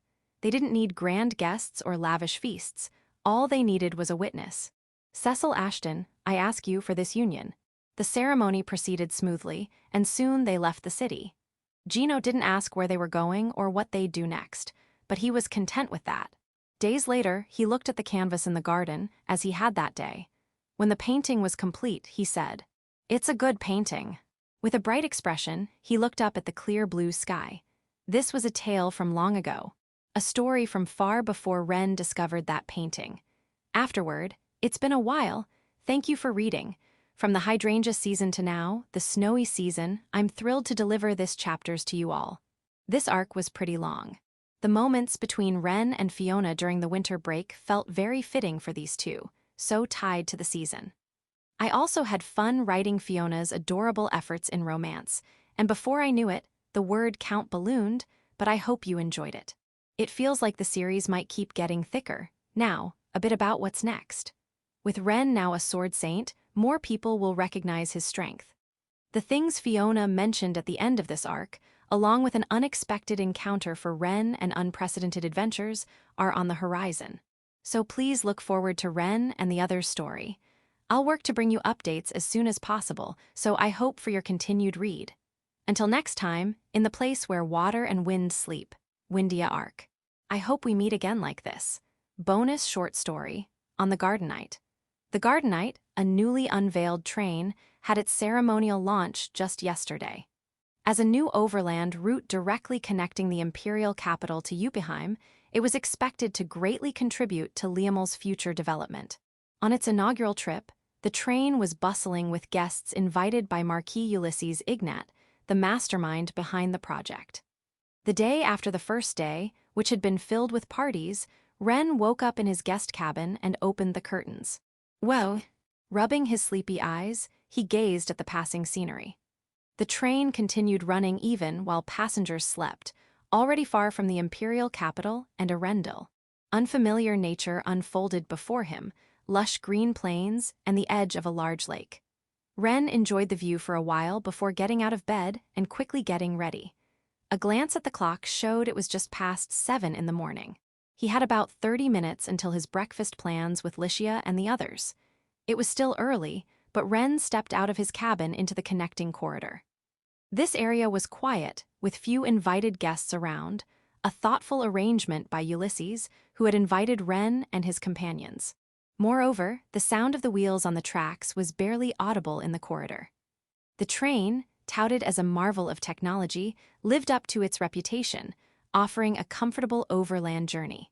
As Ren approached a larger window to take in the scenery, he spotted them. "Good morning, you're both up early," he said. "Morning," Licia replied. "Good morning. Licia-sama and I woke up early too, and we just happened to meet here," Fiona added. It was amusing that the three of them had run into each other by chance, well before their agreed-upon time. Exchanging smiles with their morning greetings, they turned, almost in unison, to look out the window. The scenery hadn't changed much from what Ren had seen earlier from his cabin. The only difference was that the corridor window faced the opposite direction. Wanting to feel the breeze, the three opened the window slightly, letting in the cool morning air and the scent of the forest. Their hair swayed gently in the breeze, and the comfort prompted Ren to stretch deeply. Checking his watch, he saw it was nearly time for their planned breakfast. The train housed a branch of a renowned restaurant from the imperial capital's main street. The three enjoyed exclusive menu items available only on the Gardenite, then sipped tea after their meal before leaving the dining car. With leisurely conversation, it was already past 9:30. Instead of parting ways, they headed to another establishment. The Gardenite, Ulysses's pride, wasn't just for gourmet dining or scenic views. It boasted facilities to entertain passengers. For instance, a general store and a small art gallery. Such amenities, unusual for a train, highlighted its uniqueness. At the general store, they marveled at rare dishes and regional specialties. On the second floor, they visited the small art gallery, appreciating paintings and sculptures to enrich their sensibilities. Though they'd gathered early in the morning, it was already past noon. They had lunch at a different restaurant from the one they'd visited that morning. "Hey, what should we do this afternoon?" Licia asked Ren and Fiona. While few facilities remained unexplored, there were still some options. As they debated where to go, Fiona pulled out a notebook, saying, "By the way, there should be a beautiful view coming up soon." They'd find out what kind of place it was in a matter of minutes. In the observation car, a breathtaking sight greeted them, a hidden gem. As the garden knight entered a canyon, it was enveloped in emerald and azure. The trees on either side were cloaked in fresh greenery. Groundwater gushed from rocky cliffs to form waterfalls, and below it flowed into a clear stream. Looking up, rays of light pierced the blue sky framed by the canyon walls. The train slowed, crossing the bridge at a leisurely pace. "Wow, incredible," Licia gasped. "To think we'd see such a beautiful view," Fiona exclaimed. Ren, standing beside them, was equally captivated. The overwhelming beauty flooding from all directions stirred emotions they'd never felt before, forging a shared moment of pure awe. It felt as if they'd visited another world and returned, a sensation that hit them 10 minutes later. After passing through the canyon, as the scenery shifted, the three began talking again, walking through the connecting corridor after leaving the observation car.